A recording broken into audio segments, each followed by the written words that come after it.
Story 1. My sister destroyed all my relationships until she met the one man she couldn't manipulate. And that's when the worst began. I was 23 when I brought my first serious boyfriend home for Christmas. We'd been dating for 8 months, and I was genuinely happy for the first time in years. He worked at an accounting firm, had the steady, reliable quality that made me feel safe, the kind of guy my parents always said they wanted for me. Looking back, I should have known better. The drive to my parents' house took 45 minutes.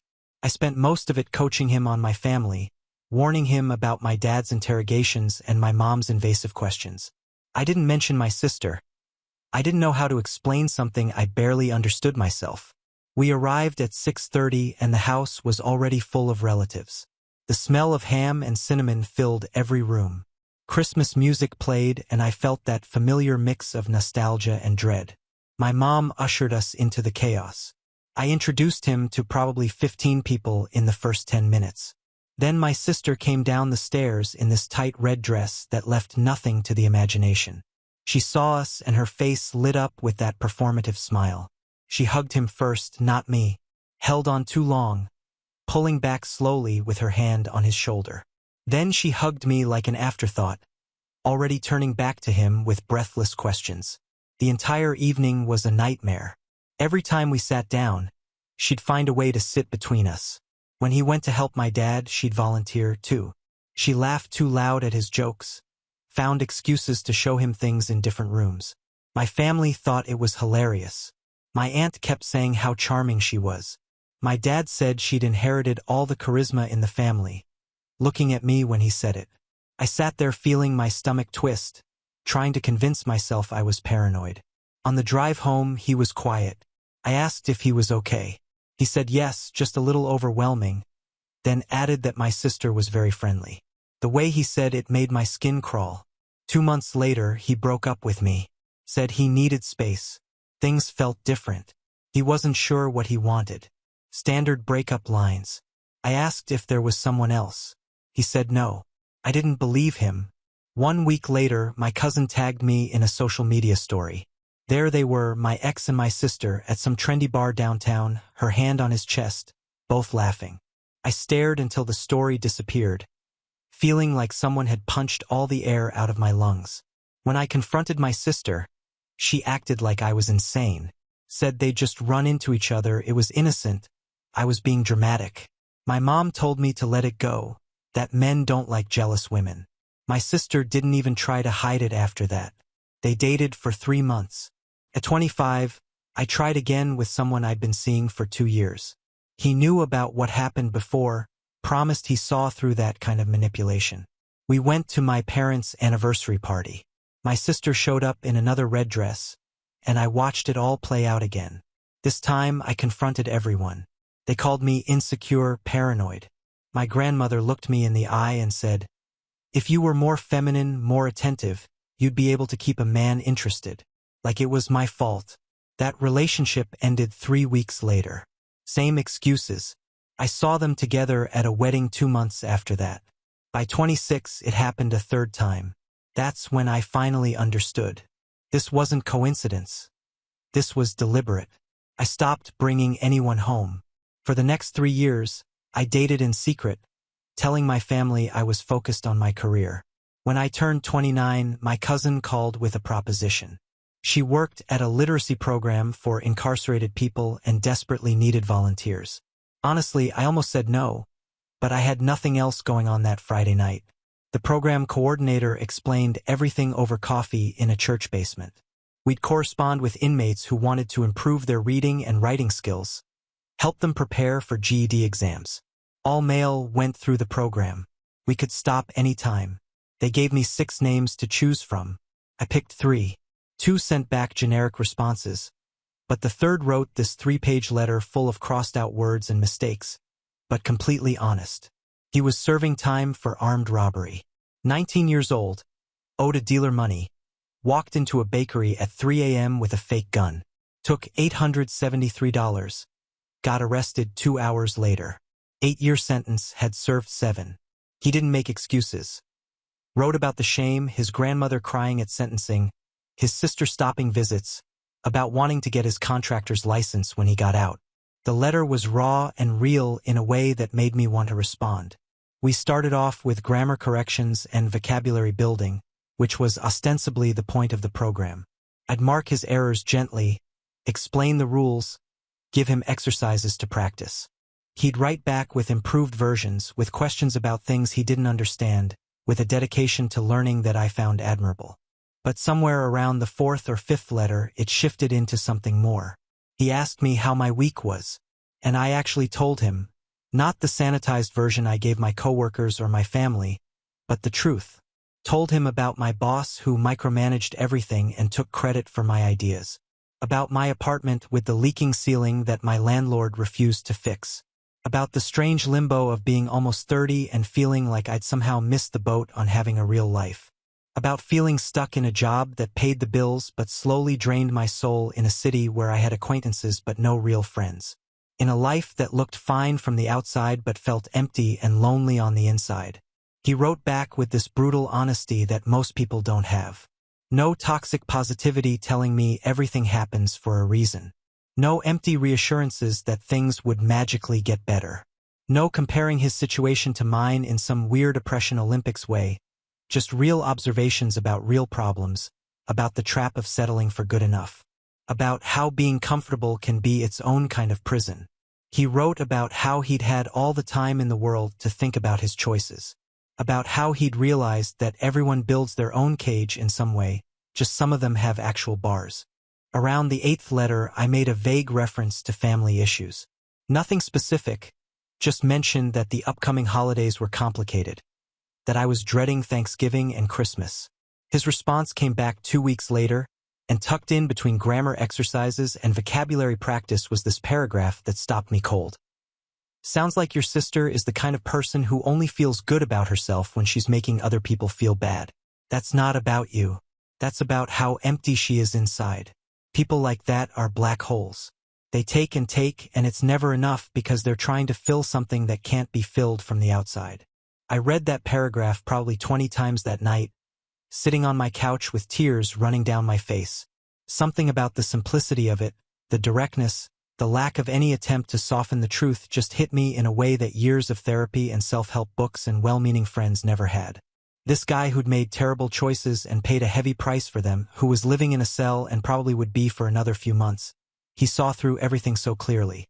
No sugarcoating, no trying to make me see my sister's perspective, no telling me family is everything and I needed to forgive and forget. Just the simple, stark truth that some people are toxic and you're allowed to protect yourself from them. I wrote back with more details. Still vague enough to maintain appropriate boundaries, but honest about the pattern, about the 3 relationships, about the family that enabled it, about feeling like I was crazy for seeing what was happening when everyone around me acted like I was the problem. He responded with something I'd needed to hear for years. You're not crazy. Your normal meter is broken because your family broke it. But the fact that you can see the pattern means you're healing. The hard part is deciding what to do about it. We wrote back and forth for 8 months total. The letters got longer, more personal, deeper. He told me about prison life in careful terms that didn't glorify or dramatize it.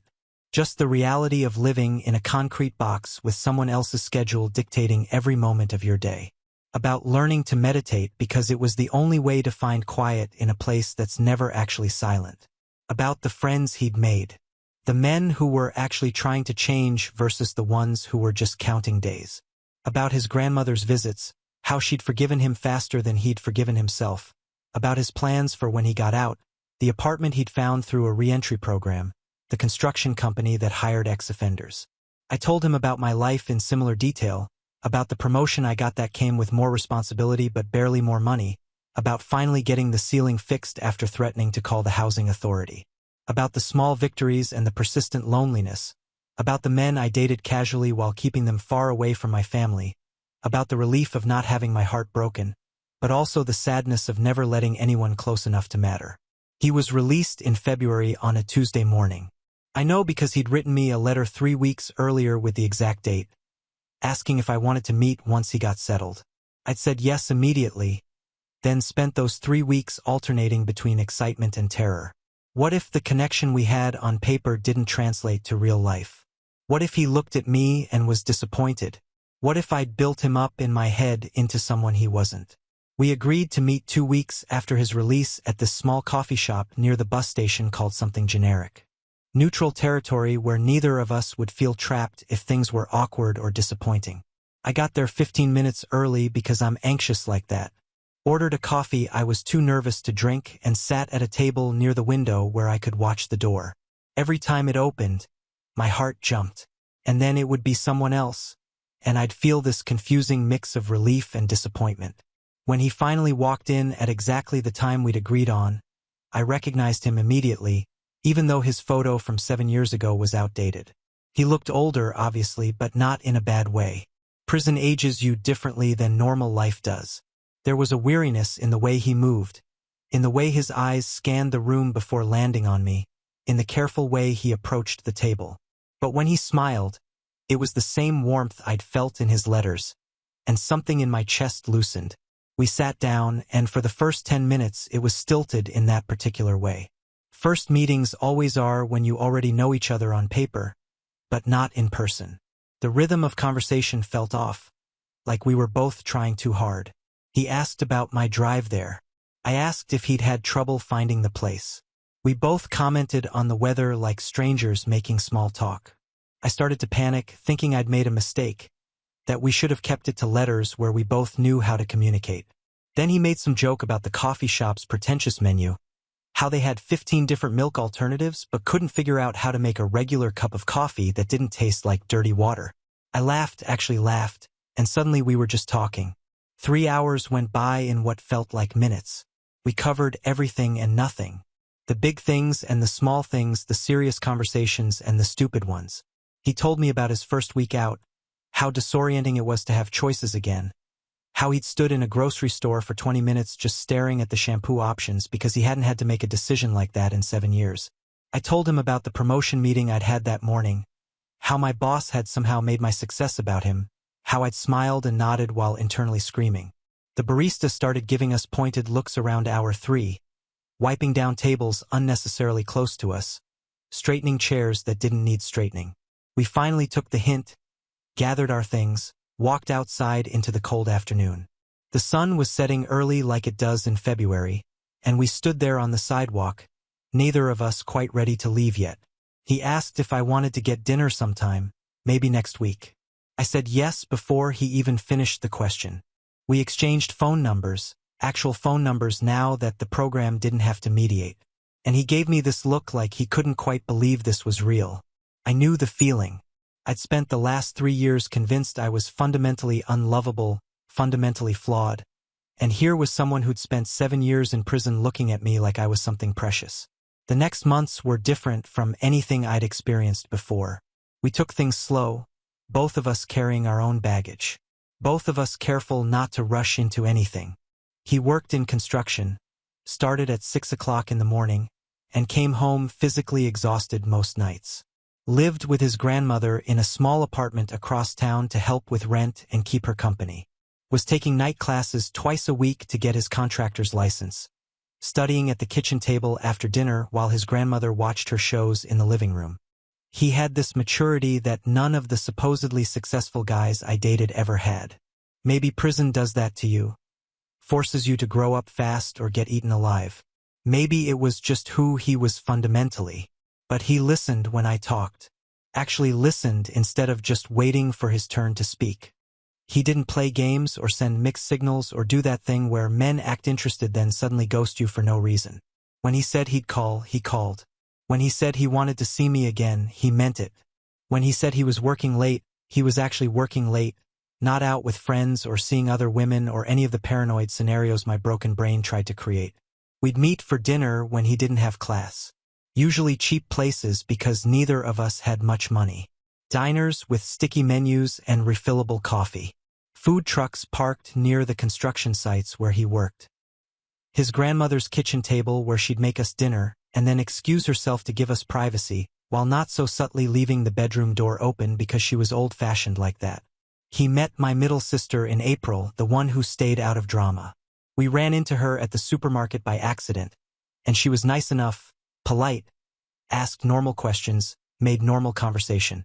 She texted me later saying he seemed really good for me, that she could tell he cared about me by the way he looked at me. It was such a simple observation, but it made me cry because I realized how long it had been since anyone in my family said something supportive about my relationship choices instead of critical or mocking or dismissive. By the time October rolled around, we were solid, comfortable in that good way where you don't have to perform or pretend. Real in a way that let us be fully ourselves, flaws and baggage and all.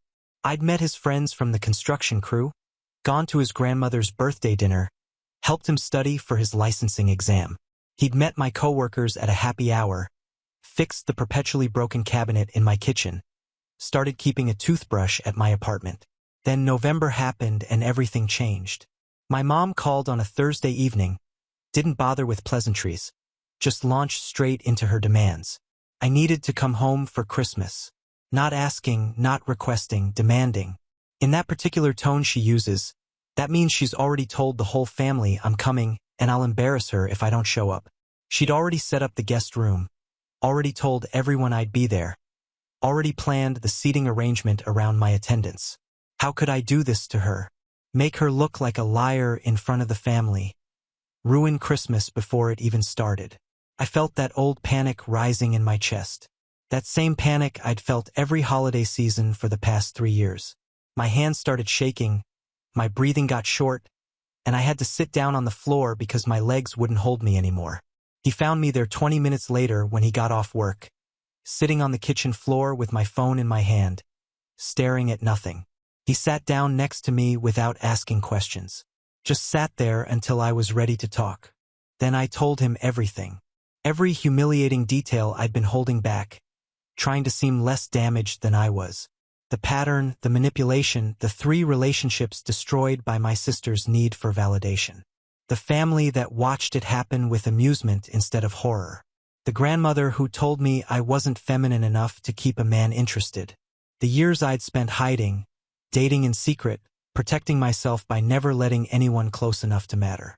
The way my family made me feel crazy for seeing what was happening right in front of everyone. I expected him to make excuses, to back out gracefully, to suddenly remember he had other plans for Christmas. Who wants to sign up for that kind of family drama? Who wants to walk willingly into that dysfunction? But instead, he said he wanted to come with me, wanted to meet them, wanted to be there, wanted to support me through it. I actually laughed. This bitter, broken sound that didn't feel like my own laugh. I told him we'd been together for 9 months, that things were good between us, that he didn't understand what my sister was like, what she was capable of, how she'd systematically destroyed every relationship I tried to build. Told him she was beautiful and charming and knew exactly what she was doing. Told him men always think they're different, that they'll be the exception, that they won't fall for it, and they're always wrong.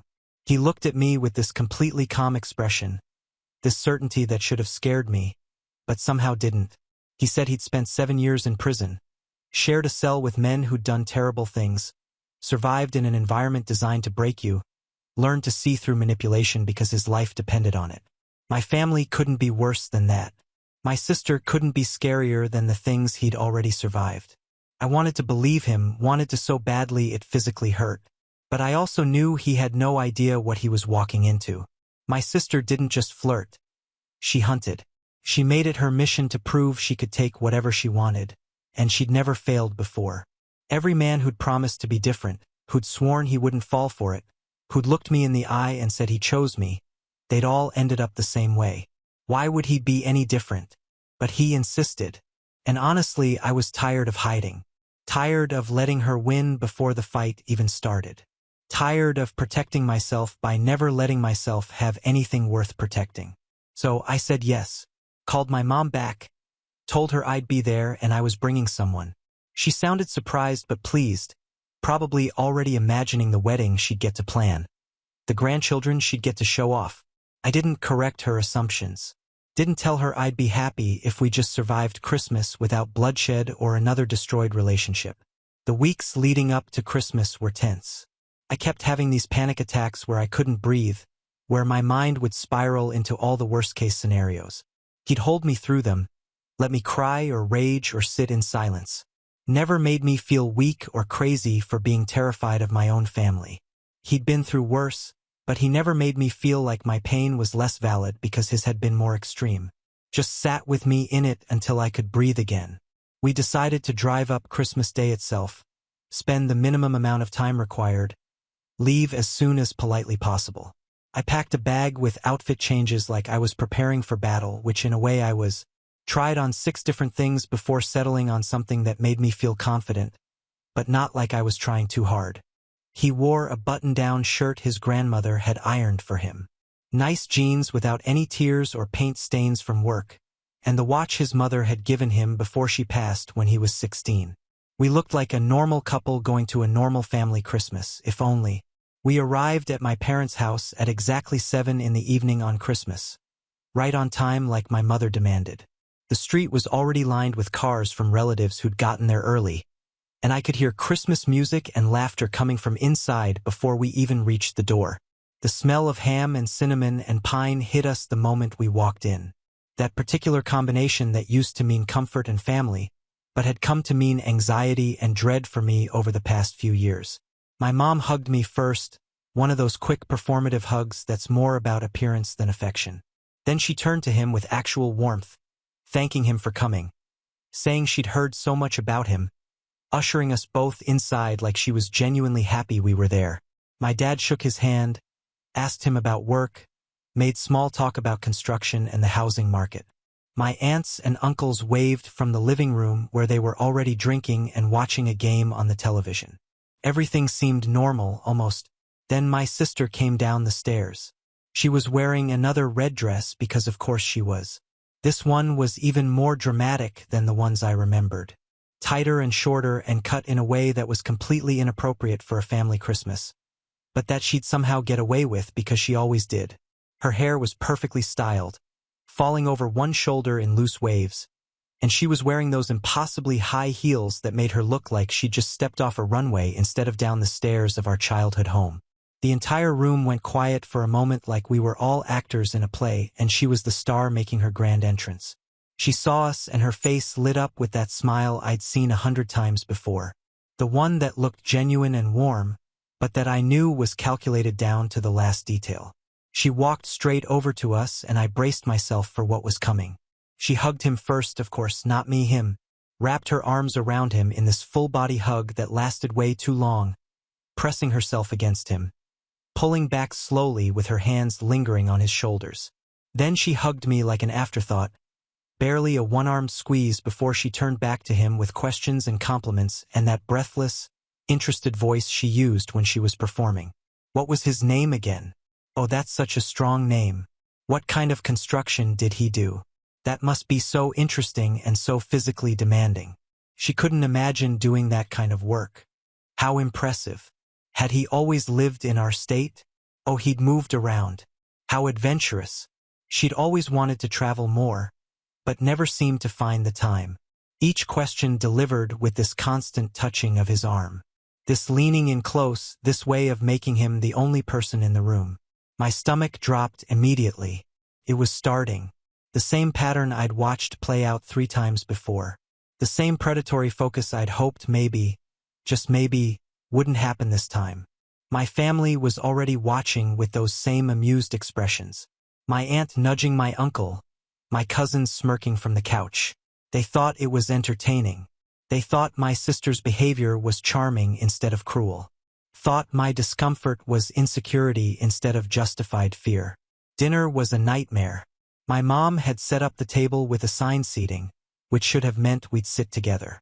But somehow my sister ended up between us, claiming someone had moved the place cards around, and it was too much trouble to fix now. She spent the entire meal monopolizing the conversation, asking him questions about his life, his work, his interests, barely letting anyone else get a word in. Every time I tried to redirect the conversation or include other people, she'd find a way to steer it back to him, to make herself the center of his attention. She asked about his family, his childhood, his plans for the future. When he mentioned his grandmother, she lit up and said how sweet it was that he lived with her, how family is so important, how she wished more men valued their relationships with their grandmothers the way he clearly did. When he mentioned the night classes, she practically glowed, saying how ambitious he was, how impressive it was that he was working and studying at the same time, how most men she knew didn't have that kind of drive. Every compliment delivered with a touch on his arm, a lean in his direction, a look that suggested intimacy that didn't exist. After dinner, everyone moved to the living room for drinks and dessert. I tried to sit next to him on the couch, but my sister somehow managed to wedge herself between us again. This time with an excuse about wanting to hear more about his construction work because she was thinking about doing some renovations on her apartment and wanted his professional opinion. She sat so close to him their legs were almost touching, turned her entire body toward him, created this bubble of attention that excluded everyone else. He was polite but firm, which I noticed even through my panic. He answered her questions with short responses, 1 or 2 words when possible, and kept redirecting the conversation back to include me or other people. When she'd lean in close, he'd lean back slightly, creating distance without being overtly rude.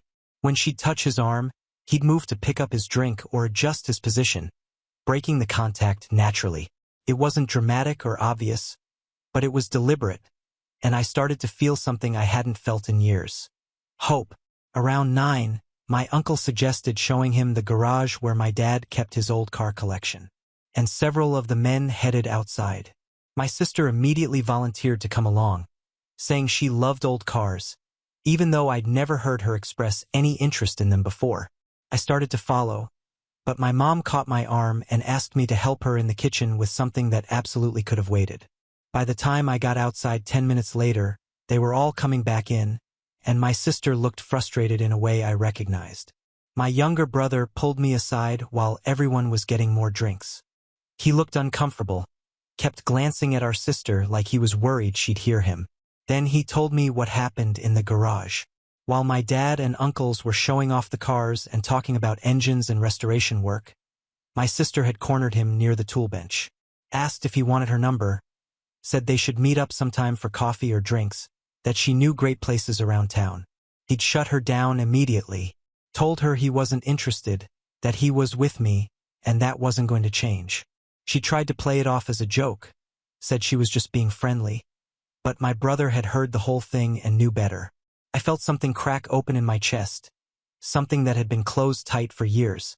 He'd actually said no, actively, deliberately said no when it would have been easier not to. When she was offering herself to him with no complications, no history, no baggage except the baggage he didn't know about yet, he chose me. The rest of the evening was tense. My sister tried a few more times, each attempt more desperate than the last. She spilled wine on her dress and asked him specifically to help her clean it up, saying something about how construction workers must be good with their hands. He politely declined and suggested she ask my mom. She asked him to reach something from a high shelf, even though my dad was standing right there. He got it but handed it to my dad to give to her. She tried to get him alone by asking him to help carry something to her car, and he said he'd get my uncle to help instead. Every single time, he found a way to refuse without being rude, without making a scene, but with absolute firmness. By 11, we said our goodbyes. My mom hugged us both, told us to drive safely, said she hoped we'd visit again soon. My dad shook his hand again, said it was good to meet him. My sister gave us both tight, brittle hugs, and I could feel the anger radiating off her, even though she was still smiling. My younger brother caught my eye and gave me a small nod, a silent acknowledgement of what had happened, what it meant. The drive home was mostly silent. I kept crying, these weird, almost hysterical tears that I couldn't explain. He kept one hand on my leg, drove carefully through the dark streets, didn't push me to talk. When we got back to my apartment, I finally found words. Told him he had no idea what tonight meant. How every other man had fallen for it. How I'd been waiting all night for him to follow her somewhere or exchange numbers, or give her even the smallest indication that he was interested. How I'd been bracing myself for the inevitable betrayal that never came. He pulled me close and said something I'll never forget. He said he'd seen men in prison who'd sabotage their own freedom just for a moment of feeling powerful or desired or in control. Men who'd throw away years of good behavior. Who'd risk everything they'd worked for just for some temporary validation. He'd learned early that some offers aren't really offers. They're tests. And he'd learned the difference between someone who wants you and someone who wants to win. My sister didn't want him. She just wanted to prove she could take him from me. and he wasn't interested in being anyone's trophy or tool for sibling rivalry. I cried harder, but this time it was relief. For the first time in my entire life, someone had actively, deliberately, repeatedly chosen me when there was a shinier option right there, practically throwing herself at him. Someone had seen through the manipulation that my entire family pretended wasn't happening. Someone had protected me and us and the relationship we'd built together, even though it would have been easier not to. Even though saying yes would have cost him nothing in the immediate moment. I fell asleep in his arms that night, feeling something I hadn't felt since I was 22 years old. Safe. 1 week later, on a Tuesday afternoon, while I was at work trying to focus on a project deadline, my mom called. I almost didn't answer because I was in a meeting, but something made me step out and take it. She was furious in a way I'd rarely heard before, practically screaming at me before I could even say hello properly. Did I know what I'd done? Did I have any idea how upset my sister was? How could I be so selfish, so thoughtless, so deliberately cruel? I had no idea what she was talking about. Stood there in the hallway outside the conference room trying to understand what I'd supposedly done wrong this time. Then she explained. My sister had done some research, some digging, had found out about his criminal record, the armed robbery, the 7 years in prison, and she'd told the entire family, crying while she did it, saying she'd felt threatened during Christmas, that he'd been aggressive and inappropriate, that she tried to be nice and welcoming, and he'd made her uncomfortable in ways she couldn't even articulate. My blood went cold. I tried to explain what actually happened, how my sister had pursued him relentlessly, how she'd offered him her number, how he'd rejected her repeatedly. My mom cut me off, said I was being ridiculous, that my sister had no reason to lie. Why would she make something like that up?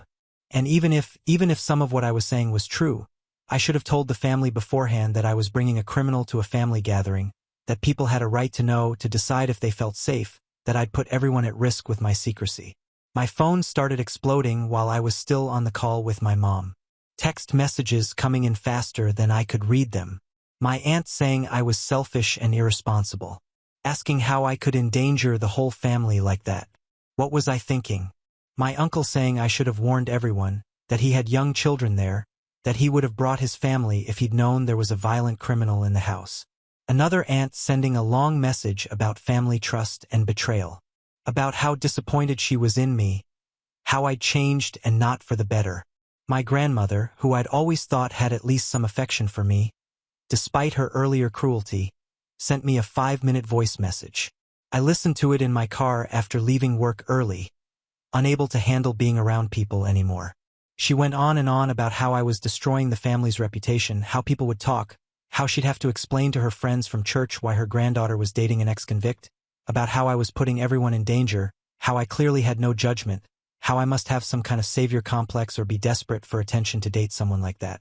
The contempt in her voice was worse than the words themselves. The only person who didn't pile on was my younger brother. He sent me a simple text message that night. She's full of it. He was perfectly nice to everyone. She's just mad he rejected her. Then another one right after. I'll tell anyone who asks what really happened in the garage. You're not alone. I called him immediately, crying so hard I could barely speak. He told me to hang on, that he'd seen this pattern before with our sister, that he was done staying quiet. He said he'd already tried to tell our parents the truth about what happened in the garage, about how she'd cornered him and offered her number and gotten rejected. They'd brushed him off, said he misunderstood, that he was taking my side because he always did. But he wasn't backing down this time. He was going to keep telling the truth whether anyone wanted to hear it or not. 3 weeks of tense, angry silence followed. I blocked half my family on social media because I couldn't handle seeing their posts about family values and trust and loyalty, knowing they were directed at me. Stopped answering calls from anyone except my younger brother and my middle sister, who'd stayed conspicuously quiet through all of it. Started having panic attacks again, the kind where I couldn't breathe, where the walls felt like they were closing in. He'd hold me through them, remind me to breathe, tell me we'd get through this together. We talked about what to do. Part of me wanted to just cut them all off, move on, build a life that didn't include any of them. But another part of me worried about what my sister might do next. She'd never been rejected like this before. Never had someone see through her manipulation and refuse to play along. And she'd always been vindictive when she didn't get what she wanted. Even as a kid. This felt different, though more dangerous. Then about 3.5 weeks after Christmas, my middle sister called, asked if we could meet for coffee, said it was urgent, that we needed to talk in person, and she couldn't discuss it over the phone. Her voice sounded strange, stressed in a way I'd never heard before. I almost said no, almost told her I was done with all of them, that I didn't have the energy for more family drama. But something in her tone made me agree. We met at a cafe near her apartment the next afternoon. She looked terrible when she walked in, like she hadn't slept in days.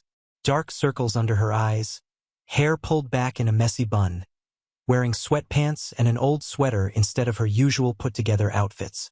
She kept fidgeting with her coffee cup after she ordered, picking at the cardboard sleeve, not making eye contact, clearly working up the courage to say whatever she'd asked me here to say. Finally, after probably 10 minutes of painful small talk, she just blurted it out. Our older sister was obsessed, full on stalking his social media, screenshotting old posts from years ago, combing through everything trying to find ammunition. She'd been spending hours every day going through his profiles, his friends' profiles, looking for anything she could use. And worse, much worse, she was planning to file a false police report claiming he'd threatened her during Christmas, that he'd cornered her in the garage and made aggressive comments about knowing where she lived, what kind of car she drove, that she'd felt physically threatened and had been too scared to say anything at the time. My blood went cold. I felt like I was going to throw up right there in the cafe. I asked my middle sister why she was telling me this, what she wanted from me, what she expected me to do with this information. Was she part of this too? Was this some kind of sick game they were playing together? She looked up then, and her eyes were wet with unshed tears. Said she'd been in our older sister's apartment 2 nights ago, had seen all the screenshots spread out on her dining room table, had heard her on the phone with someone discussing the details of the false report. She'd confronted her, asked her what the hell she was doing, tried to make her see how wrong this was. Our older sister had blown up at her, said I deserved it for bringing a criminal into the family, that she was doing everyone a favor, that someone needed to protect the family since clearly no one else would. My middle sister said she couldn't let it happen. Couldn't let our older sister destroy someone's life just because her ego was bruised. That she'd stayed quiet too many times before, watched too many cruel things happen without speaking up, convinced herself it wasn't her business or wasn't that serious. But this was too far. This could send him back to prison. This was potentially ruining an innocent person's life out of pure spite. She couldn't be part of that. Couldn't stay silent about that. Even if it meant going against family. I asked if she'd testify if it came to that, if she'd tell the truth about what really happened, what our sister was planning. She said yes, absolutely, without hesitation. But she also said she couldn't confront our older sister directly again, that she was genuinely scared of her, of what she might do. Our older sister had always had this ability to make people around her suffer when she didn't get her way. And my middle sister had been on the receiving end of that enough times to be terrified of it happening again. I left that coffee shop shaking, got in my car, and sat there for probably 20 minutes before I could drive. Kept thinking about how my sister was willing to lie to the police to potentially send him back to prison, to destroy his entire life and future, all because he'd rejected her advances. How far gone did you have to be to think that was acceptable? How broken inside?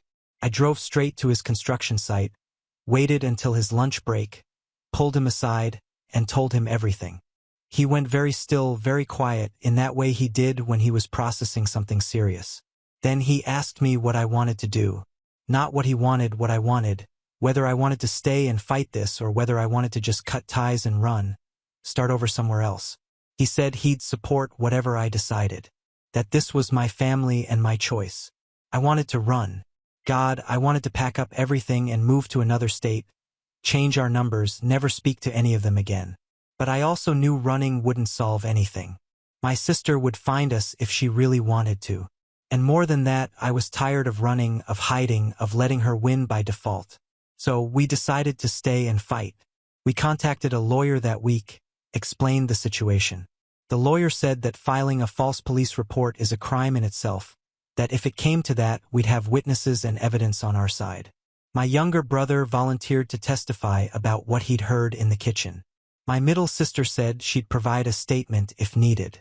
But even with all that, I was terrified. A false accusation could violate his parole, send him back to prison even if it was eventually proven false. The system doesn't always wait for the truth before dealing out punishment.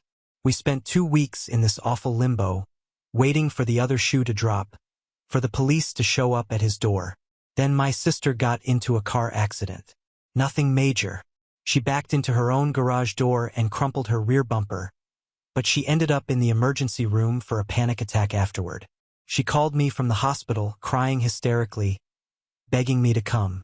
I debated it.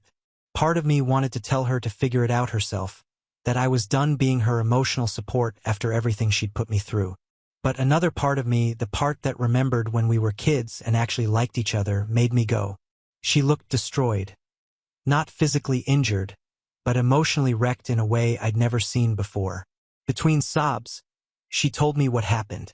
She'd mentioned her plan to her therapist during their session, probably looking for validation or strategy. Instead, her therapist had drawn a hard line, told her that if she filed a false report, their therapeutic relationship was over, that she couldn't and wouldn't be party to criminal behavior, that she'd have to report it herself if my sister went through with it. It was apparently the first time in my sister's life that someone had given her a real, non-negotiable boundary. Not a soft suggestion or a gentle redirection, but a hard stop. And it broke something open in her. She said she couldn't do it, couldn't file the false report, that her therapist had made her see how monumentally wrong it was. The panic attack, the accident, it all came from finally facing what she'd almost done. She started talking, really talking about years of insecurity, about using men for validation, about how seeing me lose while she won was the only thing that made her feel valuable, about how empty she felt inside, how the attention from men was the only time she felt real. She'd been in therapy for 6 months at that point, working through childhood stuff, but this was the first time she'd admitted any of it out loud to me.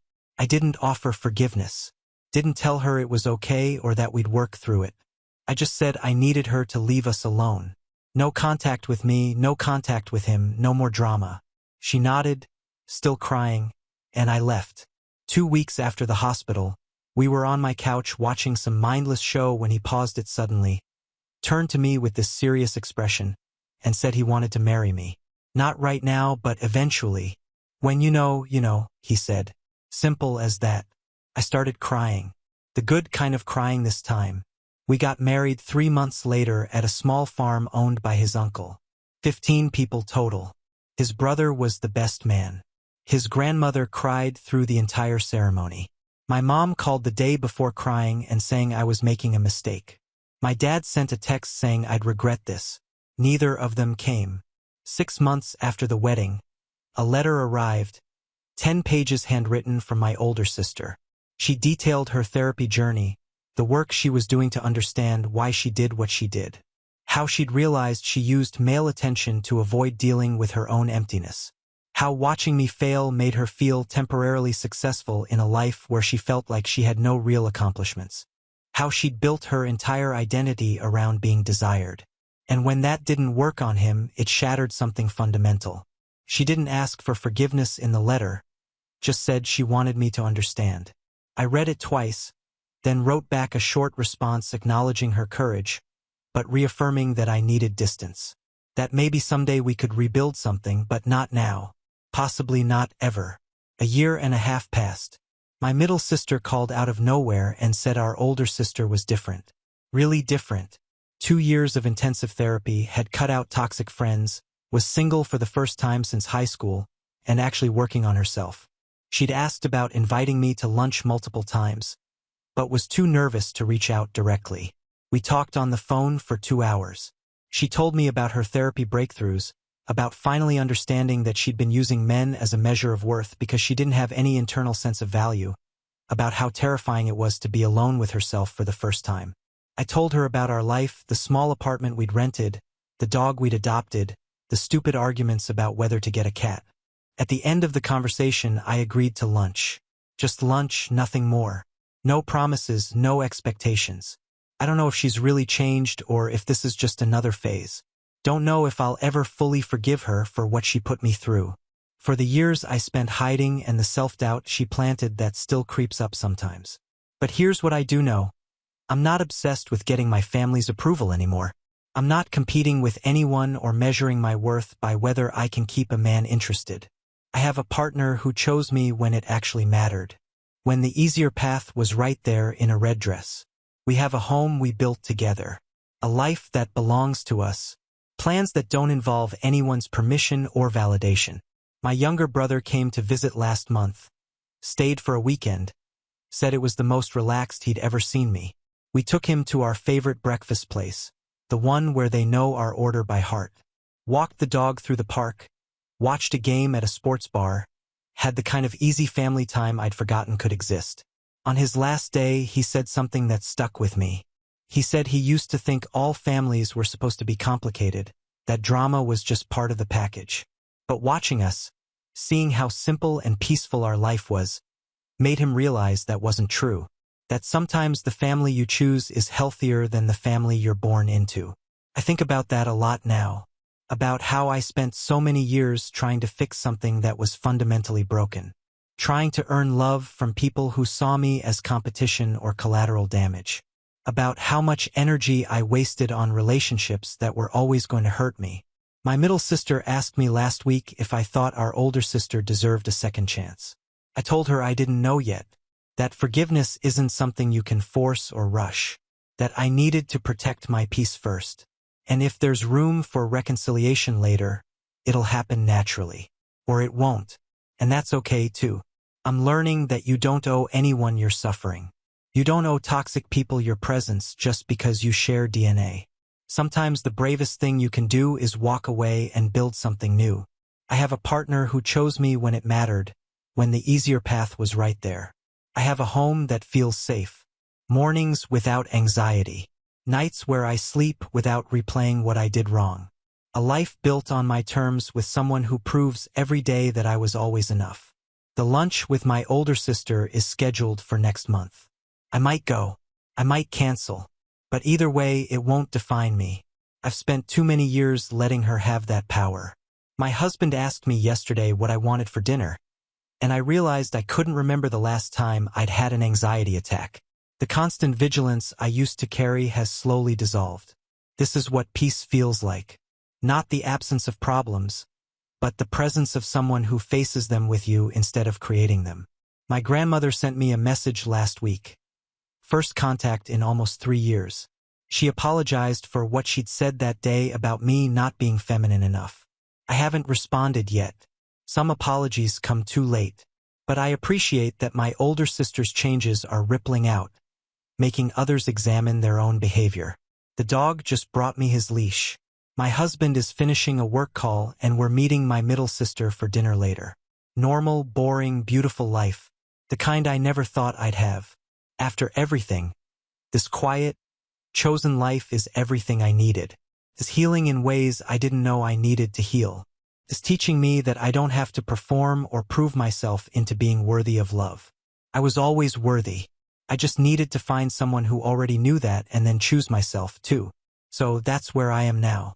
Living with a man who went to prison and came out better than most. Walking my dog. Having ordinary dinners with family members who showed up when it mattered. Considering lunch with a sister who might have changed. It's not a fairy tale ending. It's messy, more uncertain, but it's mine. Built on honesty and the kind of love that doesn't require me to be anyone other than who I am. And you know what? That's more than enough. It's everything. Now on to the next story. Story 2. My husband betrayed me on our engagement day, and the mistress is my own sister. My family sided with them. Hi, my name is Sarah, and I need to tell you a story that completely changed my life. It's hard to talk about this, but it's been a few years now, and I think I've finally managed to process everything that happened. Sometimes, I still can't believe all of this really happened to me. It all started on my college graduation day. 4 years studying computer science were finally coming to an end, and I was radiant. My parents had rented an elegant hall in the city center with decoration in gold and white tones, flowers everywhere, and a dessert table that looked like it came out of a magazine. It was everything I had always dreamed of to celebrate this achievement. Marcus, my boyfriend of 4 years, looked handsome in the navy blue suit we bought together the week before. He held my hand as we greeted the guests, whispering jokes in my ear that made me laugh, even in the most formal moments. We were planning to move to Seattle right after graduation. He had gotten an offer at a tech startup, and I had some interviews scheduled at companies in the region. "I can't wait to start our life together," he said, kissing my face as we posed for photos with my family. My twin sister, Emma, was beside me, stunning as always in the red dress she had chosen especially for the occasion. She always had this gift of drawing attention wherever she went. The party was perfect. My college classmates were there, professors who had marked me during the course, childhood friends, and relatives who came from far away just to congratulate me. I felt on top of the world, surrounded by love, and with a bright future ahead. Around 9 at night, I realized I had forgotten my diploma in the car. It was silly, I know, but I wanted to have it with me for the final photos of the night. "I'm just going to get the diploma. I'll be right back," I told Marcus, who was talking to my father about baseball. "Want me to go with you?" he asked, but I shook my head. "It's 2 minutes. Stay here enjoying the party." I left the hall and walked to the parking lot. The cool night air was comforting after hours in the closed and heated environment. I got the diploma from the back seat of my car, briefly admired the document that represented so much effort, and returned to the hall with a smile on my face. But when I entered, something intrigued me. I started looking for Marcus among the guests and couldn't find him. I asked some friends, but nobody knew where he was. Then I thought of Emma. She had also disappeared. This was strange because my sister was always the center of attention at any party, and her absence was noticeable. I started to worry. Maybe they had gone out to talk about something. Emma and Marcus always got along well. She even helped me choose his birthday present last year. But even so, I felt uncomfortable with their simultaneous disappearance. That's when my cousin Jess approached me. She seemed hesitant, as if she didn't know whether she should say something. "Sarah, are you looking for Marcus and Emma?" she asked, avoiding my gaze. "Yes. Did you see them?" Jess took a deep breath. I think I saw them leaving together to the parking lot about 15 minutes ago. I thought it was some family thing, you know, but my heart raced. But what? They seemed a bit too intimate. You know, when you feel there's something strange in the air. I didn't want to believe what I was hearing, but something inside me knew I needed to check. I thanked Jess and left the hall again, this time with a tightness in my chest that I couldn't explain. The parking lot was poorly lit, with only a few light posts scattered among the cars. I walked slowly, trying not to make noise, following an intuition that I prayed was wrong. That's when I heard low laughter coming from behind a white van parked in the back. I approached cautiously, and what I saw changed my life forever. Marcus and Emma were embracing, kissing with an intensity that made me feel instant nausea. It wasn't a kiss between in-laws. It wasn't a kiss between friends. It was the kind of kiss he used to give me when we were alone, full of passion and desire. His hands were on her face and she held his tie as if she wanted to pull him closer. I hid behind a car, trying to process what I was seeing. My mind refused to accept reality. It was my twin sister kissing my boyfriend, the man I planned to marry, with whom I dreamed of building a family. "I can't stand pretending anymore," I heard Marcus whisper to her. "For years pretending it was you I wanted when all the time." "I know," Emma replied, caressing his face. "I can't stand it anymore either. She'll never understand what we have." I felt as if someone had pulled the ground out from under my feet. For years of my life based on a lie. For years believing I was loved when in reality I was just an obstacle between them. I couldn't stay there another second. I ran from the parking lot with tears in my eyes, passing by the guests of my own graduation party as if I were a stranger. I grabbed my purse from the main table and left the hall without looking back. I drove aimlessly through the city streets, crying so hard I could barely see the road. I stopped at the first motel I found, a simple place on the outskirts, and paid for a room for one night. I needed to be alone, away from everything and everyone, to try to understand what I had just discovered. Sitting on the hard bed of that small and poorly lit room, still wearing my graduation dress, I started receiving the messages. First from Marcus, then from Emma, as if they had planned to destroy what was left of my heart. Marcus' message was direct and cruel. "Sarah, I know you saw us. I didn't want it to be like this, but I can't pretend anymore. These 4 years were an attempt to forget what I feel for Emma, but it didn't work. She's who I really love. Sorry for wasting your time."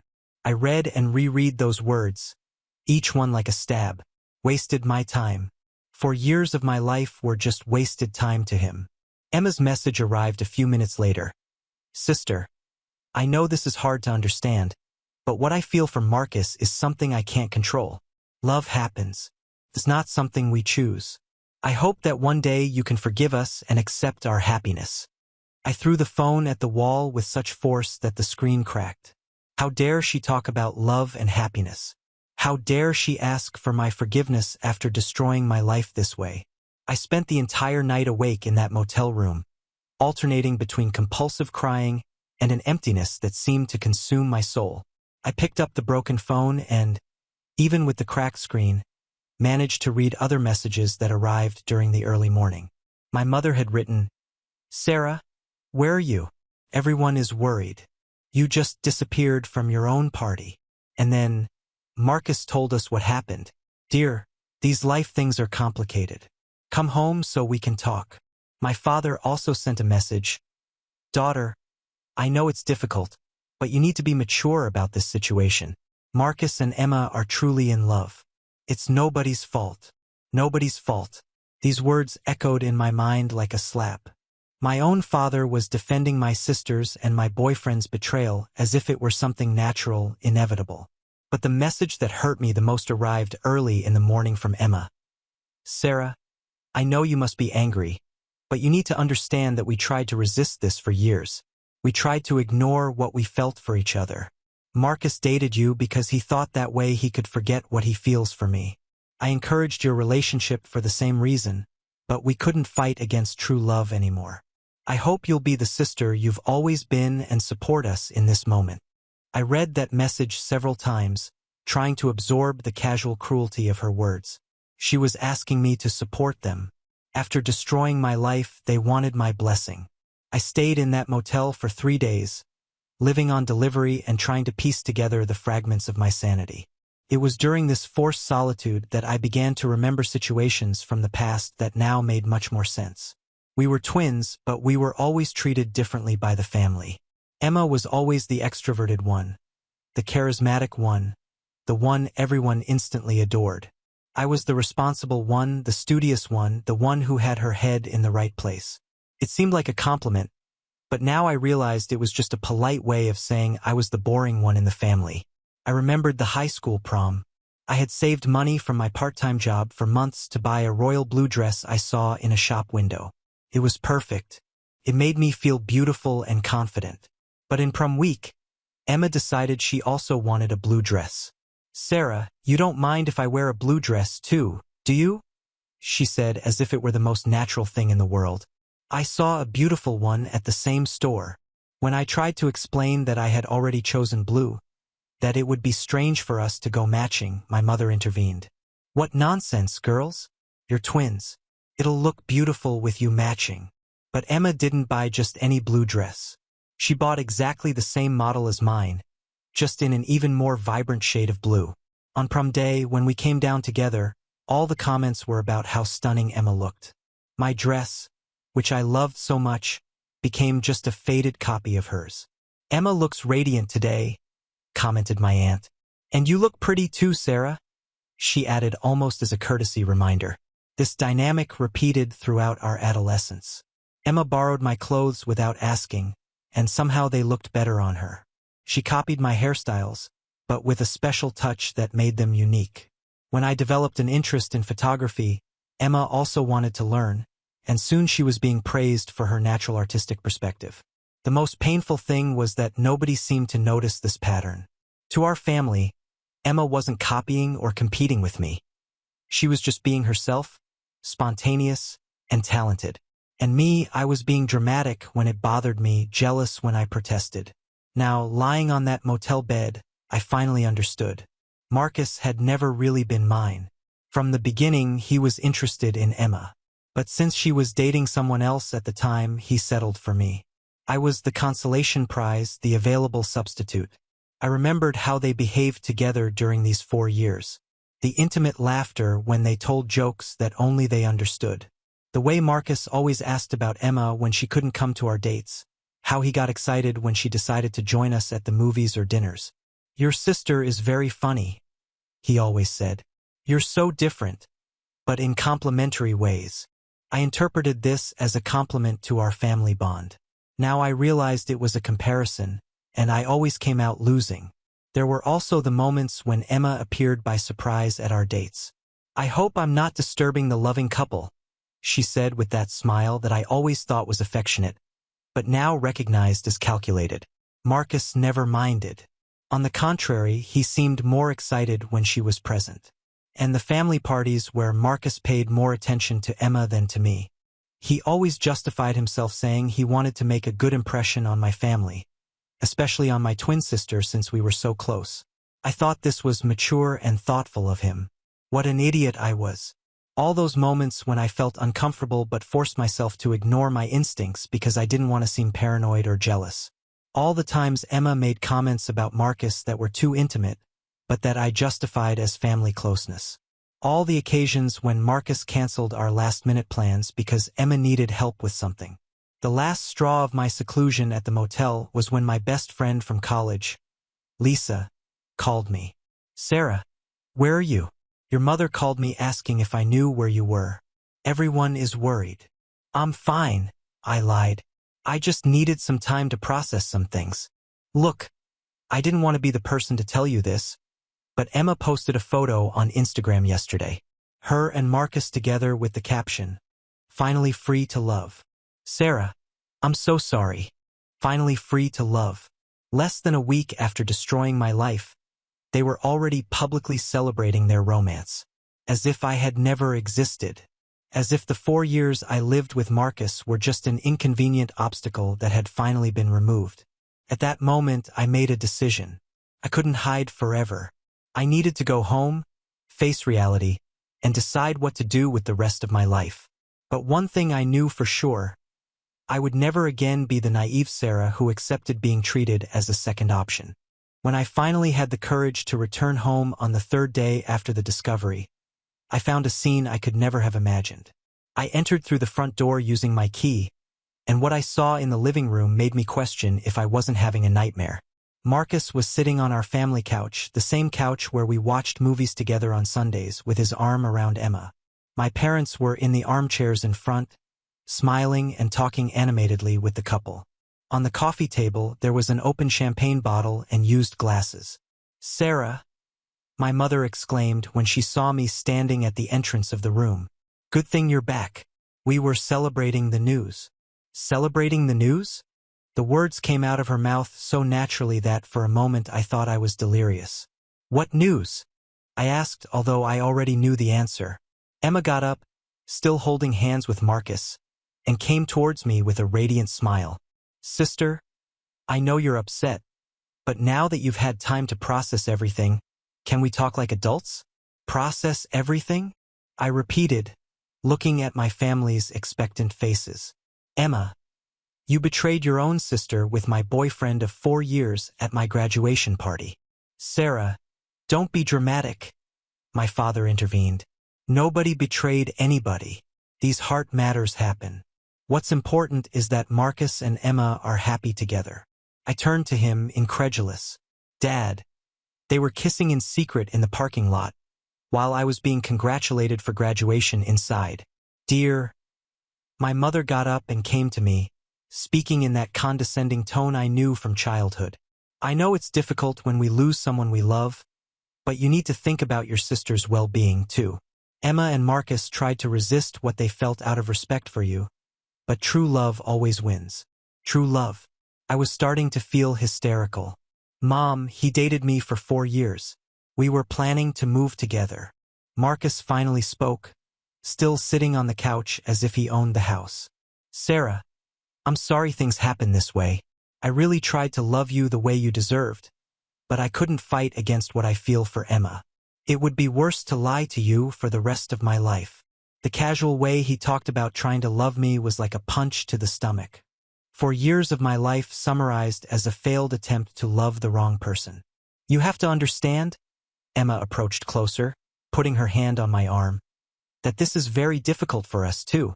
Do you think it was easy to hide our feelings for so long? Pretending we were just in-laws when what we felt was much deeper.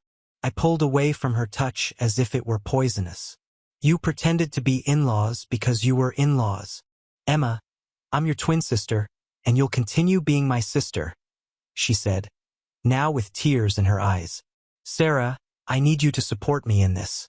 You've always been my best friend, my other half. I can't lose you too. I laughed without humor.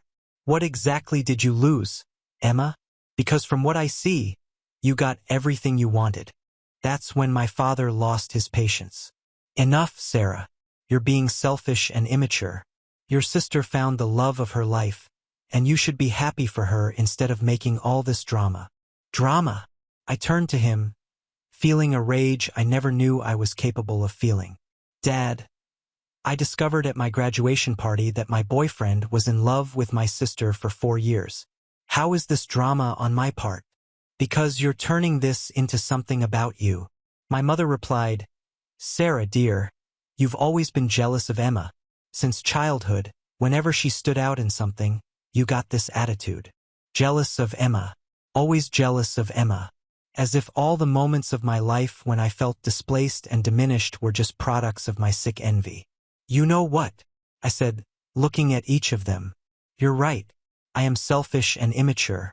How dare I be bothered by the fact that my twin sister stole my boyfriend and my family is celebrating it with champagne?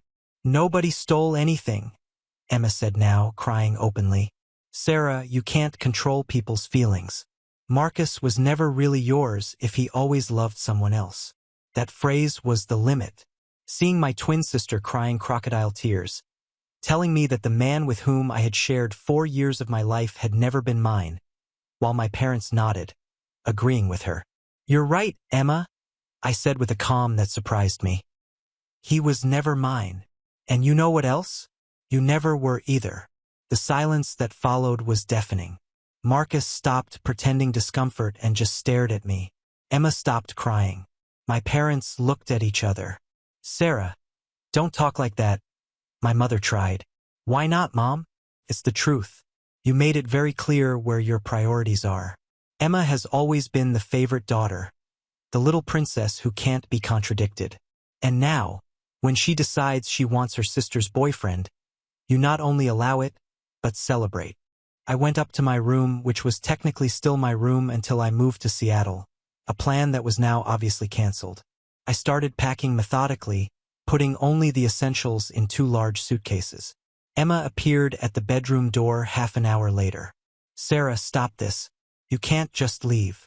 Yes, I can, I replied without looking at her, continuing to fold my clothes. In fact, it's exactly what I'm going to do. And where are you going? You don't have money. You don't have a job. You don't have anything planned. I'll manage. I always have. Sarah, please. She sat on my bed watching me pack. I know you're hurt, but you can't throw our family away because of a fight. I stopped what I was doing and finally looked at her. A fight? Emma? You think this is a fight between sisters? You destroyed my life. Our family chose your side and you call this a fight. I didn't destroy your life. You're young.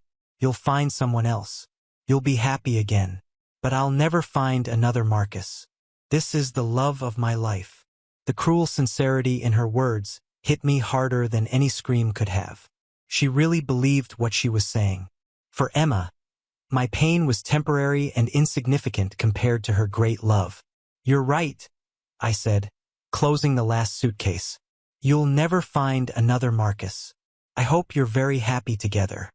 I went downstairs with my 2 suitcases. My parents were waiting in the living room. Marcus had left. Sarah, you're exaggerating. My father tried one last time. Nobody's kicking you out of the house. You're not kicking me out, but you made it very clear that I'm not welcome here if I don't accept the situation. So I'm making it easier for everyone. I took my car and drove to a more decent motel than the first one, where I paid for a week while looking for an apartment to rent. In the following days, I blocked all my family's and Marcus numbers on social media and phone. 2 weeks later, an elegant invitation with golden edges arrived in the mail. It was for Emma and Marcus' civil wedding scheduled for a month later. They hadn't wasted time. On the back of the invitation, a handwritten message from Emma. Sister, even with our disagreements, you'll always be my family.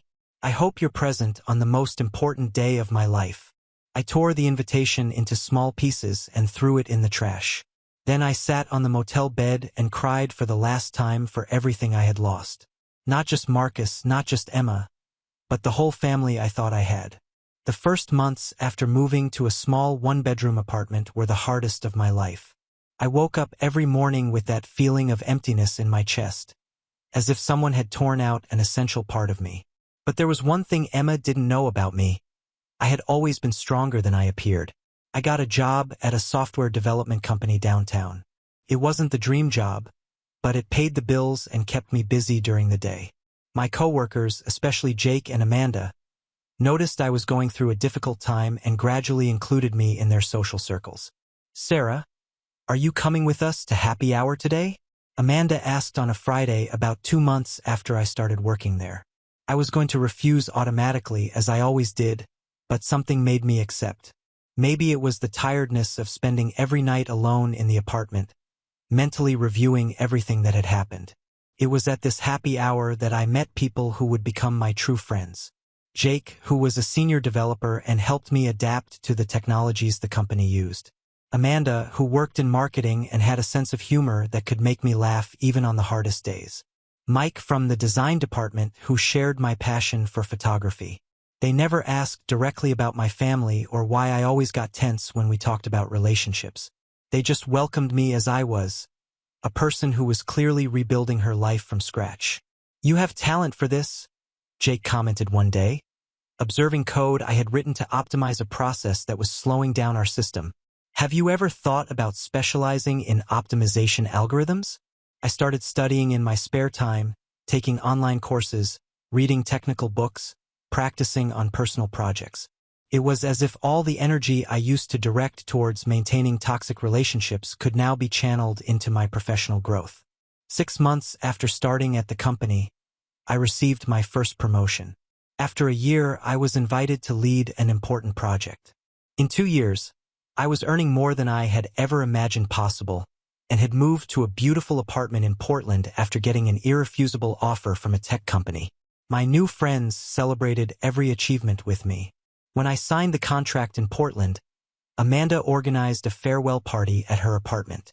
We're going to miss you, she said, hugging me. But we're very proud of you. Look how much you've grown since you arrived here. It was true. I had become a completely different person, more confident, more determined, more aware of my own value.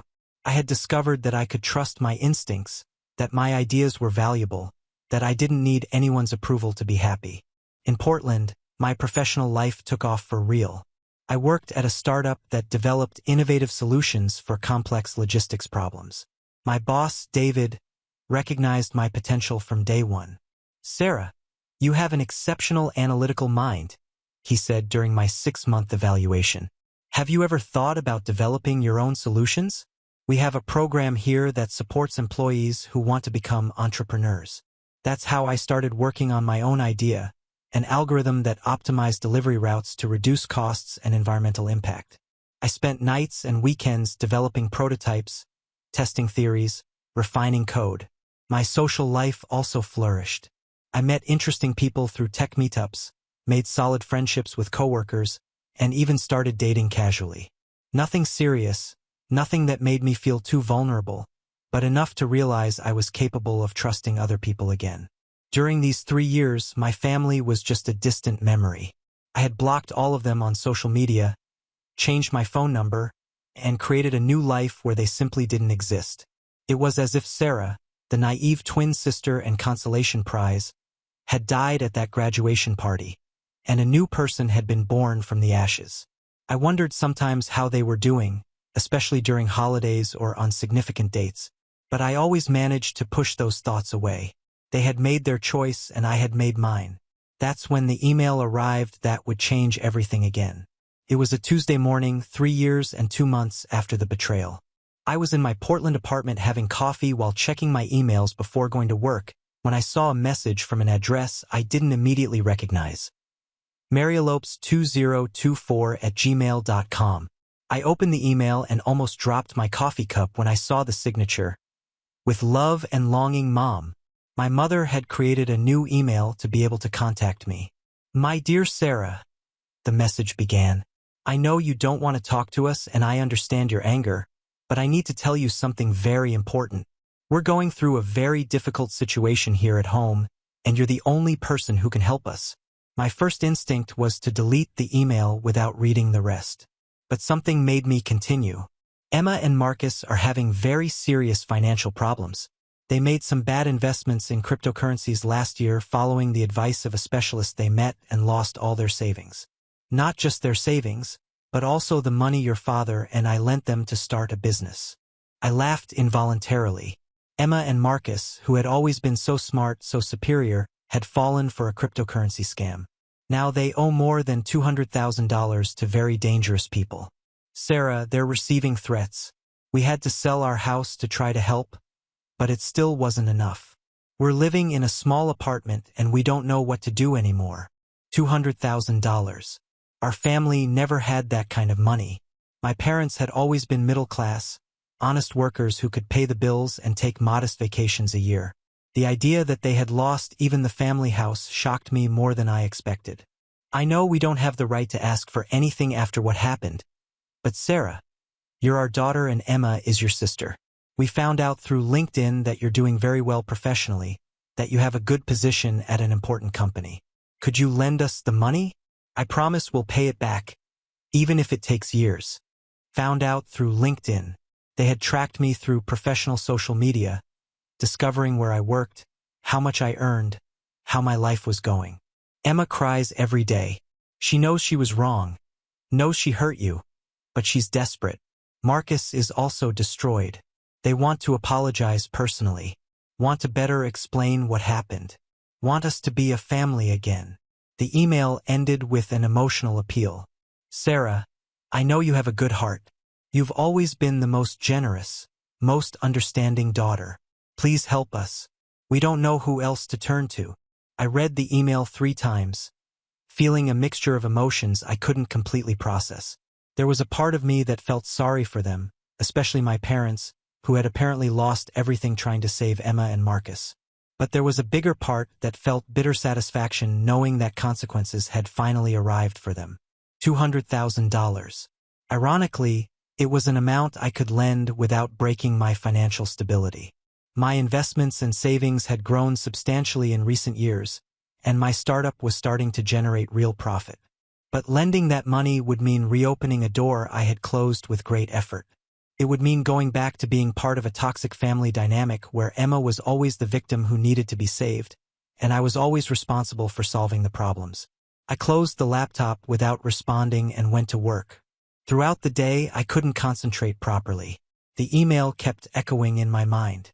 For the first time in 3 years, my family had remembered I existed, and it was because they needed money. That night, I called Amanda, who continued being one of my best friends, even living in different cities. Amanda, I need to talk to someone about a complicated situation, I said as soon as she answered. Of course, tell me.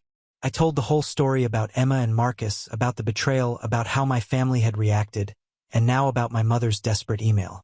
Sarah, Amanda said after a long silence, you don't owe anything to these people. They abandoned you in your most difficult moment, and now they want you to solve their problems. I know, I sighed. But they're my parents, Amanda. They lost their house. They lost their house because they chose to financially support a daughter who had betrayed the other. Sarah, if you lend this money, you'll never get rid of them. They'll always come back when they need something. She was right, and deep down I knew it. But there was a part of me that felt guilty for having cut contact completely, for never having tried to understand their side of the story. I spent the whole night awake thinking about what to do. The next morning, I made my decision. I replied to my mother's email with a short and direct message. I can't help financially. I hope you find a solution to the situation. Sarah. I thought that would be the end of the matter. I was wrong. 2 weeks later, I was in my office reviewing codes when the receptionist called me. Sarah, there are 2 people downstairs saying they're your sister and brother-in-law. They insist they need to talk to you urgently. My blood froze. Emma and Marcus had discovered where I worked and traveled from another city to Portland to confront me personally. Tell them I'm in a meeting and can't see them, I replied, trying to keep my voice steady. I already said that, but they said they'll wait as long as necessary. The girl is crying a lot. Of course, Emma was crying. It was her favorite strategy when things didn't go her way. I spent 2 hours trying to work normally, but it was impossible to concentrate knowing they were in the lobby of my building. Finally, I decided I needed to resolve this situation once and for all. I went down to the ground floor and found them sitting in the leather armchairs in the lobby. Emma was really crying with red and swollen eyes, wearing clothes that seemed to have seen better days. Marcus was beside her with a poorly trimmed beard and a desperate expression I had never seen before. Sarah. Emma got up quickly when she saw me. Thank God. We need to talk to you. We have nothing to talk about, I replied, keeping my distance. How did you find out where I work, Sarah? Please, Marcus approached. Just 5 minutes. It's about life or death. Life or death, I repeated. How dramatic. It's not drama, Emma shouted, making some people in the lobby look at us. Sarah, they said they're going to hurt us if we don't pay by Friday. Today is Tuesday. We have nowhere to run. The desperation in her voice seemed genuine, but I had learned not to trust my sister's emotional performances. And you think that's my problem? I asked. You're my sister, Emma said, tears streaming down her face. We've always been a family. You can't just abandon us when we need you most. The irony of her words made me laugh without humor. Emma, you abandoned me first at my graduation party, remember? And when I tried to talk about it, my own parents called me immature and selfish. We know we were wrong, Marcus spoke for the first time. Sarah, I know what we did was terrible, but please don't let our past mistakes cause something irreversible now. Irreversible like destroying your girlfriend's 4-year relationship with your own twin sister? I replied. That kind of irreversible? They followed me to the parking lot when I left the building at the end of the day.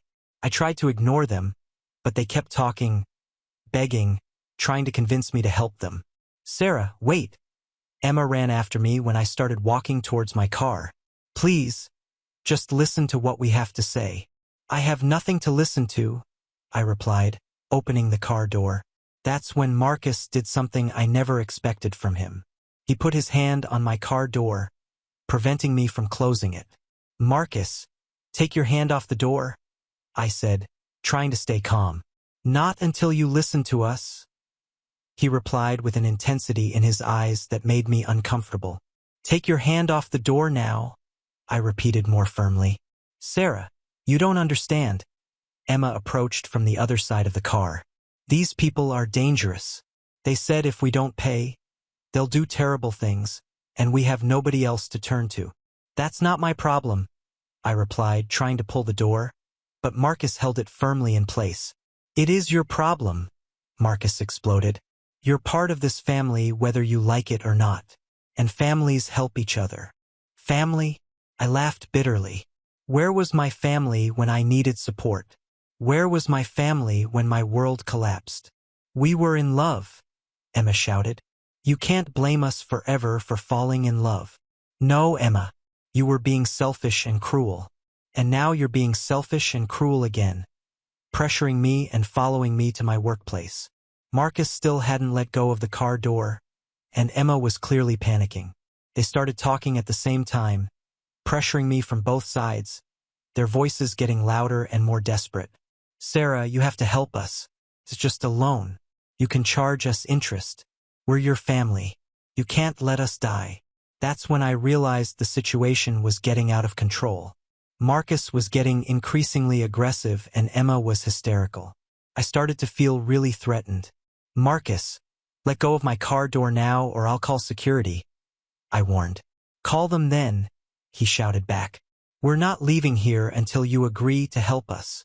That's when I remembered the discreet panic button that all employees of our company had received after some security incidents in the neighborhood. I pressed the device that was in my purse.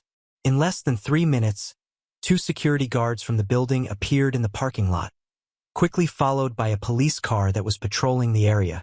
Is there a problem here? Asked one of the officers, observing Marcus still holding my door and Emma crying hysterically. These people are intimidating me and preventing me from leaving the parking lot, I explained, trying to keep my voice calm. Sarah, no, Emma begged. We're family. Tell them we're family. Sir, let go of the vehicle door, the officer ordered Marcus. Marcus finally let go of the door, but kept talking. Officer, this is my sister-in-law. We're just trying to talk to her about a family situation. Do you want them removed from the property? The officer asked me. I looked at Emma and Marcus. My twin sister looked like a completely different person from the confident and radiant woman who had stolen my boyfriend 3 years ago. Marcus, who had always been so charming and self-assured, now seemed desperate and almost pathetic. A very small part of me felt sorry for them, but a much larger part remembered how alone and betrayed I felt when I most needed family support. Yes, I replied. I want them removed, and I want a restraining order against both of them. Sarah, no, Emma screamed as the officers approached her. You're my sister. You can't do this to us. But I could and I did. While they were escorted off the property, I felt a mixture of relief and sadness. There was no satisfaction in that moment, just confirmation that I had made the right decision 3 years ago when I cut contact with them. That night, I called a lawyer and made the restraining order official. Emma and Marcus were prohibited from approaching me, my residence, or my workplace. I never found out what happened with their debt, whether they managed to resolve the situation or face the consequences. And I realized I didn't care anymore. 2 years passed since the parking lot incident. My startup had grown exponentially, and I had become the CEO of a tech company that was revolutionizing delivery logistics. At 27, I was on the Forbes list of young entrepreneurs to watch, had a penthouse apartment in Portland, and a bank account that would make my middle-class parents have a heart attack. That's when I received an invitation to be the keynote speaker at the annual Technology and Entrepreneurship Conference in my hometown. Initially, I hesitated. Going back there meant reliving memories I preferred to keep buried. But my marketing team insisted it would be an excellent opportunity for national visibility. Sarah, it's going to be broadcast live to more than 50,000 people. My marketing director, Jessica, argued. And your story of overcoming adversity is exactly what people need to hear. I accepted the invitation, not imagining what was to come. I arrived in the city the day before the conference and stayed at the most luxurious hotel downtown. It was strange being back after so many years, seeing familiar places with completely different eyes. I was no longer the insecure girl who had fled from her own graduation party. I was a successful businesswoman, confident and independent. On the first night, I decided to dine alone at a restaurant I had researched online. It was a sophisticated place with a good reputation, perfect for a quiet meal before the big day. I entered the restaurant and was led to a reserved table. The atmosphere was elegant with soft lighting and modern decoration.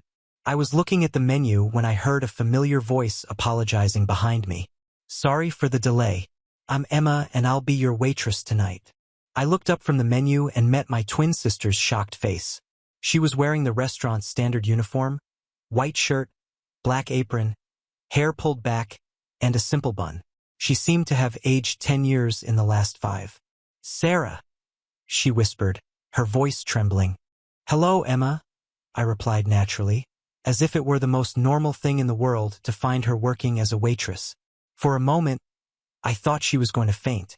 Her hands were shaking, holding the notepad, and she looked nervously around as if searching for an escape route. I didn't know you were in town, she stammered. I'm here on business, I replied, looking back at the menu. Can you bring me sparkling water while I decide what to eat? The cold professionalism of my response seemed to make her even more nervous. It was clear she wanted to talk about other things, but couldn't abandon her work. "Of course," she said, her voice barely audible. I'll be right back." While she went to get the water, I discreetly observed her movement around the restaurant. Emma had always been beautiful, always drew attention wherever she went. But the woman I saw now seemed exhausted, without the glow that had always characterized her. When she returned with my water, her hands were still shaking. "Have you decided what you want?" she asked, avoiding eye contact. "I'll have the grilled salmon with mushroom risotto," I replied, "and a glass of Pinot Grigio." She wrote down the order mechanically. When she finished, she stood beside the table for a moment, clearly wanting to say something. "Emma," I said softly, "you have other customers waiting." She looked around and realized there really were people waiting to place orders. Are you okay?" she asked quickly before moving away. "I'm great," I replied with a smile that didn't reach my eyes. "I've never been better." Throughout the meal, I watched Emma work. It was obvious she was uncomfortable with my presence, occasionally stumbling, dropping things, clearly distracted. When she brought my food, her hands trembled so much she almost dropped the plate. The salmon was delicious, perfectly prepared. I ate slowly, savoring each bite, while Emma passed by my table several times, always with that furtive look of someone who wants to talk but doesn't know how. When I finished eating, she approached to collect the plate. "Sarah," she said in a low voice, "can we talk when my shift ends? I get off at 11 o'clock. I looked at her for a long moment. "Emma, I have nothing to talk to you about." "Please," she insisted. "Just 5 minutes. I know you must hate me, but I don't hate you." I interrupted. "Actually, I don't feel anything for you. You and Marcus are just people I met once a long time ago." The casual cruelty of my words hit her like a slap. I saw tears forming in her eyes, but she managed to control herself. "The check, please," I asked. She brought the check quickly. The total was $48. I left a $100 bill on the table and got up to leave. "Sarah, wait," she said, picking up the money. "This is too much." "Keep the change," I replied, putting on my coat. "You clearly need it more than I do." I left the restaurant without looking back, leaving Emma standing with the $100 bill in her hand and tears streaming down her face. The next day, the moment for my speech arrived. The auditorium was packed with more than 2,000 people in the audience and thousands watching online. I was backstage mentally preparing to go on stage when the event organizer gave me the final instructions.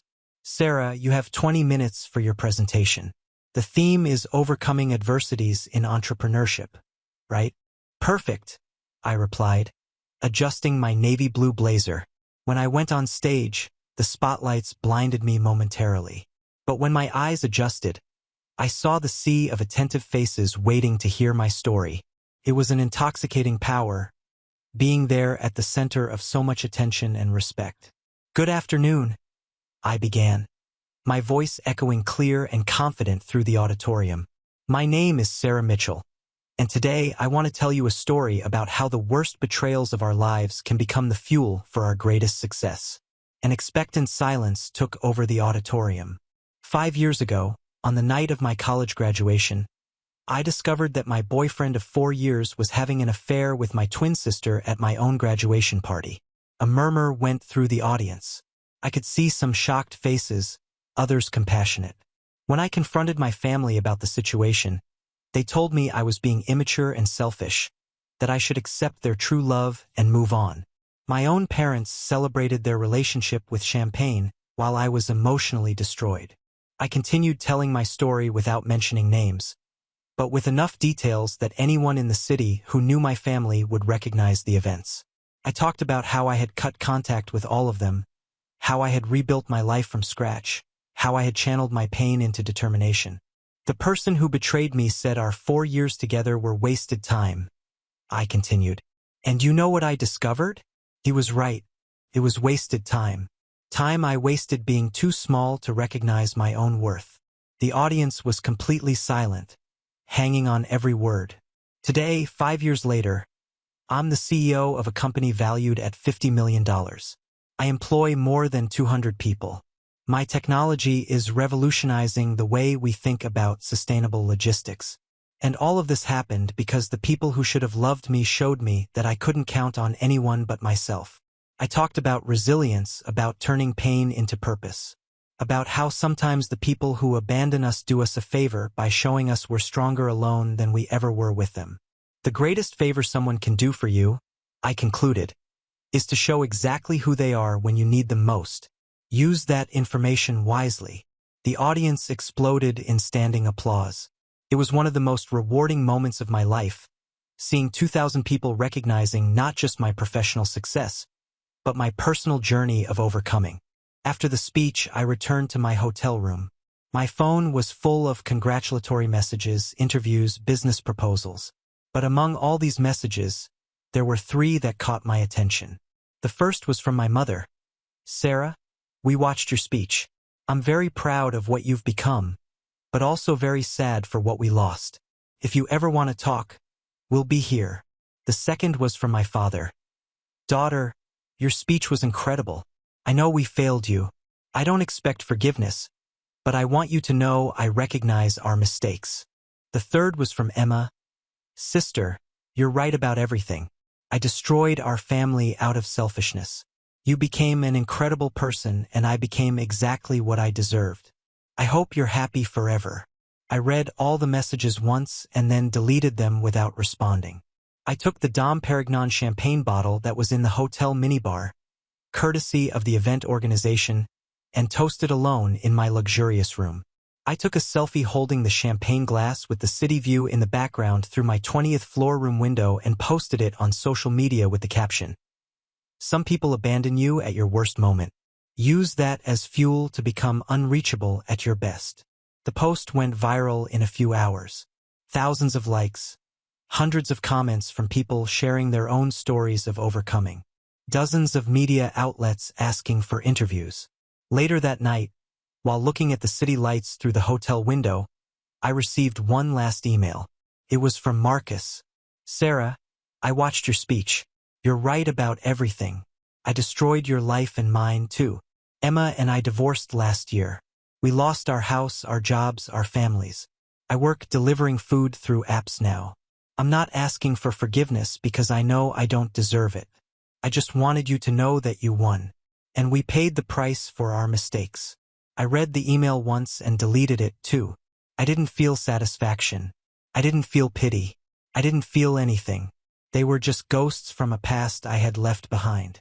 The next morning, I took my flight back to Portland. As the plane took off, I looked out the window at the city that saw me be born, grow up, be betrayed, and be reborn. I knew I would never return there.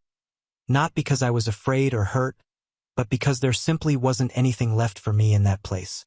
My real life was in Portland, with my company, my employees, my true friends, and the infinite possibilities of a future I had built with my own hands.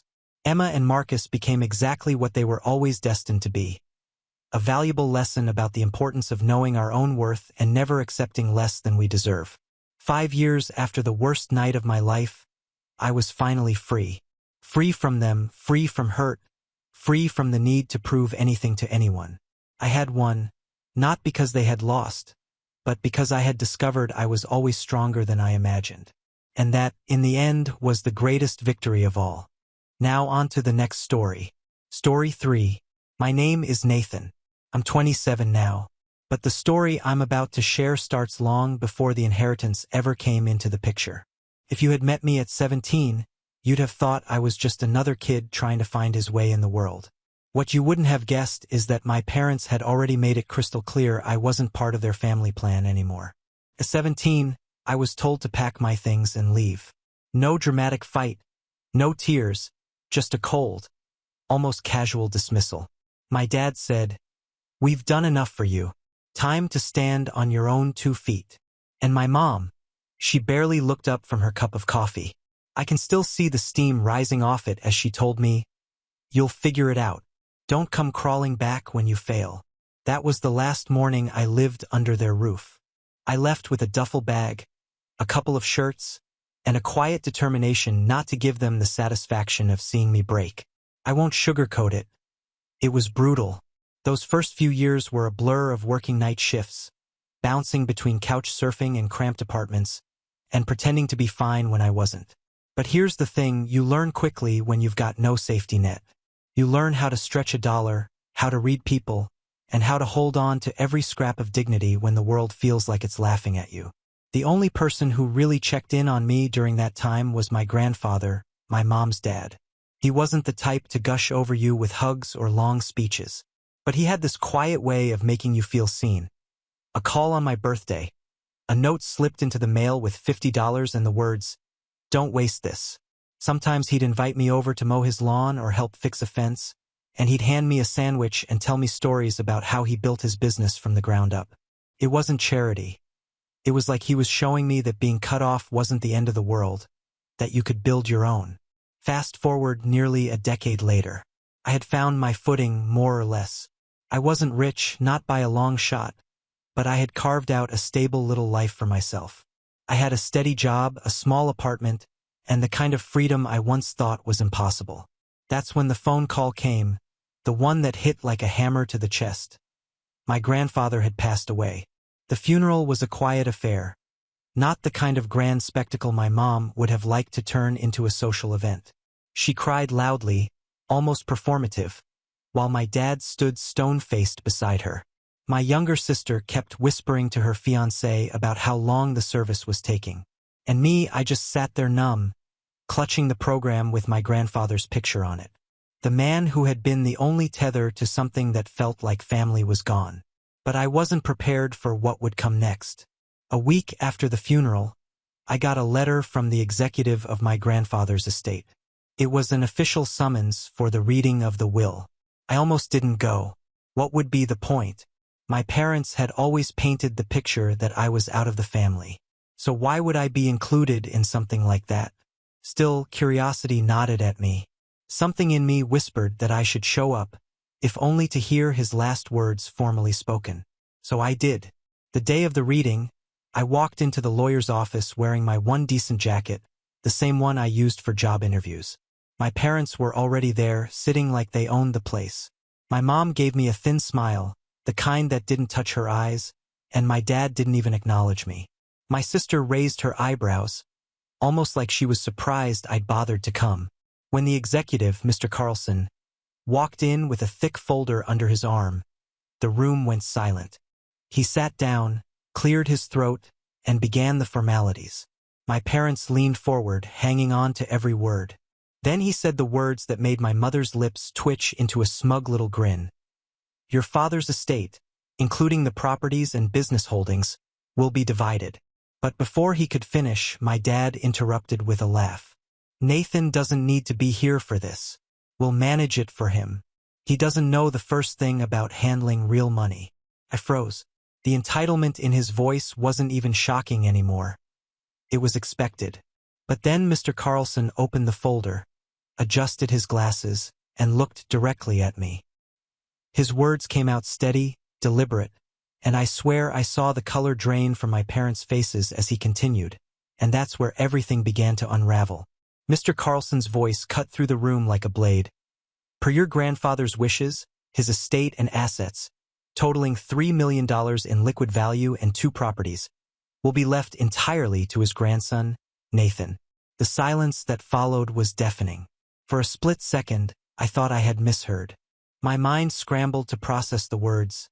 Entirely to me. I glanced at my parents, and what I saw was almost comical if it hadn't been so unnerving. My mom's smug little smile shattered instantly.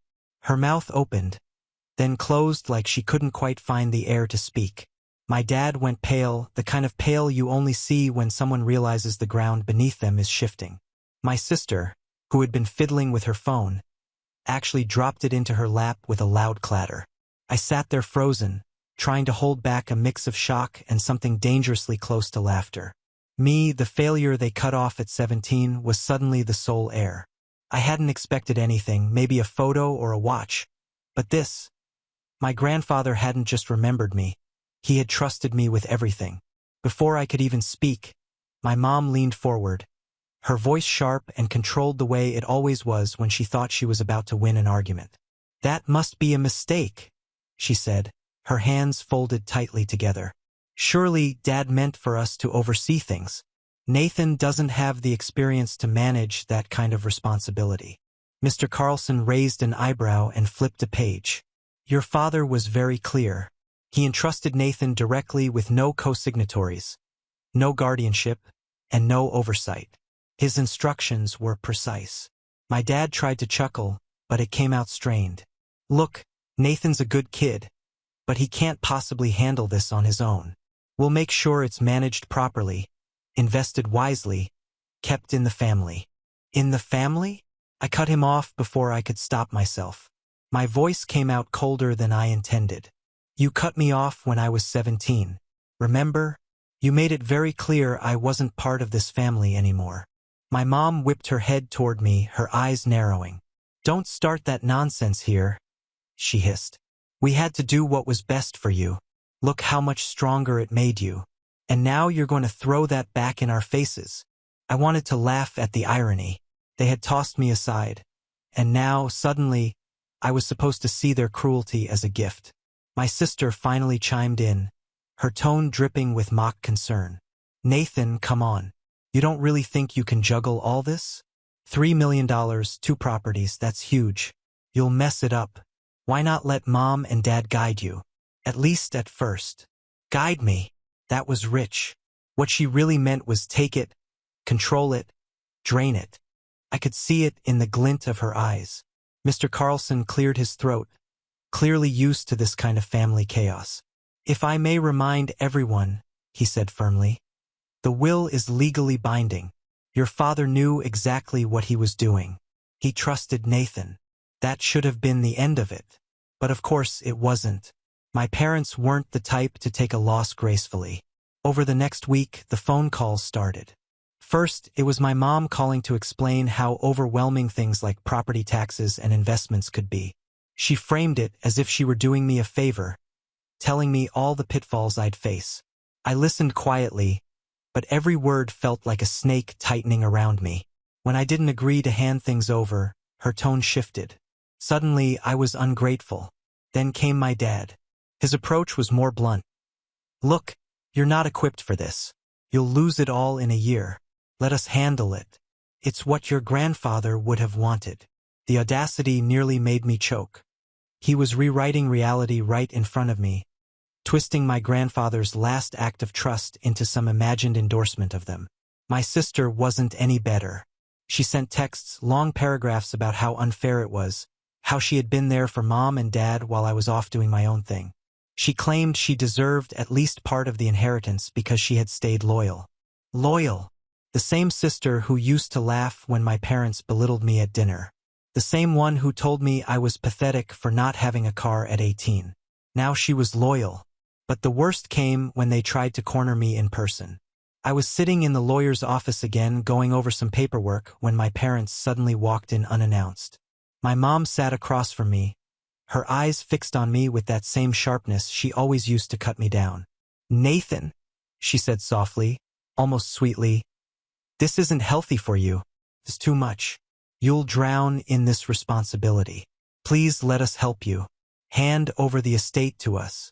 You can keep a portion of the cash, but the rest let us manage it. It's the only sensible choice." I sat there staring at her, my chest tight. A part of me wanted to scream, to ask how she could even pretend to care about my well-being after tossing me out like trash. But another part of me stayed silent, watching them, trying to figure out just how far they were willing to push. That's when my dad leaned in and lowered his voice. "If you don't let us manage this, Nathan, you're going to regret it. You don't know what you're walking into." It wasn't just entitlement anymore. It was a threat. And in that moment, something in me hardened. I didn't know yet how this was going to play out, but I knew one thing for certain. They weren't done coming after me, and I wasn't going to let them win. I should have known the calls, the texts, the guilt trips. Even the veiled threats weren't the end. With my family, silence never meant surrender. It meant plotting. Started small. A few weeks after the will reading, I got a letter in the mail from the county assessor's office. According to them, One of my grandfather's properties, the farmhouse he'd lived in for decades, was being contested. Someone had filed paperwork claiming it had been promised to them in a verbal agreement. I didn't need to guess twice who was behind it. When I called Mr. Carlson, he sighed and said, "It looks like your parents have hired a lawyer. Don't worry, they have no case. But this is going to get messy." Messy was an understatement. Over the next month, I was bombarded. Certified letters, notices, even a few surprise visits from people who claimed they were interested buyers for the properties, though it didn't take long to realize they'd been sent by my father to intimidate me. Every knock at my door felt like another reminder that my own parents were waging war against me. But the betrayal that cut the deepest didn't come in a letter or a fake offer. It came from someone I never expected to get dragged into this. One evening after a long day of work, I came home to find my landlord waiting at my apartment door. He looked uncomfortable, almost apologetic, as he handed me a folded piece of paper. "I'm sorry, Nathan," he muttered, "but I got a call today from your father." I blinked at him, confused. "What do you mean?" He rubbed the back of his neck. "He told me you'd come into some money, said you'd probably be moving soon. He suggested I speed up the process and find someone else for the unit. Legally, I can't do that, but he was insistent, pressed me for your rental history, even asked about late payments." I felt the blood rush to my face. They weren't just circling my inheritance. They were digging into my personal life, trying to destabilize me. My landlord must have seen the shock written all over me because he quickly added, "Don't worry, I'm not doing anything, but I thought you should know what he's up to." That night, I sat in my small apartment staring at the ceiling, replaying the conversation over and over. My father had called my landlord my safe space to sabotage me. He wasn't just greedy. He was willing to strip away every ounce of stability I had left to corner me into giving up the estate. As if that weren't enough, my sister took things to another level. She reached out to me, pretending to want peace. "Can we meet for coffee?" she texted. "I don't want to fight anymore." Against my better judgment, I agreed. A part of me wanted to believe that maybe, just maybe, she was capable of seeing reason. We met at a small cafe downtown. She smiled when she saw me, all sweetness and warmth, like she hadn't been sending guilt-tripping messages for weeks. For an hour, we actually talked about work, about her upcoming wedding, about our childhood. For the first time in years, it almost felt like I had my sister back. Then, just as I was letting my guard down, she leaned in and lowered her voice. "Nathan, look, Mom and Dad are just scared. They don't want to see you throw this all away. If you just transfer control of the estate into Dad's name, even temporarily, it'll fix everything. We can go back to being a family again." I stared at her, my stomach dropping. This whole thing, it had been a setup, a trap wrapped in nostalgia and false kindness. She saw the anger on my face and quickly added, "I swear it won't be forever, just until things settle down. You can trust us." I stood up without finishing my coffee. "You mean the way you trusted me when I was 17? When you stood by and watched them throw me out?" Her smile faltered, but she didn't back down. Instead, she pulled out her phone and said something that made me go cold. "If you don't work with us, Dad's going to make this really hard for you. He's already talking to people, important people. You don't want to make enemies, Nathan." I left without another word, my chest tight with betrayal. She hadn't come to reconcile. She had come to deliver a message, a warning, wrapped in sisterly concern. The breaking point came a week later. I got a call from Mr. Carlson, his voice unusually grave. "Nathan, I need you to come into the office immediately," he said. When I arrived, he slid a document across the desk toward me. My hands trembled as I read it. Somehow, my parents had managed to file a petition claiming I was unfit to manage the inheritance due to emotional instability and financial irresponsibility. They had listed fabricated stories of debts, unpaid bills, even a supposed incident where I had threatened them. It was a full-on attempt to strip me of control legally. I felt sick. It wasn't just greed anymore. They were rewriting my entire character, painting me as unstable, reckless, dangerous. And the worst part, they'd signed the petition with my sister as a witness. My own family was trying to erase me from my grandfather's legacy by destroying me first. And as I sat there staring at the lies written in black ink, one thought burned in my mind. If this was how far they were willing to go, then I needed to be ready to fight back in ways they never saw coming. The days after seeing that petition were some of the darkest I can remember. It wasn't just the shock of reading lies written about me. It was the suffocating realization that my own parents had sat down, drafted this, and signed it as if I were nothing more than an obstacle to be bulldozed. And my sister, her name inked at the bottom as a witness. That stung the most. For a while I felt paralyzed. I went through my days on autopilot. I'd wake up, go to work, come home, and just sit in silence, staring at the stack of papers Mr. Carlson had given me. My apartment, once my little sanctuary, suddenly felt unsafe, like even the walls knew I was under attack. Every knock at the door made me tense up. Every time my phone buzzed, I expected it to be another demand, another threat, another twist of the knife. I stopped answering most calls. My friends, the few I had, noticed the change. A coworker even asked me if I was okay. But what could I say? Yeah, I'm fine. Just being sued by my parents for money they think I don't deserve. It sounded ridiculous even to me. So, I kept it all bottled up, carrying the weight in silence. The hardest part was at night. I'd lie in bed staring at the ceiling, replaying everything over and over. The day they cut me off at 17. The times they laughed when I couldn't afford new clothes. My sister's smug face when she got a car for her 18th birthday while I was working double shifts at a diner just to keep gas in mine. And now, after years of proving I could survive without them, they were trying to erase me completely. The irony was almost unbearable. There were moments where I almost believed their narrative. Maybe I wasn't capable of handling all this. Maybe they were right. Maybe I would fail and my grandfather had made a mistake. That self-doubt crept in like poison, whispering in the quiet hours when I couldn't distract myself. And once or twice I even thought about giving in, letting them have it. At least then the pressure would stop. At least then I could breathe again. But every time that thought surfaced, I remembered my grandfather. His quiet strength, the way he had slipped me $50 bills when no one else cared whether I had food in my fridge. The stories he told me about building his business from nothing, about how people tried to cheat him, too. But he never let them win. He'd chosen me for a reason. He hadn't seen a failure. He'd seen someone strong enough to carry what he left behind. If I gave up now, I wouldn't just be betraying myself. I'd be betraying him. Still, the weight crushed me for a while. Bills piled up. My work suffered. I showed up late more than once, distracted, exhausted from sleepless nights. I started skipping meals not because I didn't have money, but because I didn't have the energy. And slowly, people around me began to notice. One night, my landlord knocked on my door again. This time, he wasn't bringing bad news. He had a paper bag in his hand. "You look like you haven't eaten in days," he said, setting it down on my counter. "Chinese takeout. Eat it. No arguments." I wanted to cry right there. A near stranger cared more about me than my own parents ever had. That's when something in me shifted. It wasn't an explosion or some big revelation. It was a quiet decision, almost imperceptible at first. I wasn't going to break.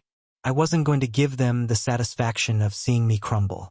If they wanted to paint me as unstable, I would become the exact opposite. Methodical, prepared, untouchable. I started small. I organized every document I had, labeling folders, making copies, and backing everything up digitally.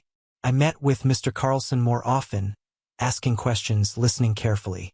I started researching laws about inheritance cases where families tried to contest wills, loopholes, precedents. The more I read, the more I realized they weren't invincible. They were sloppy, greedy, reckless. And slowly, I began to think less like the scared kid they'd thrown out, and more like the man my grandfather had believed in. Still, there were setbacks. One morning, I woke up to find someone had keyed my car. Long, deliberate scratches carved into the paint. I didn't need to guess who had done it. A neighbor later told me he'd seen my dad's truck idling down the street that night, but I didn't react. I filed the report, took pictures, and tucked it away. evidence. Another time, I overheard my sister at a cafe bragging to a friend about how soon she'd be moving into Grandpa's house. She didn't see me sitting at the back, listening, clenching my jaw. I walked out before she could notice, my stomach churning with anger, but also with resolve. If she thought she could waltz into that farmhouse, she was in for a rude awakening. The lowest point came when I received a letter from my employer. An anonymous complaint had been filed against me claiming I was mentally unstable and a financial liability. They didn't name names, but I didn't need to guess. Thankfully, my boss didn't believe it. He even told me, "I don't know who's out to get you, but you've got to be careful." Careful. That word stuck with me. If they were willing to go this far, there was no telling what they'd do next. And as much as I hated admitting it, I realized something. I couldn't just defend myself. Defense wasn't enough. If I kept standing still, they'd eventually find a way to corner me.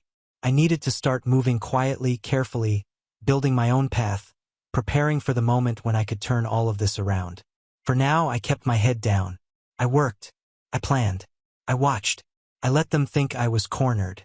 Let them believe I was breaking under the pressure. Because the more they underestimated me, the sweeter it would be when the tide finally turned. And though I didn't know it then, the moment was coming sooner than I realized. It's strange how life can feel like it's collapsing in on itself 1 month and then slowly, almost imperceptibly, begin to expand again. That's how it was for me. The weeks after hitting rock bottom didn't change overnight, but small victories started stacking up, and with each one, I felt a little stronger.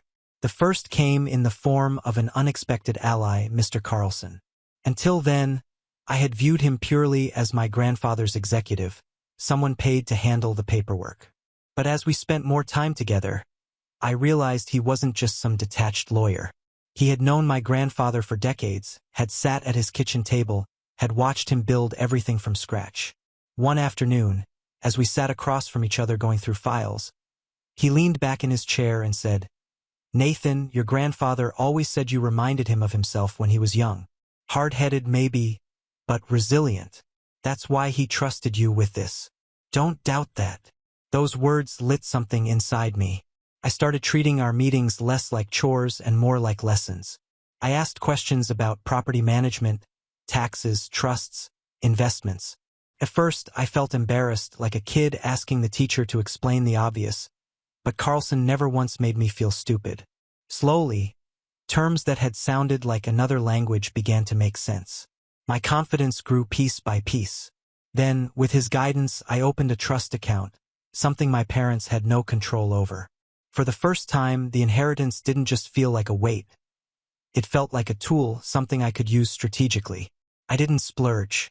I didn't buy the sports car I once dreamed of as a teenager. Instead, I invested in myself. I signed up for a night class in business management at the community college.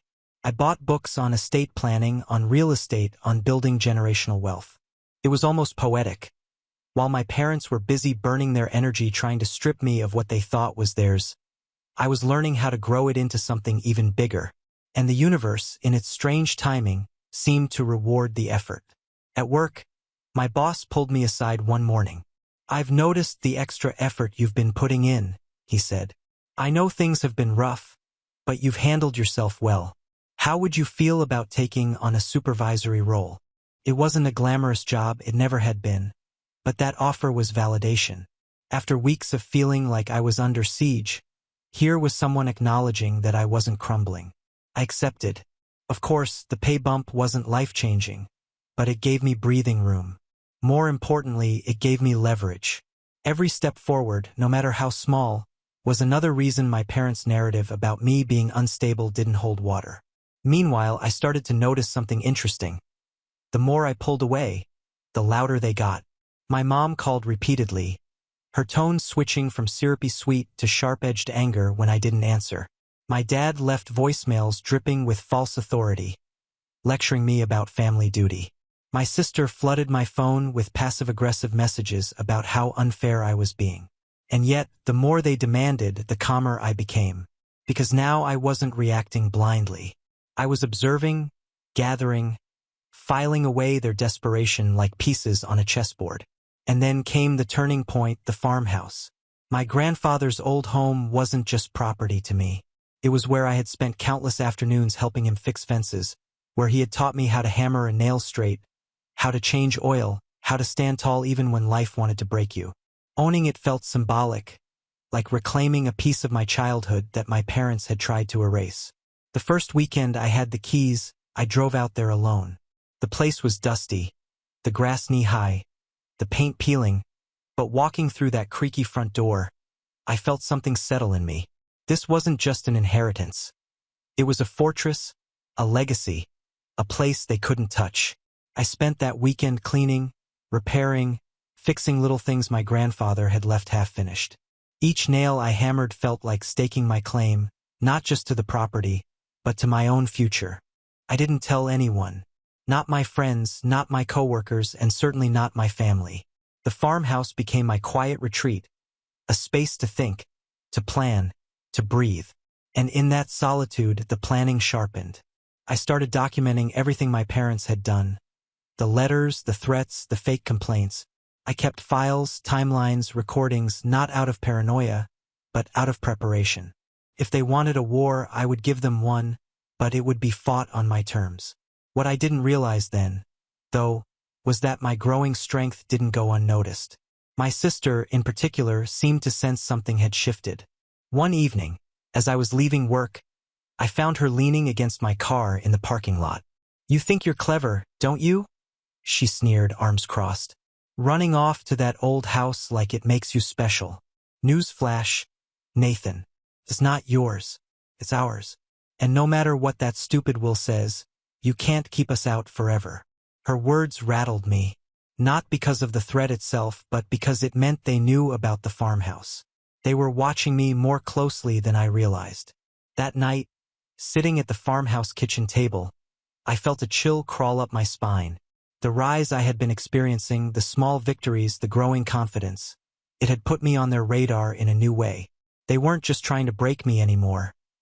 They were preparing to strike back harder, and I had to be ready. I didn't sleep much after that night in the farmhouse. My sister's words, her confidence that they would find a way in, echoed in my mind. For the first time, I realized this wasn't just about money anymore. This was about control, about dominance, about the fact that they couldn't stand to see me succeed outside of their shadow. But if they thought I was still the scared teenager they kicked out at 17, they were wrong.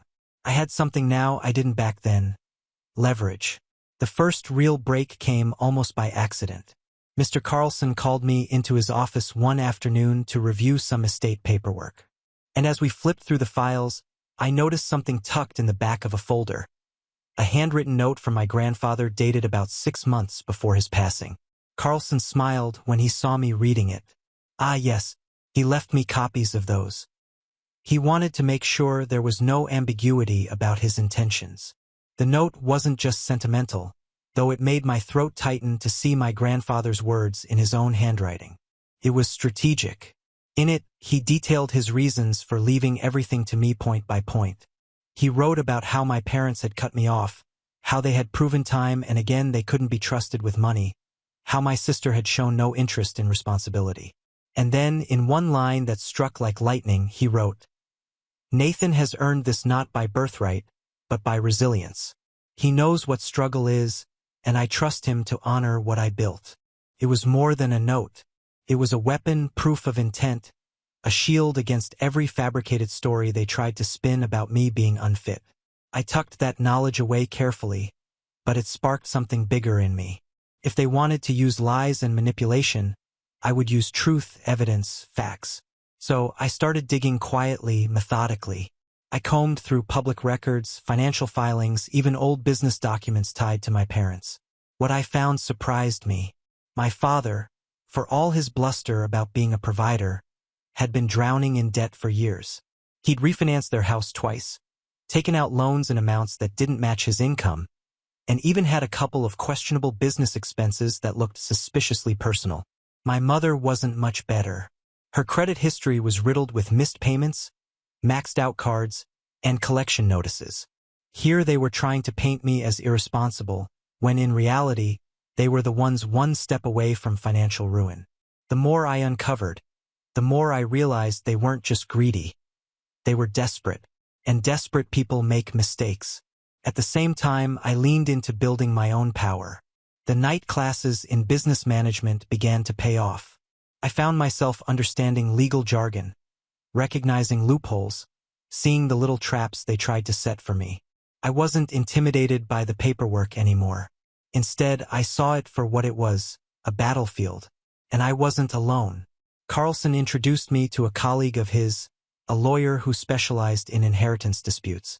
She listened carefully as I explained everything from the harassment to the forged narratives. When I was done, she leaned back in her chair and said, "They've already overplayed their hand. Keep documenting everything. Every call, every visit, every letter. The more they push, the stronger your case becomes." It was validating hearing that from a professional. For the first time, I wasn't just reacting. I was preparing. I started recording phone calls, saving voicemails, even printing out my sister's threatening texts. My little folder of evidence grew thicker each week. And with it, so did my resolve.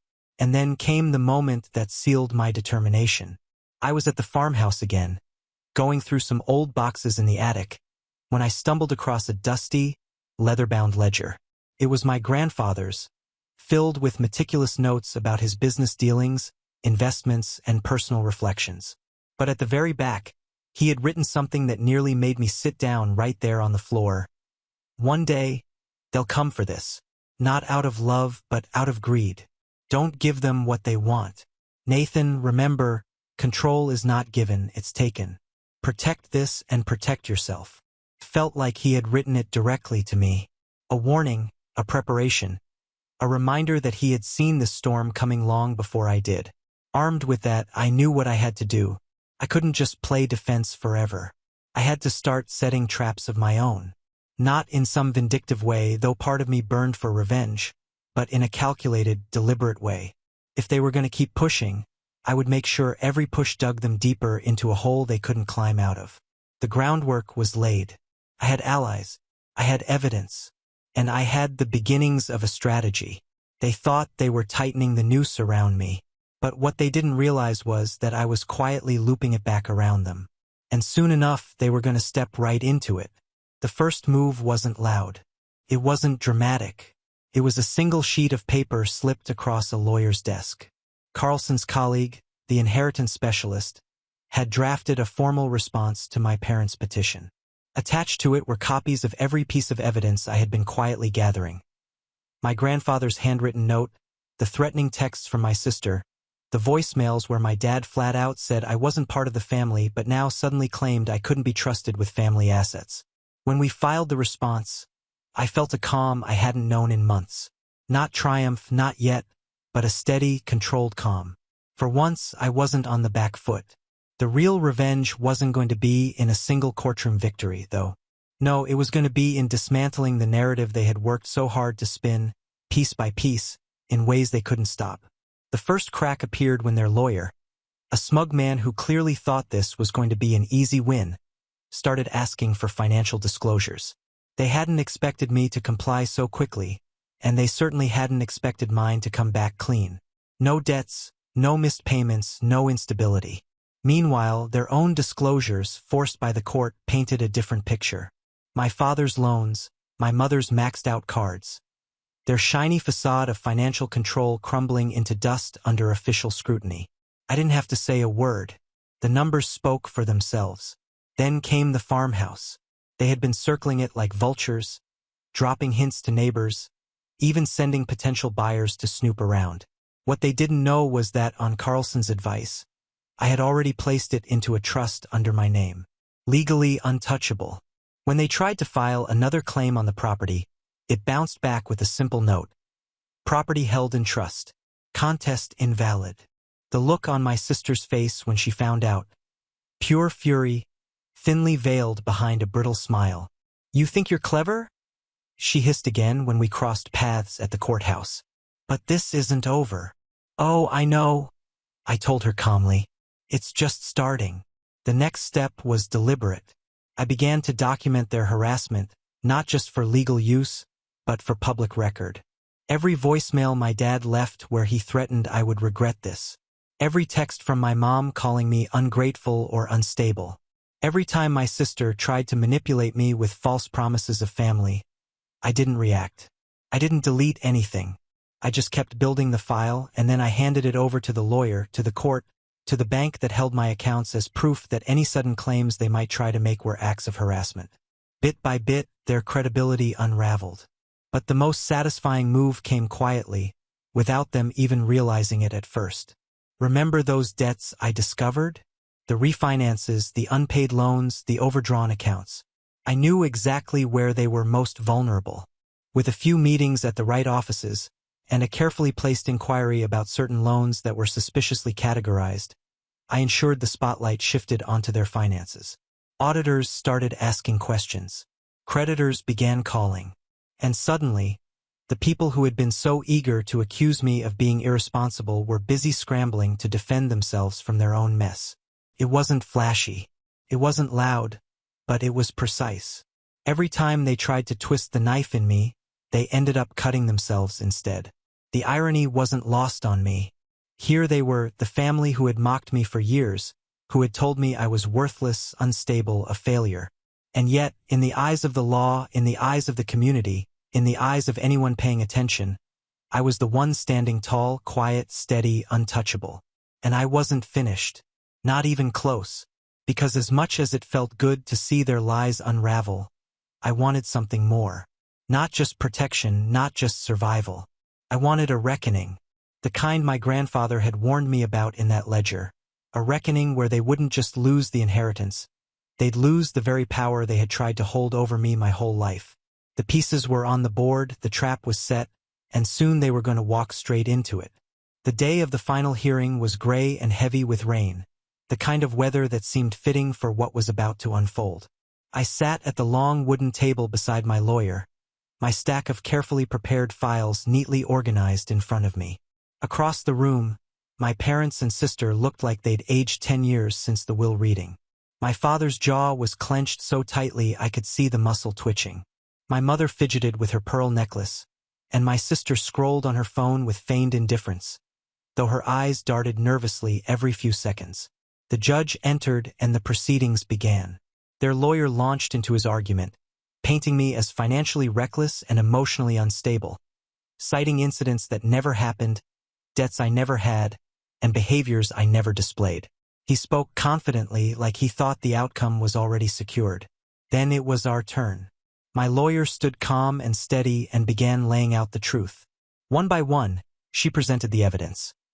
My grandfather's handwritten note explaining exactly why he trusted me. The clean financial records showing my stability. The stack of texts and voicemails filled with harassment, threats, and manipulation. The piece de resistance came when she introduced the financial disclosures. My parents' mountain of debt, their reckless spending, the very things they tried to accuse me of. The courtroom shifted. You could feel it in the air. Their lawyer stammered, tried to redirect, but the damage was done. The judge leaned forward, clearly unimpressed. By the time the ruling came down, it wasn't just a win. It was a complete dismantling of their case. The petition was dismissed with prejudice, meaning they couldn't file it again. The inheritance, the estate, the farmhouse, everything was affirmed as mine, untouchable. But the fallout didn't end there. The financial skeletons I had uncovered didn't just stay in that courtroom. Word spread quickly. Creditors, banks, even neighbors began to realize the perfect family image my parents had cultivated was nothing more than a hollow shell.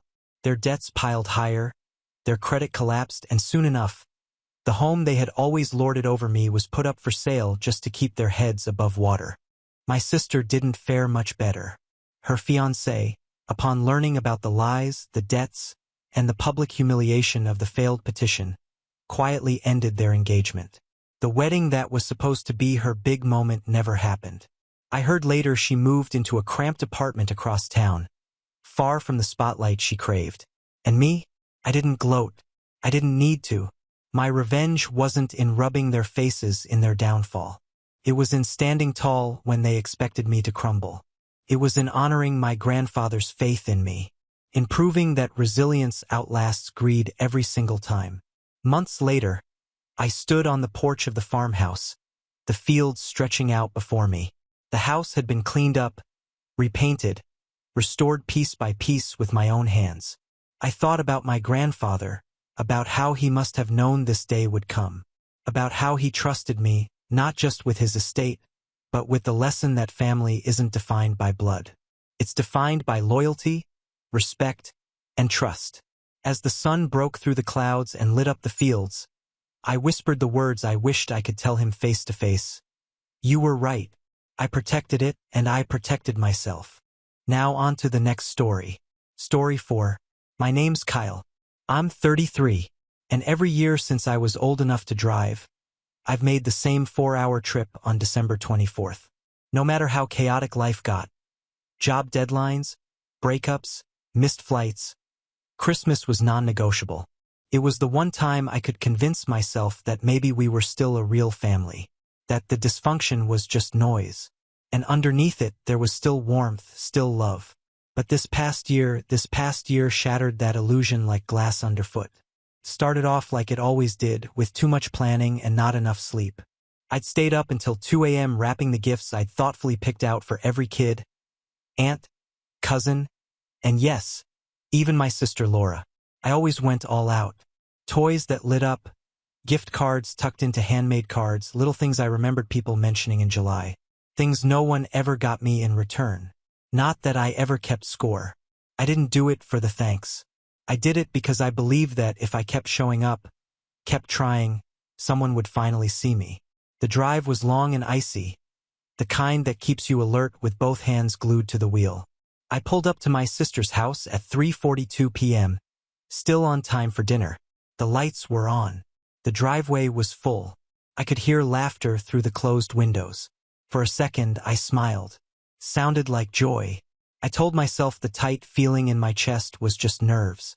I got out, straightened my jacket, and knocked. Laura opened the door. I'll never forget the look on her face. Not surprise, not delight, but mockery. Thinly veiled behind a laugh that stabbed sharper than any insult. "Oh, you actually came," she said, tilting her head like I was some stray dog who wandered into the wrong backyard. I blinked. Of course I did. I texted you last week. You said this here's just for family, she interrupted, grinning like she was delivering the punchline to a joke no one had told me. Then she pulled the door halfway closed, leaned in slightly, and added, "Try to take the hint, Kyle." And then the door shut just like that. No Merry Christmas. No apology. Just me, my arms full of gifts, standing on a frozen porch while the muffled sounds of celebration hummed behind thick walls. I didn't knock again. I didn't scream or cry or call anyone. I just stood there for a second, the cold seeping into my bones, and nodded to myself like I'd finally heard something that had been whispered for years. Only now it was being screamed. Then I turned around, walked back to my car, carefully set the gifts in the trunk, and started the engine. I didn't even make it to the highway before my phone buzzed. A message from Jason, Laura's husband. Why would that loser even show up?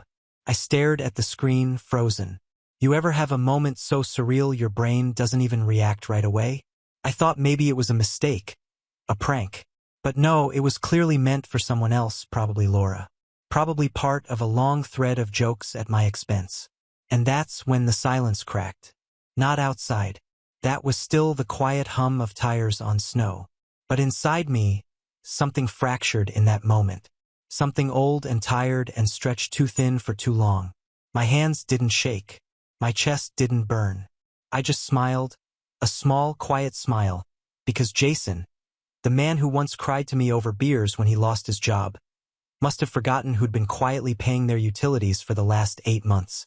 Laura must have forgotten who co-signed the loan that let them refinance their house at a better rate. And they both must have thought I was just going to keep doing it forever without boundaries, without self-respect. They were wrong. I pulled into a gas station lot, parked, and pulled out my laptop. I didn't even need to think twice. I logged into every account I managed, their electricity, gas, internet, even that fancy family Spotify premium I'd been covering. One by one, I removed my payment methods, canceled autopay. I even revoked access to the Amazon Prime account I'd foolishly shared. Then I opened the loan dashboard and began the process to legally remove myself as a cosigner, which wouldn't be easy, but it was in motion now, a tide that wouldn't stop. And then I waited. By the time I pulled into my apartment parking lot, my phone had 14 missed calls. I ignored them. I took a long shower, heated up some leftover Chinese food, and for the first time in years, I watched a movie on Christmas Eve without pretending to laugh at someone else's jokes or forcing a smile through gritted teeth. I felt hollow, but also calm, like my spine had grown back without me realizing it.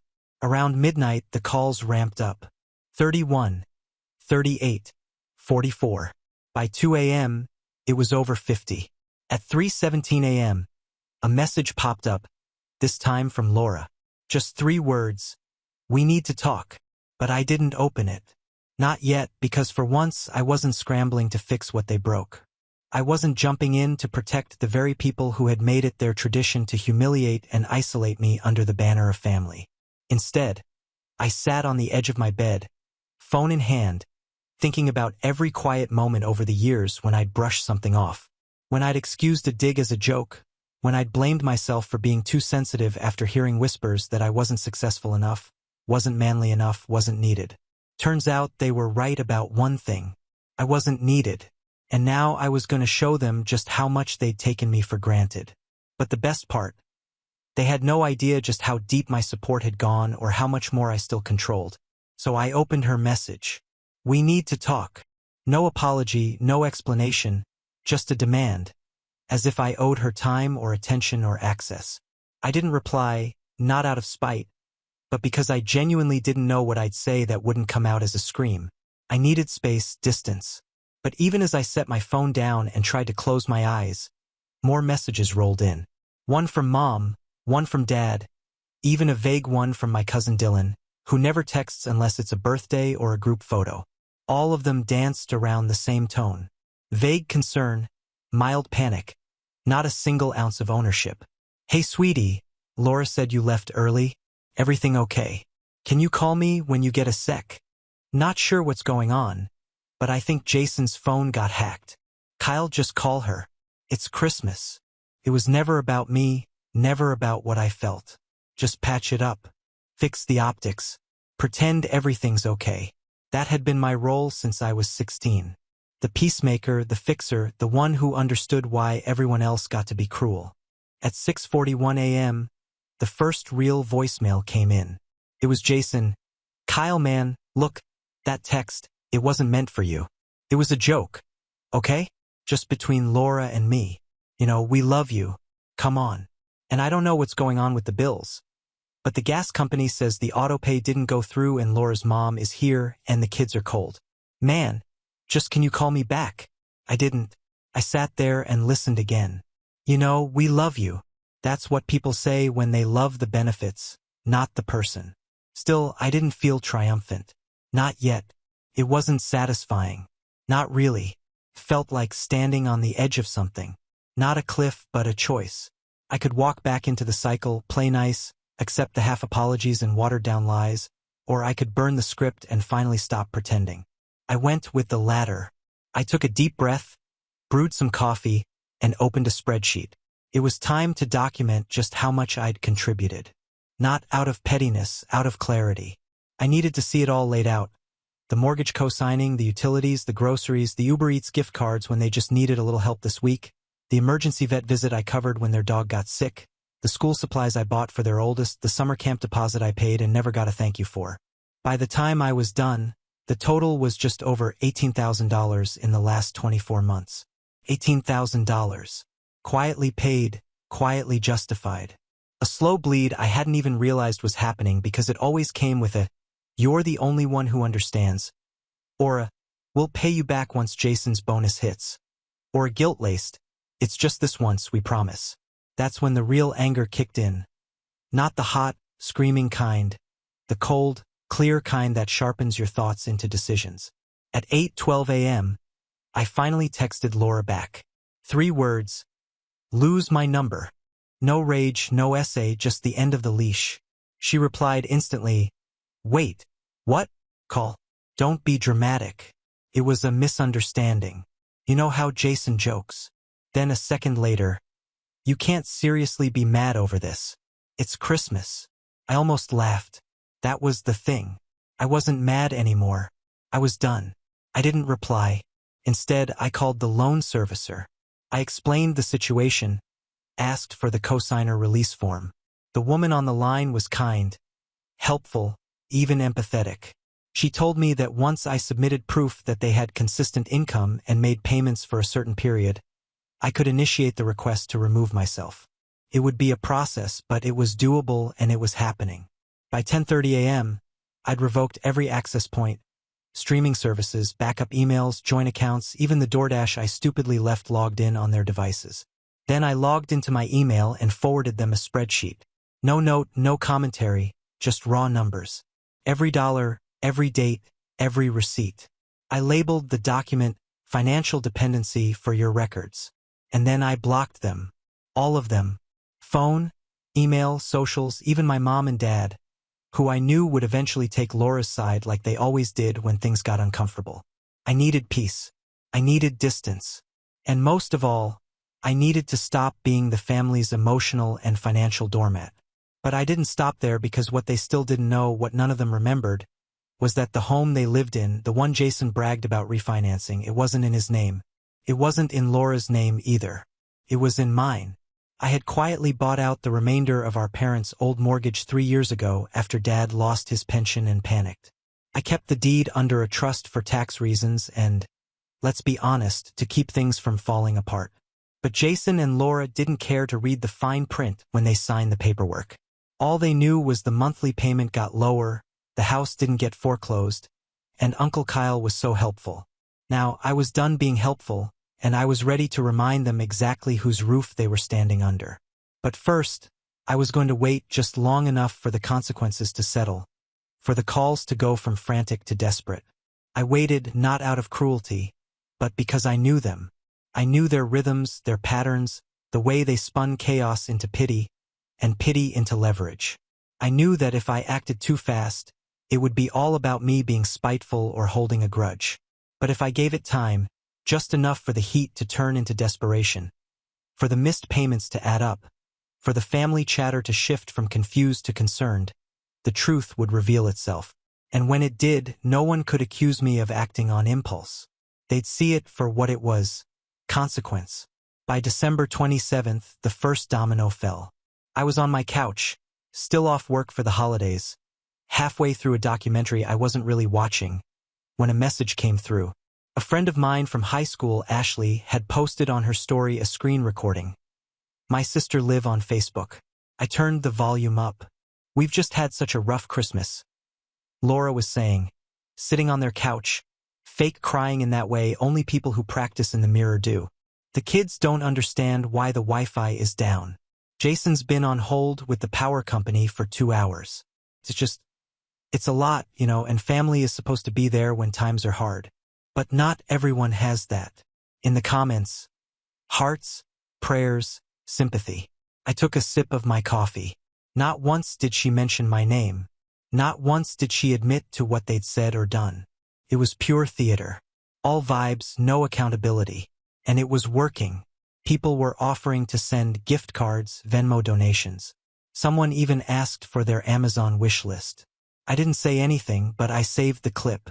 December 29th, Jason called me from an unknown number. I didn't answer. 5 minutes later, he left a voicemail. "Kyle, listen. I don't know what you're doing or what you think you're proving, but this is getting out of hand.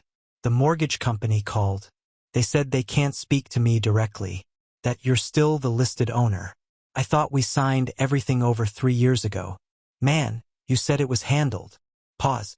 "You can't just ignore us. You're leaving your nieces in the dark in the middle of winter. Be an adult and call me back." The entitlement practically oozed from his voice. That's when I knew they didn't just assume I'd never pull the plug. They genuinely believed they were owed my silence, my money, and my name. That after everything, I was the one in the wrong for no longer funding their lives. That night, I logged into the property trust portal and reviewed the lease clause I had drafted but never used.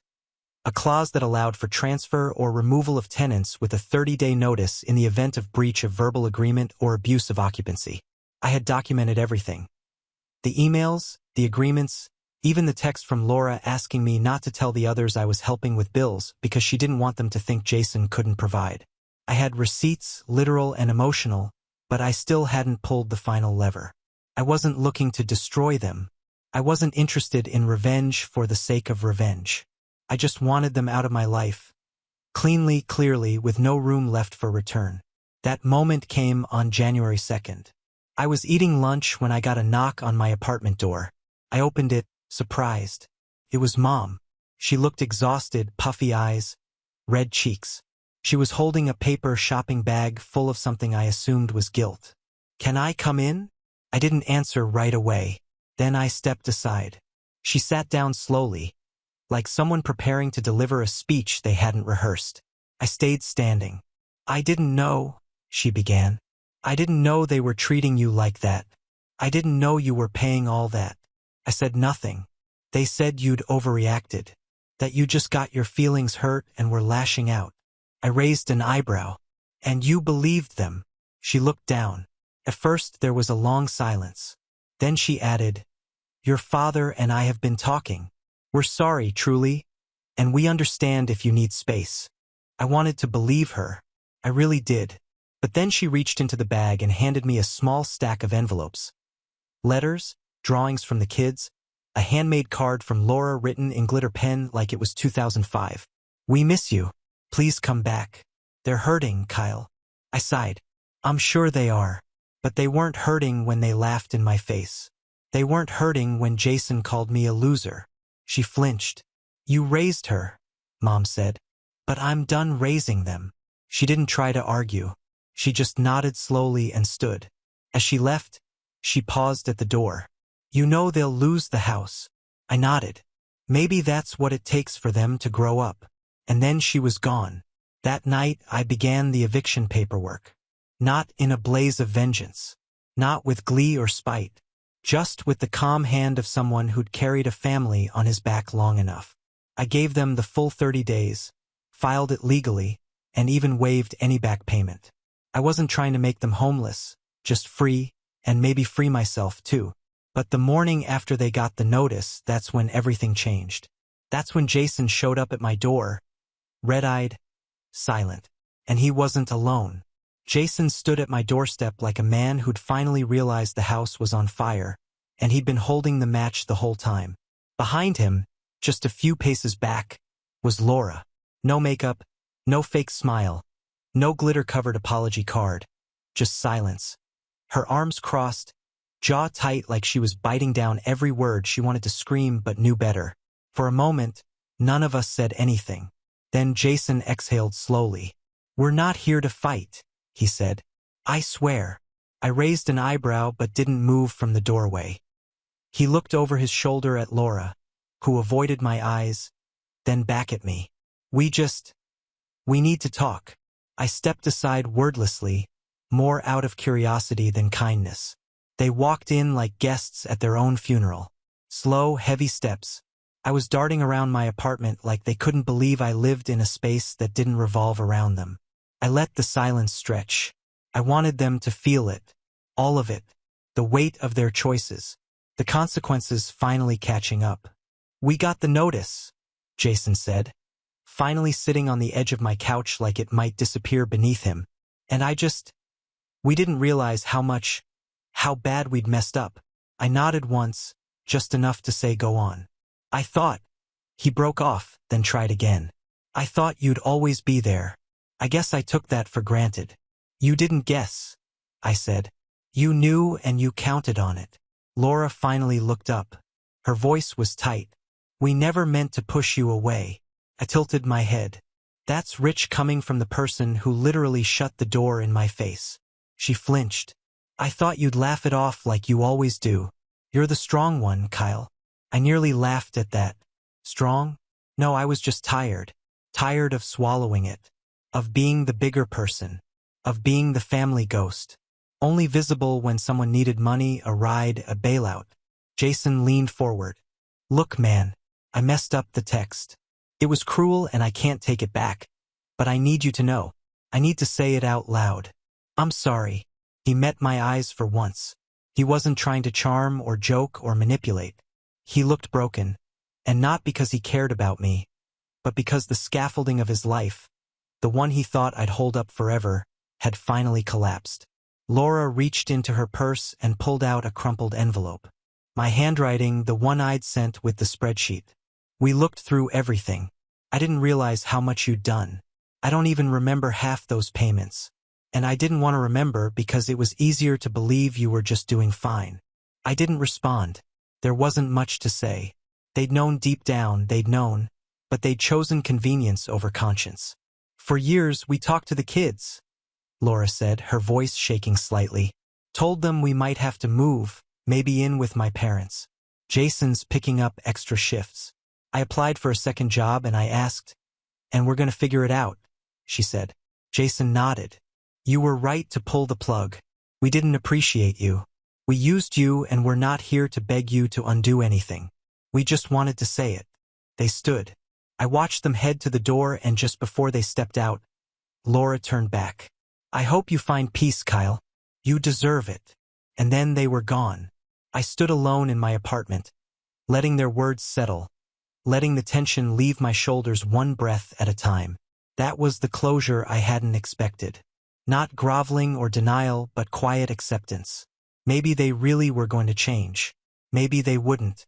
But for once, it didn't matter because their future wasn't my burden to carry anymore. The next 30 days passed without incident. No tantrums, no legal threats, no sudden emergencies to delay the inevitable. Jason emailed me once to confirm a date to move out, and I responded with the formal acknowledgement. That was it. On January 31st, I got a final confirmation from the property manager that the house was vacated, keys returned, and utilities fully transferred out of my name. I stared at the email for a long time. Felt surreal. 3 years of quiet sacrifice. 18 grand. Countless dinners endured. Birthdays ignored.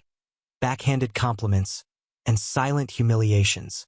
And now it was over. I didn't tell anyone. I didn't post about it. I didn't throw a party. I just closed my laptop, poured myself a drink, and let the stillness wash over me. That weekend, I took a short trip to the coast alone. No itinerary, no guilt. I walked along the sand, let the wind numb my face, and sat by the cliffs with a journal I hadn't touched in years. I wrote down one thing. You can stop trying to earn love that should have been freely given. That line hit harder than I expected. 3 months later, I got a card in the mail. No return address. Inside was a photo of my nieces holding a sign. Thank you, Uncle Kyle. We miss you. There was a note in Laura's handwriting beneath it. We're okay. Not perfect, but okay. Thank you for forcing us to grow up. Love always, even if from a distance. I didn't cry, but I smiled. Sometimes closure doesn't come from confrontation. Sometimes it comes from walking away and knowing you don't have to carry the weight anymore. I placed the card in a drawer and went back to my life. My new life. One with clear lines. One where my value wasn't tied to my wallet or my willingness to endure. And I never drove 4 hours for Christmas again. That year, I stayed home and I was exactly where I needed to be. Now on to the next story. Story 5. Hey, I don't even know if I'm looking for advice or just need to vent, but I guess we'll see where this goes. I'm Alex. I'm 27, and for the past few years, I've been working as a full-time streamer. It's not something I really talk about with my family much, mostly because they don't understand it and honestly I prefer it that way. But here's the thing. I make good money, more than enough to live comfortably, invest, and, up until recently, support my family financially. My parents were never rich and growing up, things were always a little tight. My dad, let's call him Greg, worked an average office job and always complained about how real jobs don't pay enough. My mom stayed home, and my sister, Emily, well, she's a few years younger than me and still figuring life out. I don't blame her for that, but what I do blame her for is what happened a few nights ago. See, ever since I started making real money, my dad's attitude toward me has been weird. He's never directly acknowledged my success, never asked how I make a living, and certainly never treated me like an adult who's capable of taking care of himself and them. Instead, he treats me like some loser who refuses to get a real job.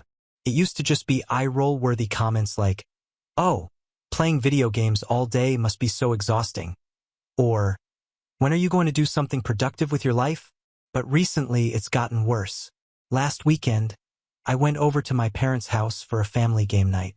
We don't do them often, but every once in a while my mom insists on quality time, so I go along with it.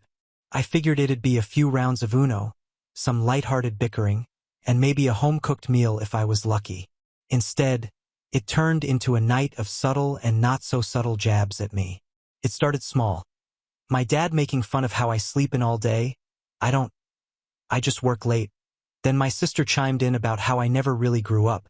Eventually, my mom started reminiscing about how I used to have such big dreams when I was younger, as if I were some tragic disappointment. I tried to brush it off. I've been dealing with this for years, and honestly, I've been over it. But what I didn't know was that Emily had been recording parts of the night on her phone, and 2 days later, she posted the video. I wasn't even looking for it. I was just scrolling through Instagram when I saw a notification that she had posted a story. I tapped on it without thinking, and there it was, a shaky, low-quality video of my dad sitting back in his chair, drinking and saying, "I swear, Alex has the easiest life on earth, plays his little games, talks to nerds all day, and somehow pays rent. He could be homeless in a year and not even see it coming." Then laughter. My sisters, my moms, even my uncle was in the background chuckling. I swiped through the next few clips, and it was more the same. My dad going on about how Alex thinks he's some kind of businessman, while my mom made a joke about how I should put that computer science degree to use and get a real job. And my sister? She was filming it like it was some hilarious behind-the-scenes moment. At one point, she turned the camera on herself and whispered between giggles, "This is why he never brings a girlfriend home." Like I said, I knew they didn't take my job seriously. I knew they thought I was just wasting my life away in front of a screen.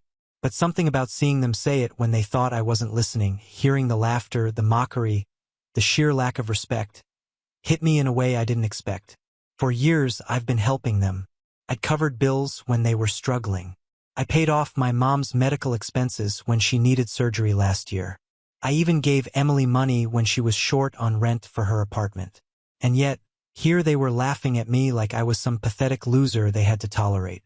I closed Instagram, sat there for a second just staring at my phone, and then, for the first time in years, I felt something shift inside me. Because if that's how they really saw me, maybe it was time to stop helping them. At first, my brain tried to make excuses for them. Maybe they were just joking. Maybe this was one of those moments where people say stupid things for the sake of family banter. Maybe I was overreacting. But the longer I thought about it, the more I realized, no, this wasn't just one offhand joke. This wasn't some harmless teasing between family members. This was contempt. A group of people I'd been supporting in ways they probably didn't even realize, sitting around and laughing about how pathetic they thought I was. And the worst part? They meant it. You can tell when someone is joking. There's a certain energy to it, something lighthearted, something affectionate. But that video, that wasn't lighthearted. That was my dad sitting there confidently tearing me down like it was the most natural thing in the world. That was my sister recording it because she thought it was entertaining. That was my mom chiming in, not to defend me, not to say, "Hey, maybe we shouldn't be trashing Alex like this," but to add to it. I felt something tighten in my chest, a dull, simmering heat that wasn't quite rage yet, but close. I wanted to text Emily right then and there, ask her what the hell she was thinking, demand an explanation, but I stopped myself. Instead, I opened my banking app. I scrolled through my recent transactions, just letting the numbers sink in.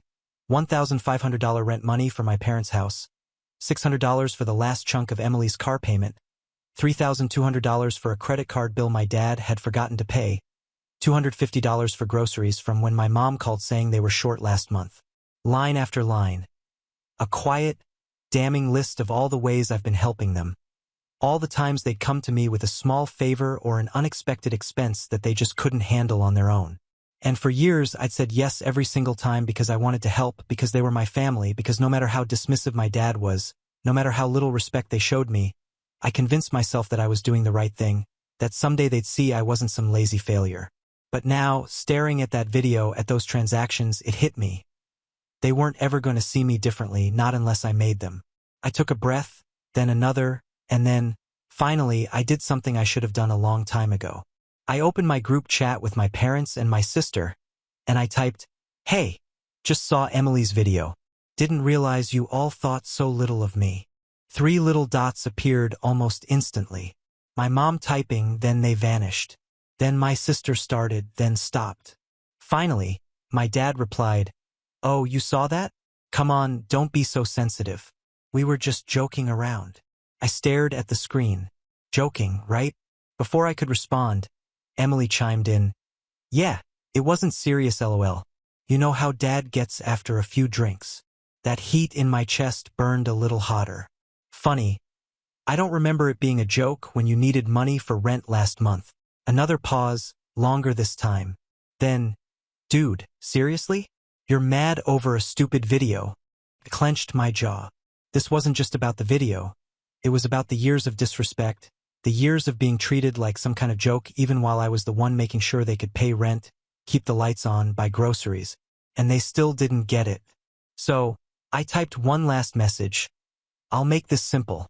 If you think my job is so embarrassing, you won't have to worry about it anymore. Don't ask me for another cent." Then, before they could respond, I muted the chat. For the first time in years, I felt something like relief. Of course, I knew this wasn't over, not by a long shot.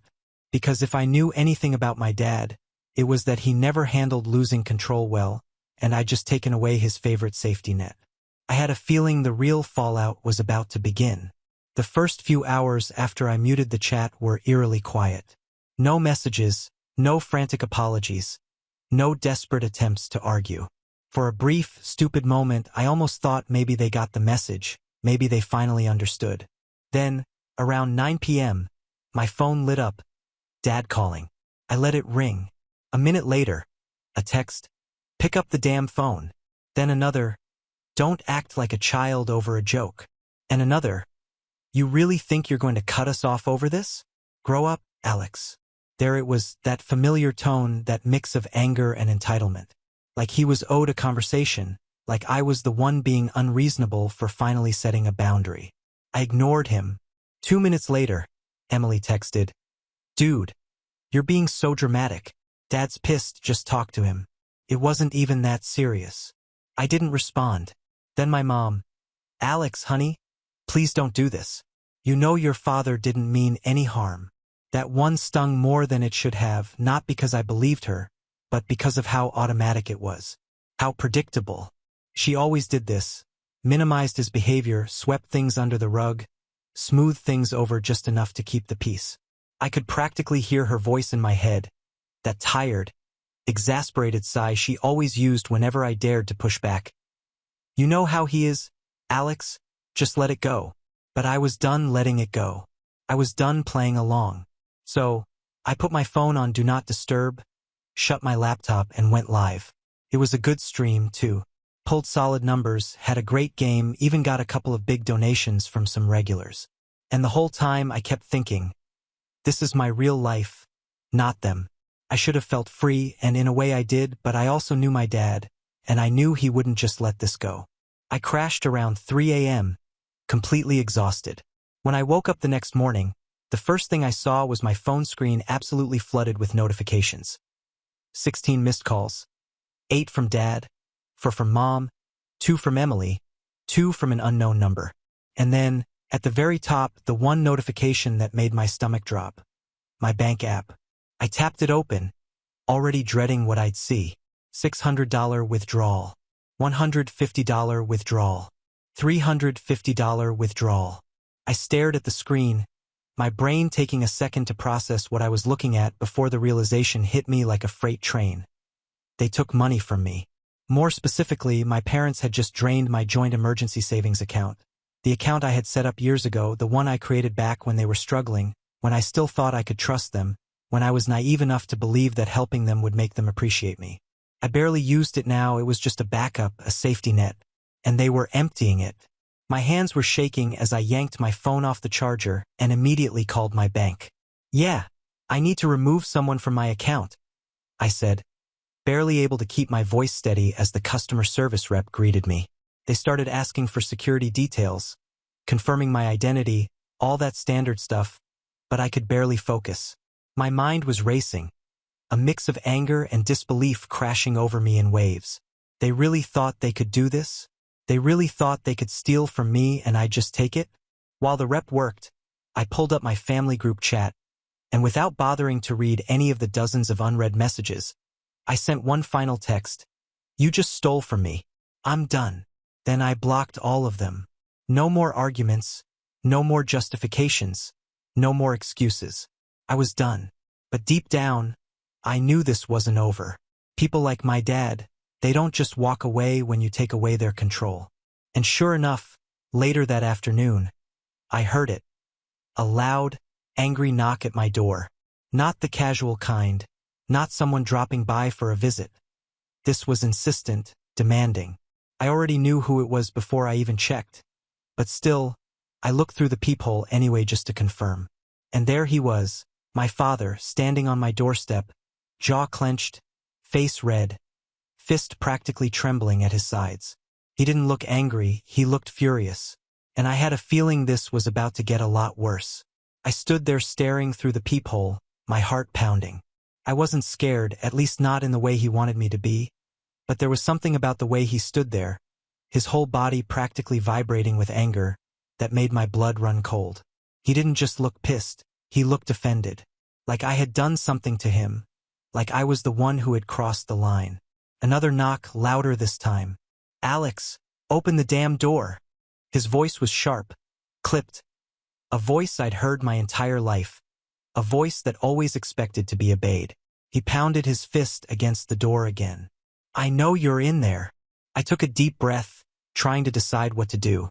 My first instinct was to ignore him, let him rage out there until he got bored and left. But I knew my dad, that wasn't going to happen. He would stay, he would yell, he would escalate. And I wasn't about to have my neighbors calling the cops because my father didn't know how to take no for an answer. So I unlocked the door. The second I cracked it open, he shoved his way inside. I had time to step back before he was already in my apartment, standing in my living room like he owned the place. "What is wrong with you?" he demanded, his voice low but seething. His hands were clenched into fists at his sides, his whole body tense like he was barely holding himself back. "You blocked your mother, your sister? After everything we've done for you?" I let out a sharp laugh. "Everything they've done for me? That was rich. You stole from me," I said, my voice cold. "Don't act surprised that I'm cutting you off." His face twisted into something ugly, a sneer curling at his lips. "Stole from you? Don't be dramatic. That money was for the family." I felt my fingers tighten into a fist at my side. "That was my money that I earned, that I chose to share with you when I thought you actually needed it." I took a step closer, refusing to let him tower over me like he used to when I was a kid. "But I'm done. I'm not your damn ATM. I'm not paying your bills. I'm not bailing you out anymore." He scoffed, shaking his head. "So that's it? You're just going to turn your back on us?" I felt something in me snap.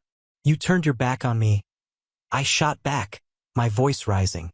"You and Emily and Mom sat there and laughed at me. You mocked me, humiliated me. And now that you're losing my money, now you suddenly care." He rolled his eyes, letting out an exasperated sigh like I was the one being ridiculous. "Jesus, Alex, it was a joke. You're really going to throw a tantrum over that?" I couldn't help but laugh, sharp, bitter, incredulous. A joke. It was always a joke when it suited them, right? Funny how it wasn't a joke when you were taking my money, though. Funny how you never had a problem with my embarrassing career when it was paying your damn rent. That was when something changed. His expression flickered, just for a second, just long enough for me to see it.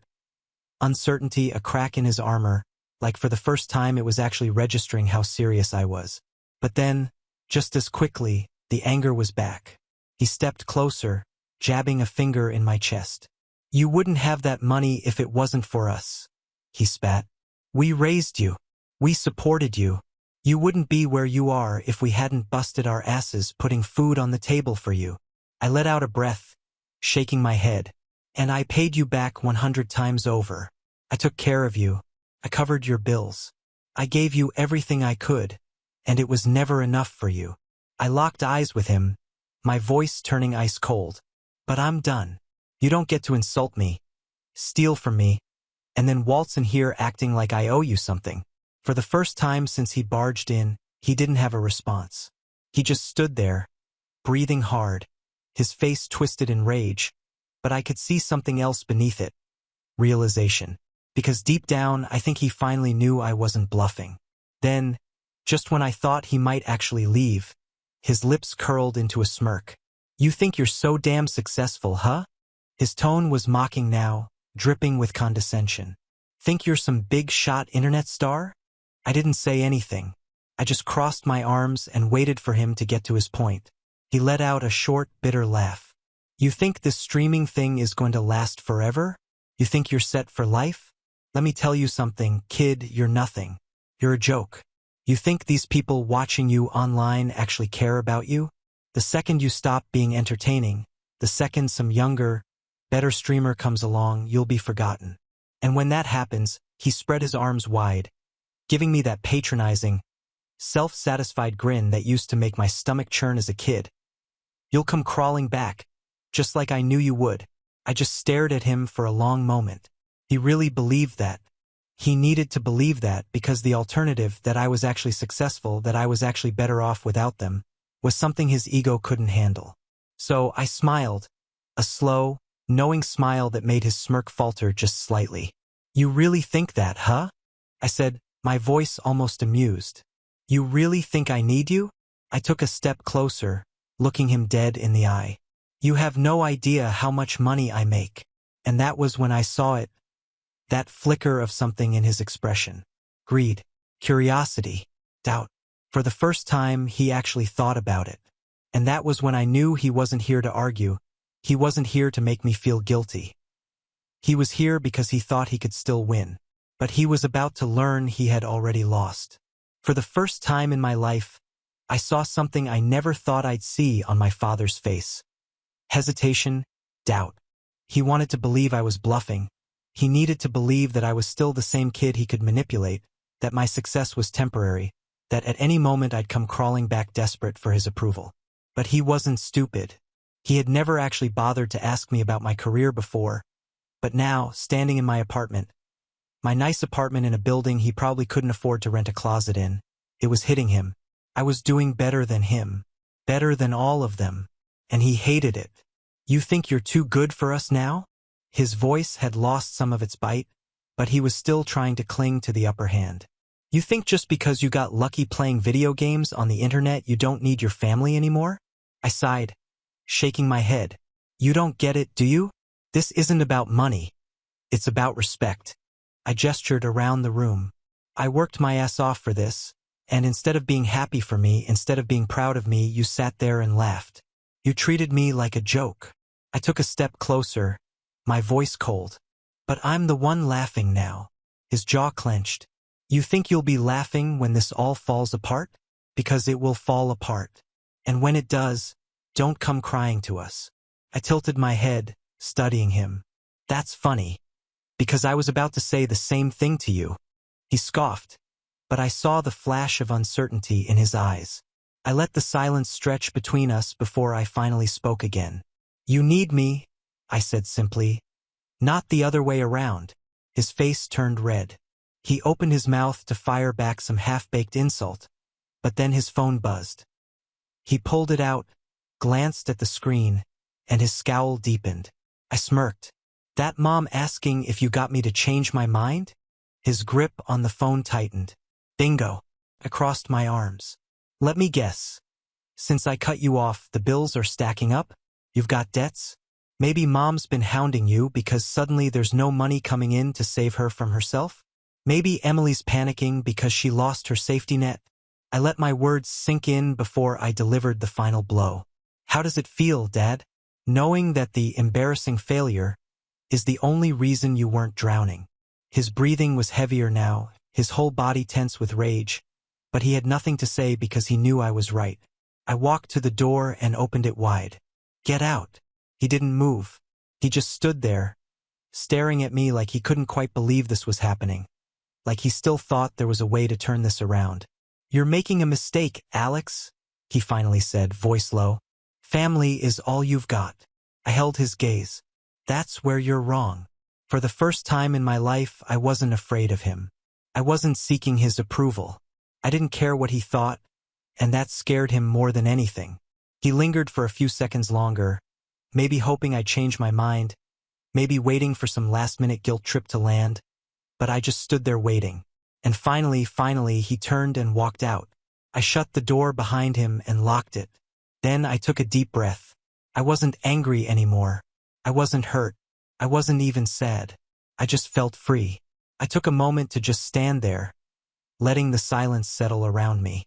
No more guilt, no more obligations, no more bending over backward for people who never cared about me in the first place. It was over, and for the first time in years, I felt like I could finally breathe. I knew they'd try to reach out again. Maybe not today, maybe not tomorrow, but eventually when the money ran out, when things got tough, when they needed me again. But I wasn't going to be there. I had spent years supporting them, hoping they'd see my worth. But the truth was I never needed their validation. I was successful without them. I was happy without them. And I wasn't about to let them drag me down ever again. So what do you guys think? Did I handle this the right way? Would you have cut them off too? Or would you have given them one last chance?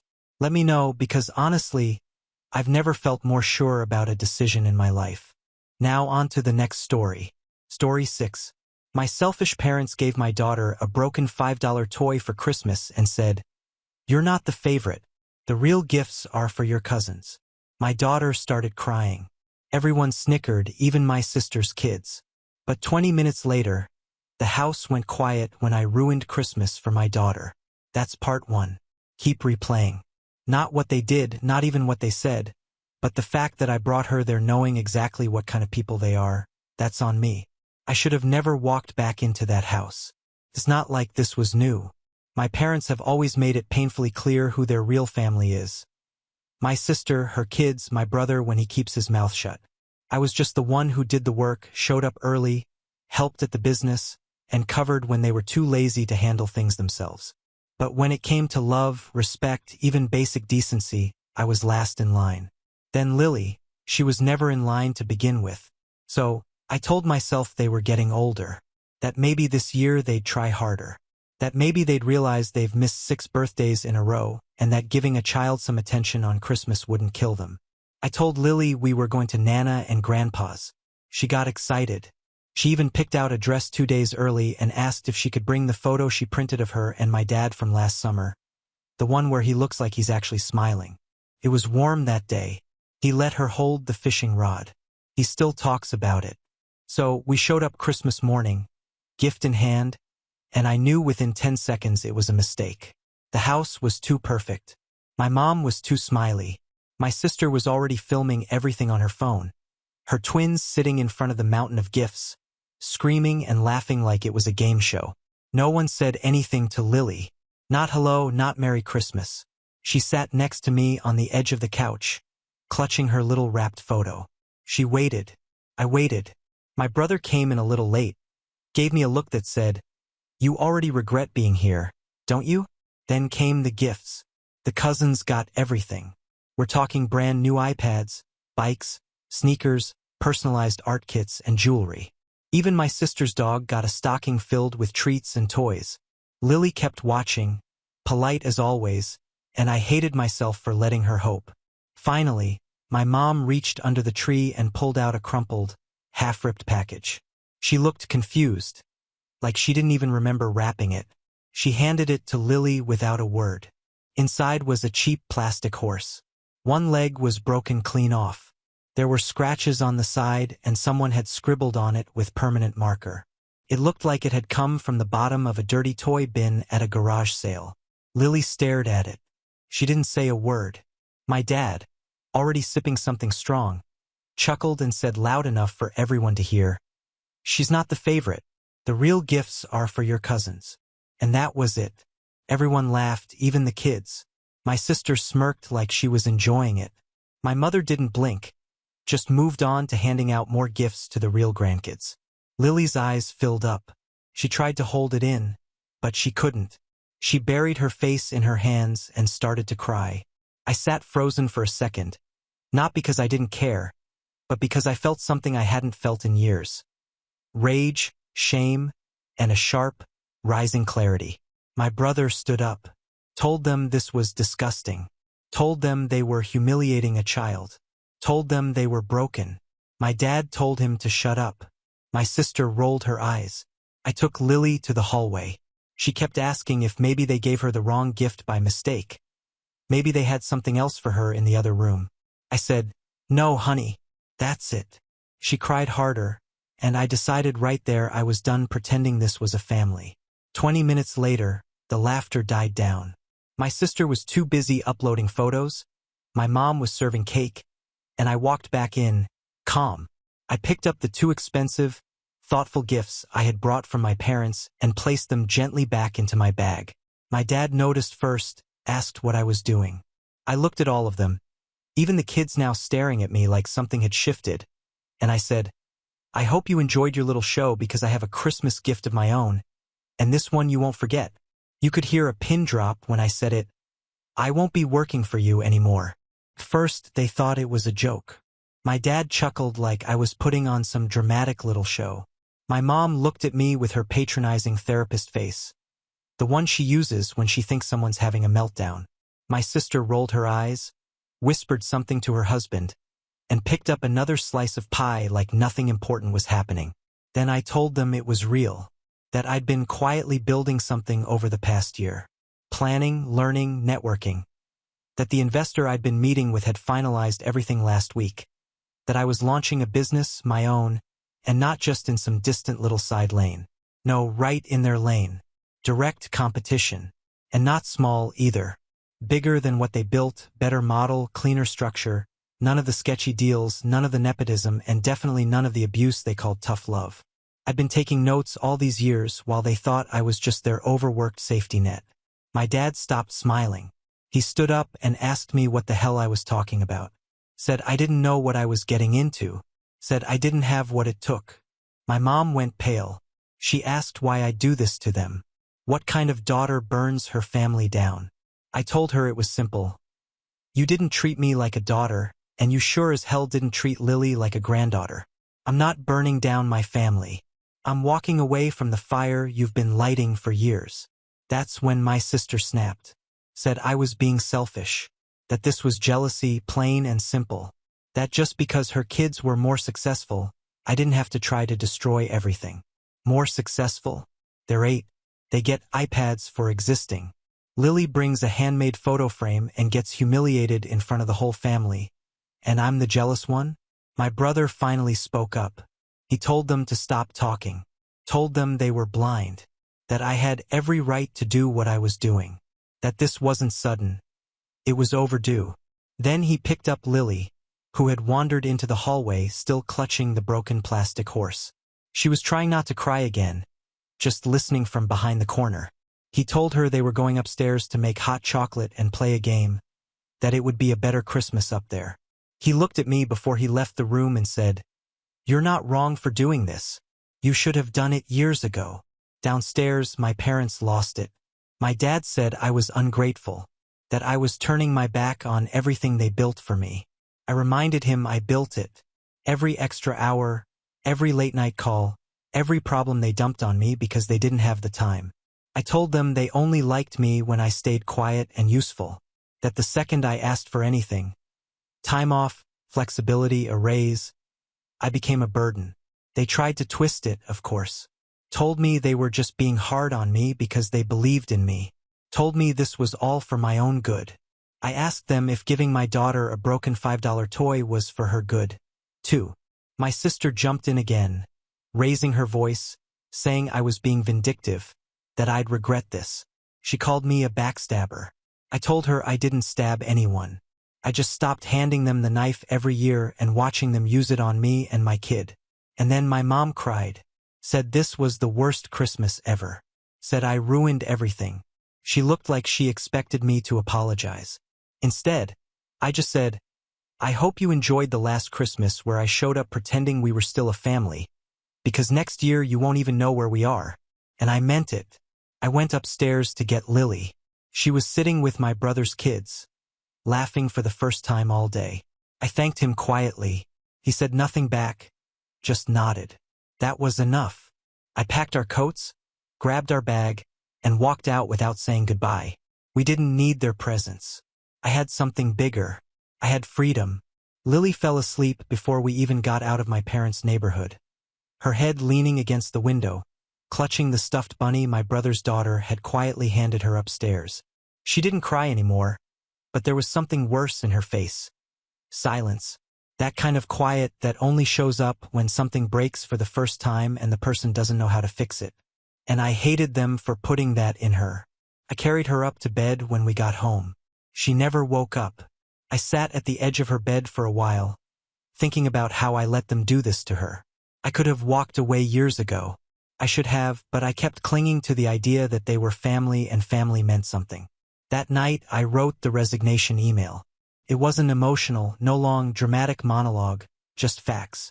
I told them I would no longer be working at the business, that I wasn't their backup plan anymore, that I would not be answering late-night calls, covering sloppy errors, or picking up the pieces of their carelessness. Then I hit send. I expected some kind of explosion, but the first few days were just dead quiet. Not even a received reply, like they thought ignoring me would undo everything. A week later, the first message came. My mom, acting like nothing happened, asking if Lily had enjoyed her cute little horse, said she thought it was funny and didn't mean anything by it. I didn't reply. My silence must have annoyed them, because the next message came from my dad. You're overreacting. You'll regret this. You're not thinking straight. No surprise there. But the real surprise was how I felt reading it. Nothing. Not anger. Not hurt. Just confirmation that I'd made the right decision. I poured myself into the business. The investor I partnered with, she wasn't just money.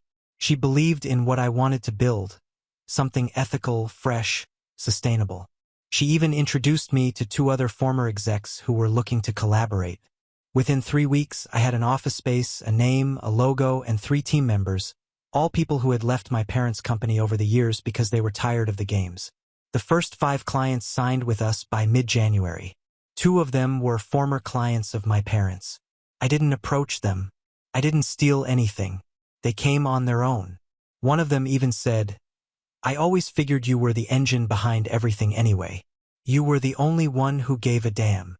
By then, my phone had gone strangely quiet. No texts from my sister. No guilt-ridden emails from my mom. Not even snide remarks from my dad. But I started noticing other things. Subtle things. My sister's social media posts shifted. At first, they were their usual smug updates. Brunches, birthday parties, her twins thriving. Then she started sharing things about betrayal, loyalty, family drama. Those vague, attention-begging quotes that don't mention anyone by name, but scream desperation. I didn't engage. Then in late January, Lily asked me something I wasn't ready for. She said, "Do you think Nana and Grandpa forgot I exist?" I asked her why she thought that. She said, "Because if they remembered me, they wouldn't laugh when I'm sad." I told her, "No, they didn't forget you. But sometimes people only know how to love the version of someone that makes them feel powerful. And kids like her, with big hearts and soft voices, get ignored when the people around them only care about control." She didn't fully understand it, but she nodded, then asked if she could get the pink music box we saw at the mall, the one with the tiny ballerina that twirled when you opened it. Her cousins had gotten the same one from my parents for Christmas. I bought it the next morning and I told her it was from Nana and Grandpa, because I couldn't stand the idea of her believing she wasn't worthy of being thought of. By early February, my business was thriving. We doubled our client list. I had weekly check-ins with my team. People were calling us, seeking us out. Even a few names I recognized from my parents' inner circle were asking questions. Then on a Tuesday, I got the card. A white envelope with gold trim. No return address, but I knew the handwriting instantly. Inside was a formal invitation. A small family reunion dinner at my parents' house. Just the immediate family. February 10th, casual dinner, reconnect. There was no apology, no mention of what happened. No explanation, just fake warmth and an invitation to come back. I stared at it for a long time. Not because I was tempted, but because I finally realized what it was. They weren't reaching out because they missed me. They were reaching out because they needed me. The envelope sat on the kitchen counter for a few days next to Lily's crayons and a half-eaten apple. I'd glance at it, walk past it, pretend I wasn't curious. But I was. Not because I hoped they'd changed, I knew better, but because I wanted to see what their next move was. It was a formal invitation to a small family dinner. Handwritten, let's reconnect. Just the immediate family like old times. It was laughable. But then my brother called. He got one too. He said he wasn't planning on going either until he had a strange interaction with someone from our parents' office.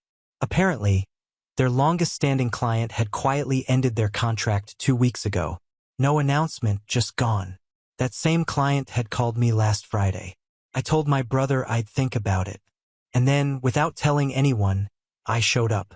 It was February 10th, windy, cold, and weirdly quiet on their street. I walked in through the front door like I used to back when I was still playing the role. My mother's face was a mix of surprise and calculation. She was dressed like she'd been waiting for an investor, not a daughter. My father was already seated at the dining room table. Leaning back with a drink like this was just another Sunday evening. My sister looked annoyed to see me, her third glass of wine already sitting beside her untouched plate. I didn't bring Lily. No way I was letting her near that house again. They didn't ask where she was. They made small talk for almost 30 minutes. My dad talked about market shifts. My mom bragged about how her friends still looked to them for guidance. My sister kept showing off pictures of her kids and pretending her marriage wasn't falling apart in real time. Then the tone shifted. My dad cleared his throat and launched into a carefully rehearsed speech. Said they'd been reflecting. Said they saw now how much I'd contributed. That they wanted to fix things, really fix them. He looked me in the eye and said they were offering me a partnership. Equal stake, full title, shared control.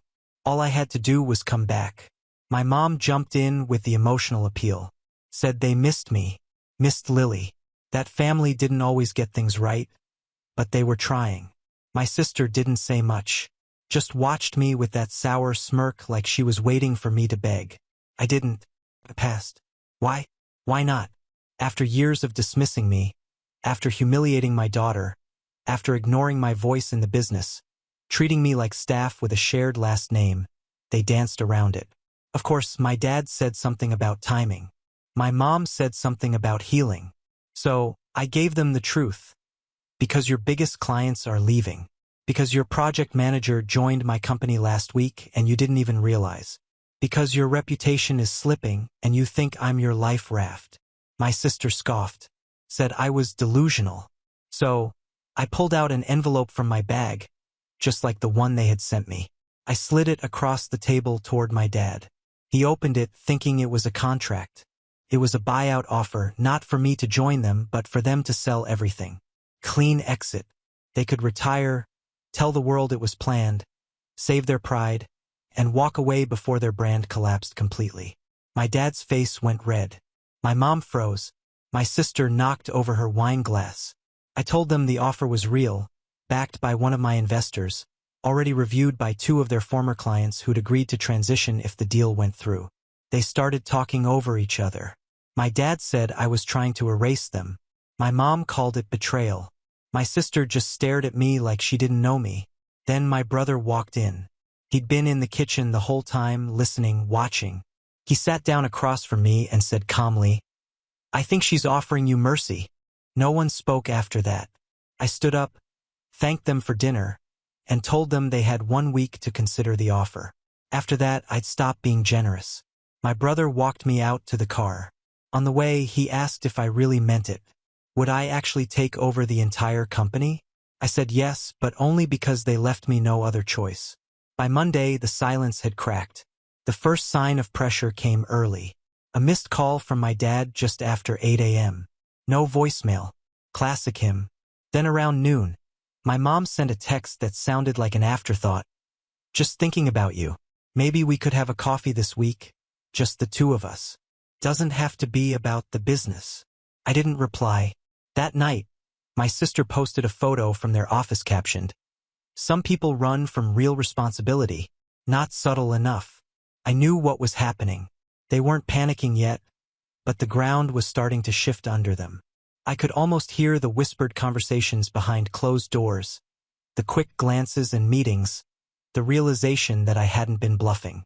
By Tuesday, I got my confirmation. A former supplier forwarded me an email, one my father had sent asking if they'd heard anything about my operation, how stable it was, if I was reliable. He'd added a charming line at the end, just trying to protect old relationships from being dragged into chaos. I didn't respond. I just forwarded it to my lawyer and moved on with my day. Wednesday came with an even more desperate move. My mom showed up at my office unannounced. I got a message from my assistant that read, "Your mother's here. She's asking for 5 minutes and says it's urgent." I met her in the lobby. She had that forced warmth in her eyes that usually came right before she tried to guilt me into something. She reached for my hand like we were two people reconnecting after years apart, not two people on opposite sides of a war. She said they'd been thinking that maybe they all handled Christmas wrong, that maybe this offer had come too late, and that they were willing to adjust it. I told her we could talk when lawyers were present, in writing, and not in front of my staff. She blinked like the words didn't quite register. Then she said, "Anna, what happened to you?" I smiled and said, "I started treating myself the way I always treated all of you." She left without another word.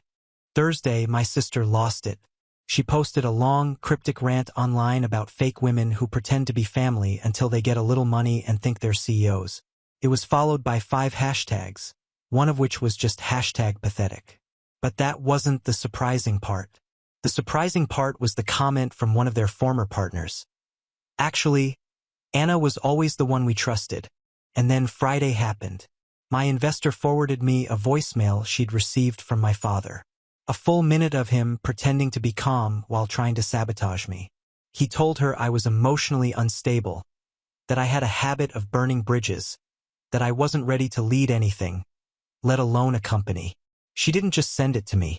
She transcribed it and added a note. "He sounds scared. That usually means you're doing something right." Then she sent me a small bouquet of flowers and a bottle of wine. The card read, "Pressure makes diamonds, and your father just handed you a shovel." Saturday came quietly. No messages, no calls, no sudden apology. Just an email sent at 11:57 p.m., 3 minutes before the deadline. Subject, "We're not ready to sell." It was 2 paragraphs long. They said they talked things over and decided to continue running the business themselves. They said they believed in legacy, that the company deserved to stay in the family, and that they were open to a trial partnership with me if I was willing to earn their trust again. I sat there and read it twice, not because I was surprised, but because I had expected better manipulation. They still thought I needed them. Sunday morning, I called my brother, told him they passed on the offer. He asked me if I was okay with that. I told him I'd already let go of the idea of being part of their legacy. He was quiet for a second, then said something I didn't expect. He wanted out too. He'd spent years trying to keep things balanced, trying to protect me and hold the family together. But it had cost him more than he realized. He was tired of being their peacemaker, tired of working for people who used family as a shield for every bad decision they made. I told him I had space for him on my team. He said, "Send the paperwork." That afternoon, I onboarded him as a consultant. By Wednesday, he'd handed in his resignation. I didn't feel victorious. This wasn't about winning. But as I watched my brother walk into my office that Friday, coffee in one hand, Lily's pink lunchbox in the other because he offered to drop it off at her school, I realized something else. We weren't just walking away from them. We were starting something better. March arrived without drama. No surprise calls. No staged family interventions. Just clean, uninterrupted days. Our office was getting busier. We were onboarding a new client nearly every week. My brother was thriving in his new role, not just supporting operations, but building systems we never had time for when we were drowning in our parents' mess. Here's someone new now, someone lighter. He told me one afternoon as we ate lunch on the office balcony. He said it felt like he'd been underwater for years and finally remembered what air felt like. He said, "It's not just the work. It's not hearing my phone ring and wondering if it's dad about to yell or mom about to cry." I knew exactly what he meant. Lily was doing better, too. She'd started humming again while drawing. She wasn't asking about my parents as much. Her drawings didn't have broken hearts in the corners anymore. Then, like clockwork, the first message came. It was from my mom. A long, careful email. She said she'd been thinking a lot and wanted to talk woman to woman.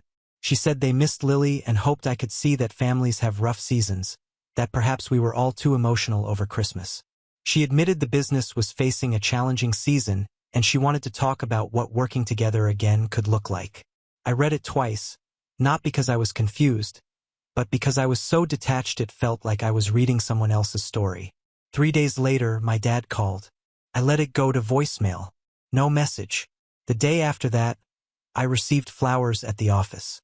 No name, just a note that said, "Let's fix this before it's too late." I had them thrown out before they hit my desk. They weren't looking for family. They were looking for rescue. I didn't respond. That Friday, my sister sent a text that only said, "You won. Happy now." I didn't reply to her either, because this was never about winning. It was about freedom. It was about putting my daughter in a world where she didn't have to work for the love she deserved, where she wouldn't be laughed at by people who claimed to love her, where she didn't grow up watching her mother shrink herself to keep the peace. The next week, my brother and I finalized a deal with a major client, one that had been a cornerstone of our parents' business for years. We hadn't approached them. They'd reached out to us. When I told my investor, she just smiled and said, "Legacy has nothing on momentum." That weekend, I blocked all of them. Phone, social media. Every trace of access they had to me was gone. Not because I was angry, that had faded, not because I wanted revenge. I already had what mattered. I blocked them because I was done wasting energy explaining my decision to people who only wanted me when they were sinking. Lily never asked about them after that, until one quiet Tuesday night in April. She was working on a school project about families, drawing little paper cutouts of people at the dinner table. She had me, her uncle, and even our receptionist included. She paused, stared at her paper for a moment, and asked, "Do you think Nana and Grandpa will ever be nicer?" I didn't lie. I said, "Maybe, but it's not your job to wait for them to figure it out." She nodded and added her stuffed bunny to the drawing. We finished the project, made hot cocoa, and danced in the living room like we used to before everything got complicated. That night, when I tucked her in, she whispered, "Our family's better now," and she was right. Not because it was bigger, not because it was louder, but because it was finally ours. We didn't just survive what they did to us. We built something better in spite of it. And for the first time in years, I didn't feel like I needed closure, because walking away wasn't an ending. Now on to the next story. Story 7. At my dad's retirement barbecue, I gave him a Rolex engraved with, "Thank you for everything." He looked at me and said, "Do you think money can buy love? You'll always be last." I smiled, took the gift, and walked away. His face turned pale. My mom yelled, "Come back." That morning, my phone exploded with 71 missed calls from my parents to return everything. And then they screamed when they found out what I did next. My father wasn't cruel. He just operated as if emotions were liabilities. Growing up, he was the kind of guy who would congratulate you on your report card without looking up from the TV. I can count on one hand the number of times he said anything close to, "I'm proud of you." And even then, it was usually followed by some kind of correction. He believed in work, in silence, and getting things done without making a show. Love was never part of the package. So, when his retirement party came around, I thought naively that this might be a turning point. He had worked at the same accounting firm for 38 years, never taken more than 2 weeks off, and retired with a ceremony that felt more like a funeral. I planned the barbecue myself, my house, my money, my setup. I had it catered, brought in one of those outdoor bar wagons with a mixologist, and even rented a tent because the forecast said light rain. Everyone showed up. Family, some old coworkers, and neighbors. My sister, Laura, flew in from Denver for the weekend and tried to play peacekeeper the whole time. My mom fluttered around like she always does, trying to make sure everything looked perfect, even though she had zero part in organizing it. Everyone kept thanking her like she planned the whole thing. Whatever. That wasn't the point. The point was the watch. I'd been saving for it for a while, even though I could easily afford it now. Rolex Submariner, black dial, classic. It had 4 words engraved on it. Thank you for everything. I didn't want it to be dramatic, just a clean gesture. Closure, maybe a beginning. So, I waited until the food died down, until people started sipping wine and bourbon and laughing at old stories that were only half true. I pulled him aside near the edge of the yard, away from everyone. I handed him the box. He opened it, looked down, and then looked at me. No smile, no nod, just that cold stare. Then he said it. You think money can buy love? You will always be the last. That's all he said. As if it were a fact, like I was some stranger trying to buy his attention in a pawn shop. I didn't answer. I just reached forward, took the box back, and turned around. I walked across the yard without saying goodbye to anyone. I didn't even hear my mom scream at first, not until I had already unlocked my car. The next morning, I woke up to 71 missed phone calls and 17 voicemails. My mom's voice filled the first few, demanding that I give back the watch, the lunch money, everything. My dad's voice was at the end, talking about how ungrateful I was, that I'd embarrassed him in front of people, that I tried to make a fool of him, and that I was always trying to be a hero with my money. I didn't call him back. Not that day. Not after what I did next. Monday started the way most of my Mondays do. Coffee, laptop open, pretending to answer emails while the weight of the weekend's events hovered over me like a second ceiling. I wasn't planning on doing anything important that day. I thought I'd just ignore the calls, let them scream into the void. But then one voicemail changed all that. It was my dad's voice, calm, like he always is when he's about to get nasty. He said, "You embarrassed me in front of people who really matter. If you think you can just throw money around and rewrite who you are in this family, you're more lost than I thought." That was the tipping point. I logged into the separate bank account I'd set up for her years ago, back when I was trying to earn my place. I'd been quietly paying her mortgage ever since. It started as a 6-month favor during a rough patch, then somehow became permanent. They stopped asking how it was paid. They stopped pretending to be grateful. What they didn't know was that I kept everything in my name. I was the only one in full control. I built up a buffer over the years, adding little by little until there was enough to cover almost a year's worth of payments if anything went sideways. That morning, I pulled it all out. $46,000 transferred to my personal account in one fell swoop. Then I called the mortgage company, told them I was no longer responsible for the payments, and let the original borrowers figure it out. The guy on the phone asked if I was sure. I was. By late afternoon, my mom had found out. She started texting. The tone changed quickly. First confusion, then anger, then something I hadn't heard from her in a long time, fear. The house. One message said, "You weren't really going to let them take the house." I didn't answer. I went for a walk. When I came back, there were 3 voicemails from my uncle, one from Laura, and a new email from my dad titled, "We need to talk." The next day, at 8 a.m., someone buzzed at my apartment. I didn't answer. 10 minutes later, there was a knock on the door. I checked the peephole. It was my mother. I let her stand there, watched her knock, call my name, then just wait. 25 minutes. She left a note by the door. I tossed it without reading it. Around 9 p.m. that same night, there was another knock. 2 short knocks. I thought it might be her again. Maybe Laura this time. It wasn't. The guy outside looked like someone who used to work security at a strip mall. Black jacket, gray pants, the kind of face you forget until he's in your hallway asking questions. He didn't introduce himself. He just stared for a second and said, "Your dad sends his regards." Then he walked away. No threats, just a message. The next morning, I noticed that my lock had fresh marks on it, like someone had tried to pick it, but wasn't in a hurry. My neighbor, Tom, an older guy, kind of nosy, Told me he saw someone asking what time I usually get home. He said the guy wasn't friendly. I filed a police report that afternoon. I listed the whole thing, the visit, the damage to the lock, the assault, but I added one thing at the end that changed everything. I told the officer the name of the man I had seen. It wasn't a guess. I recognized him from my father's retirement party. He wasn't a stranger.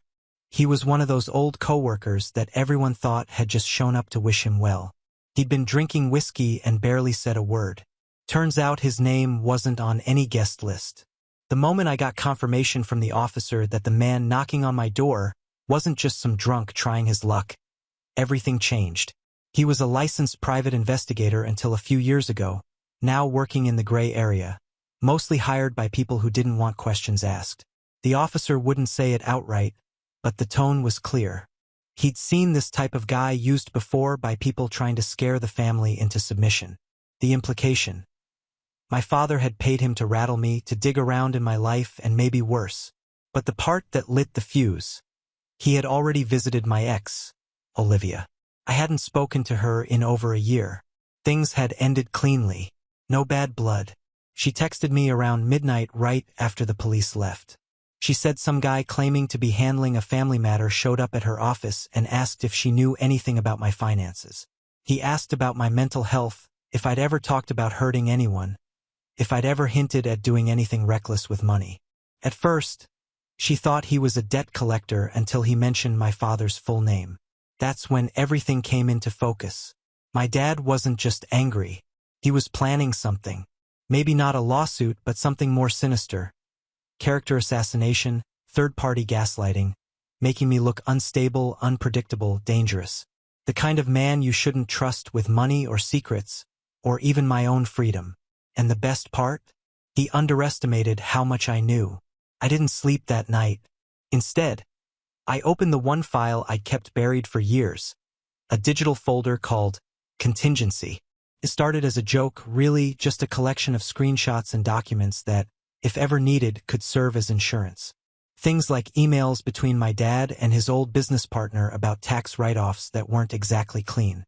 Scans of a couple of checks my mom deposited into her personal account from funds that were never supposed to touch her name. Nothing illegal, not directly, but sketchy enough to sink her socially, financially, maybe even legally. And then there was the trust. My grandfather had left Laura and me a substantial trust fund. The clause was specific. It would be split 50-50ths when we turned 30, unless one of us was demonstrably unfit to manage the funds. What no one knew, not even Laura, was that after our grandfather died, I was named temporary trustee. Temporary power to be transferred to a third party if necessary. But nobody ever changed it. I was still in charge. I never touched it. Didn't need to. But when I started going through the statements, I noticed something was wrong. Laura's half should be intact, just sitting there. But it wasn't. Nearly $120,000 had been moved over a 3-year period. Not outright, but disguised. Transfers labeled administrative expenses. Invoices from companies that didn't exist, even a few donations to charities with suspiciously blank websites. The shell work was sloppy. Took me 2 hours to figure out exactly where the money was going. Every single trail led back to my parents. They'd been siphoning off Laura's inheritance to support their lifestyle. Mortgage, car upgrades, even a failed investment in a real estate flip that went sideways in 2020. They didn't just steal from me. They stole from their daughter, the one who still answered the phone when they called. I put it all together clean, easy to read with backups, screenshots, transaction logs, dates. I sent it all to Laura. She called in less than 20 minutes. I picked up expecting tears or denial. Instead, she was silent for a long time. When she did speak, her voice was cold. "You stole from me." "Yes. And they tried to ruin you." "Looks like it." "Then let's burn it down." I told her I'd take care of the rest, but I wasn't prepared for what she did next. The next morning, she flew in without telling anyone. She showed up at my apartment with a duffel bag and a folder full of her own receipts. Turned out she'd been collecting things, too. She just didn't think she'd ever use them. Things like our mom's texts asking her to lie to a bank teller. Our dad's emails about how he might need access to her accounts while she was in school. That same day, I sent a copy of the entire file to my parents' accountant. Not to threaten, to warn, because what was next? It wasn't going to be quiet. I didn't hear from my parents for 2 days after I sent the file to their accountant. Not a text, not a phone call, nothing. I imagined their reactions 100 different ways. Denial, panic, anger. But nothing prepared me for what actually happened. The third morning, I got an email. Not from them, from their lawyer. It was short, just 2 lines. My clients request an immediate cease and desist. Any further distribution of private financial information will be considered a criminal offense. This is your only warning. No signature, no official headline, nothing about trying to talk it out. Just a legal threat, thinly veiled and hastily written. It was the first sign that they were losing control. I forwarded it to Laura. She didn't respond with words, just a photo. It was the outside of our parents' house, taken from the street with a big red sign staked into the lawn. Foreclosure notice? Dated that morning. They thought I was bluffing. The mortgage company had moved faster than I thought. My guess? They were in default before I even withdrew my money. My funds had bought them time. And when that stopped, the clock ran out. No savings to keep them afloat. No backup plan. The house they used to lecture me from, gone. But what really broke me down was what happened that same afternoon. Laura went to the house. She didn't tell me until after, probably because she knew I would have tried to stop her. She knocked. Mom answered. She says our mom stood there in total silence for almost a full minute, like she couldn't decide whether to hug her or slap her. Then our dad appeared behind her and didn't say anything, just stared at her like she was a ghost. Finally, he spoke. You're as broken as he is. Laura told me later that she didn't flinch. She handed him a copy of the trust records, pointed to the bottom line, and asked the question, how do you think this ends? She said my father's face went blank, as if someone had flipped a switch. And then, unexpectedly, he sat down. He didn't yell, didn't argue, just sat there and started muttering about how he built everything from nothing, how he didn't understand pressure, how we were spoiled and ungrateful. That should have been the end of it. But later that night, someone broke into my car. They didn't steal anything. Not the sunglasses in the glove compartment. Not the laptop I stupidly left in the back seat. Instead, they left something. It was an envelope. Inside was a single photograph. Me, taken from across the street, leaving my apartment 2 days earlier. On the back, in handwriting I didn't recognize, were 3 words. You went too far. I called Laura. I told her I was going out of town for a few days. Laying low. She didn't even hesitate. She said she'd do the same. We both knew what it meant. It wasn't just about money anymore or respect or revenge. It had become something else. And whatever my parents were planning now, it wouldn't be legal. I left town that night, packed a bag, turned off my phone, and drove north. Didn't tell anyone where. Laura and I agreed to disappear for a few days, let things cool off, or at least give them enough quiet to get nervous. When your enemies don't know what you're doing, they start making mistakes. I came back 3 days later. My apartment hadn't been touched. The building's security camera showed that no one had been near my door since I left, but that didn't reassure me. I knew my father. This wasn't going to be loud. He would try to cut me down quietly, surgically, ruin my life in pieces. So I moved first. Remember the trust fund? What my parents didn't know was that I'd already talked to a lawyer, one who specialized in financial crimes and embezzlement. Laura and I signed everything together. The moment she saw the money was gone, she gave me her full permission to act. Within 48 hours, the attorney filed an official complaint with the state. We submitted full documentation. Forgeries, unauthorized transactions, fake invoice trails, even signatures my mother tried to forge. Laura had a forensic handwriting expert confirm it. It was all airtight, but that wasn't the best part. The house was already in foreclosure, but they hadn't moved out yet. They thought they had time to stall the bank. So I pulled the final string. I called the HOA president in their neighborhood. I pretended to be a prospective buyer looking into neighborhood reputation concerns. Then, I casually mentioned some strange financial activity involving a property on their street and hinted at a possible investigation. I didn't name names, just planted the idea. 2 days later, they were hit with a formal request from the HOA board. I knew they'd panic. They cared more about status than anything else. More than family, more than money. To have their financial dirt leak out into the community, that would crush them. The next day, Laura called. She said our father had tried to call her twice, then left a message. He wasn't yelling. He begged. He said they were losing everything, that they were being humiliated, that people were whispering, that they needed help. Laura didn't answer. She just sent me the voicemail. So I took my next step. I posted the story online anonymously at first.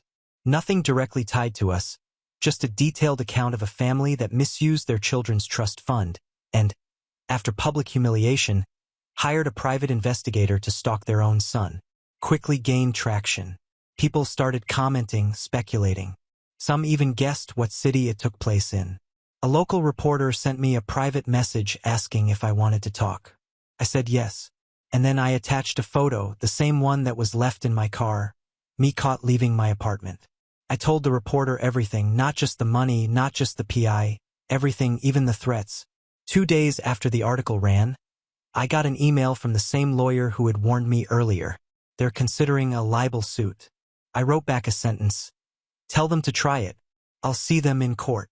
The next morning, my mother called me for the first time in weeks. She didn't yell. She didn't threaten. She cried. She said they were being watched. She said they'd lost everything. And I told her the truth. I wasn't done yet.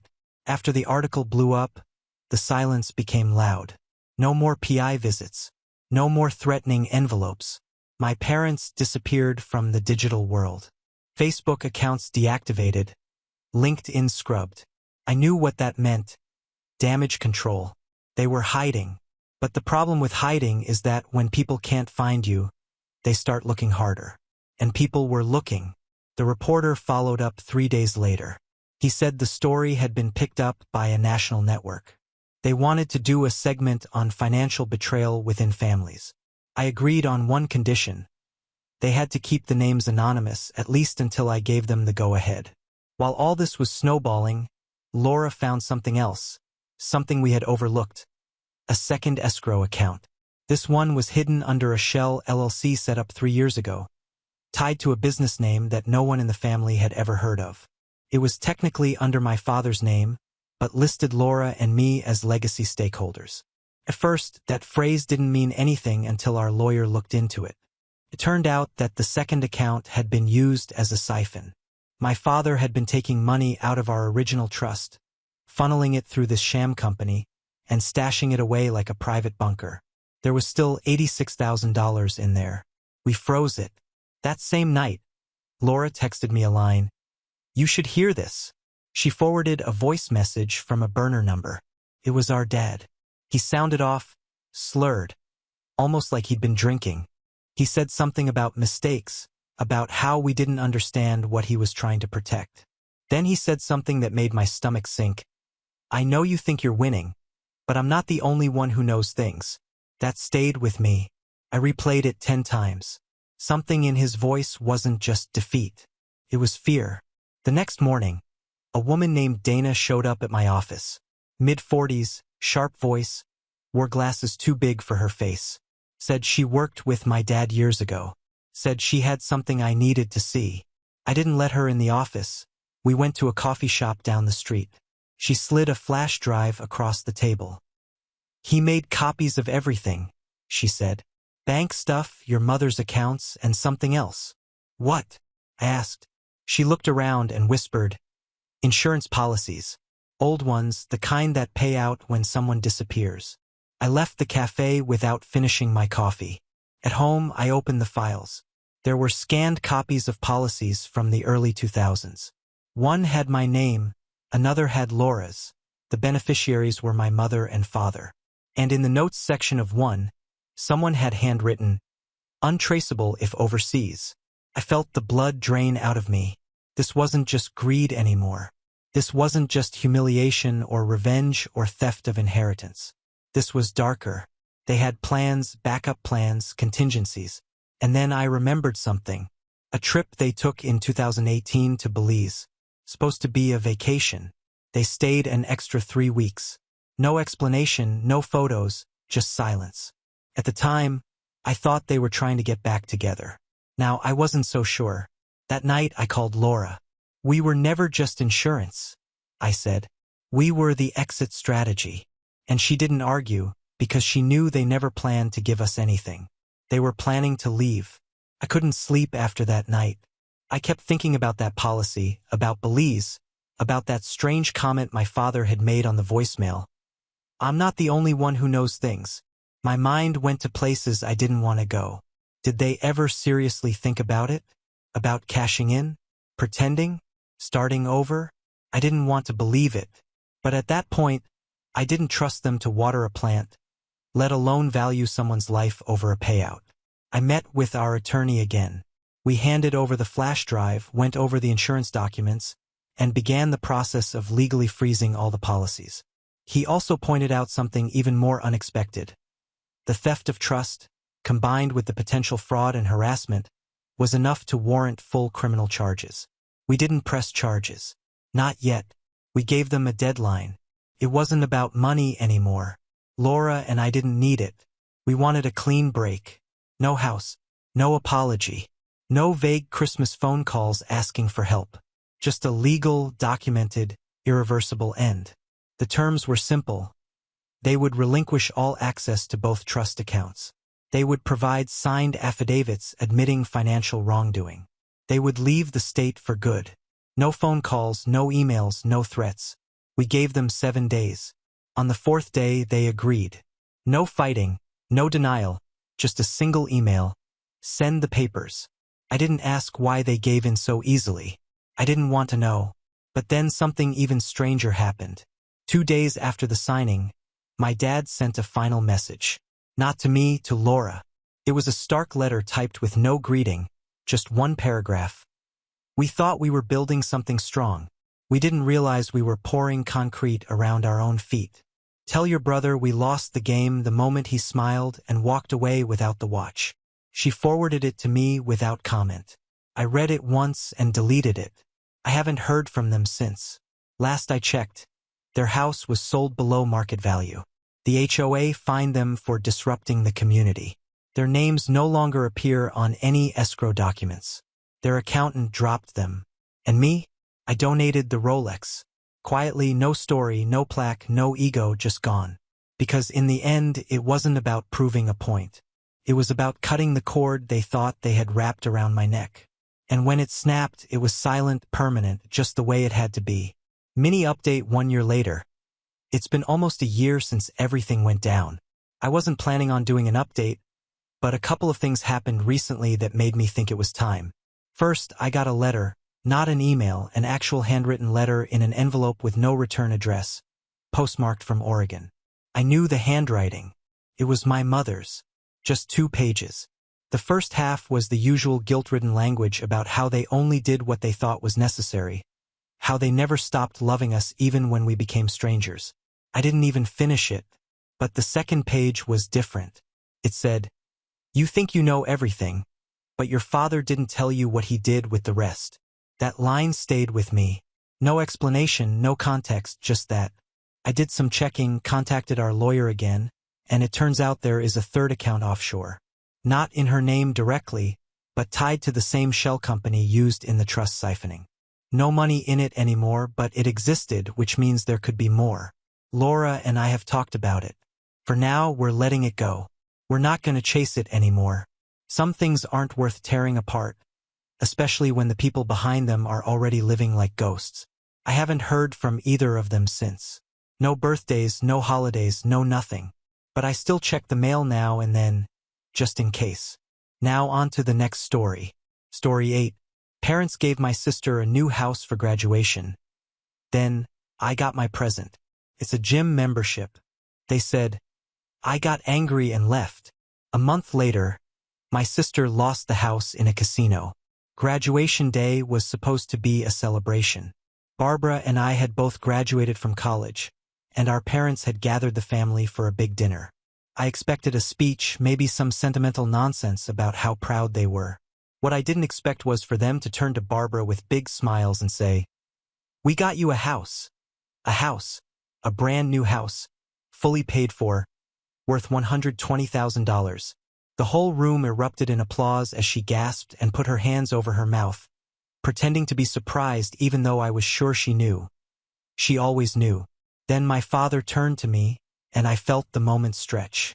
My heart was pounding because surely, they had something planned for me too. Maybe not a house, but something that said I was important. "And for you, Tom," my mother smiled, prolonging the moment. "It's a gym membership." For a second, I thought I had misheard. But no, they were serious. I looked around the room, waiting for someone to say something, but then Barbara burst out laughing. Then my dad. Then my cousins. Soon, most of the table was laughing like it was the funniest joke in the world. I felt something inside me crack. I pushed back my chair, stood up, and said, "Are you kidding me?" That only made them laugh harder.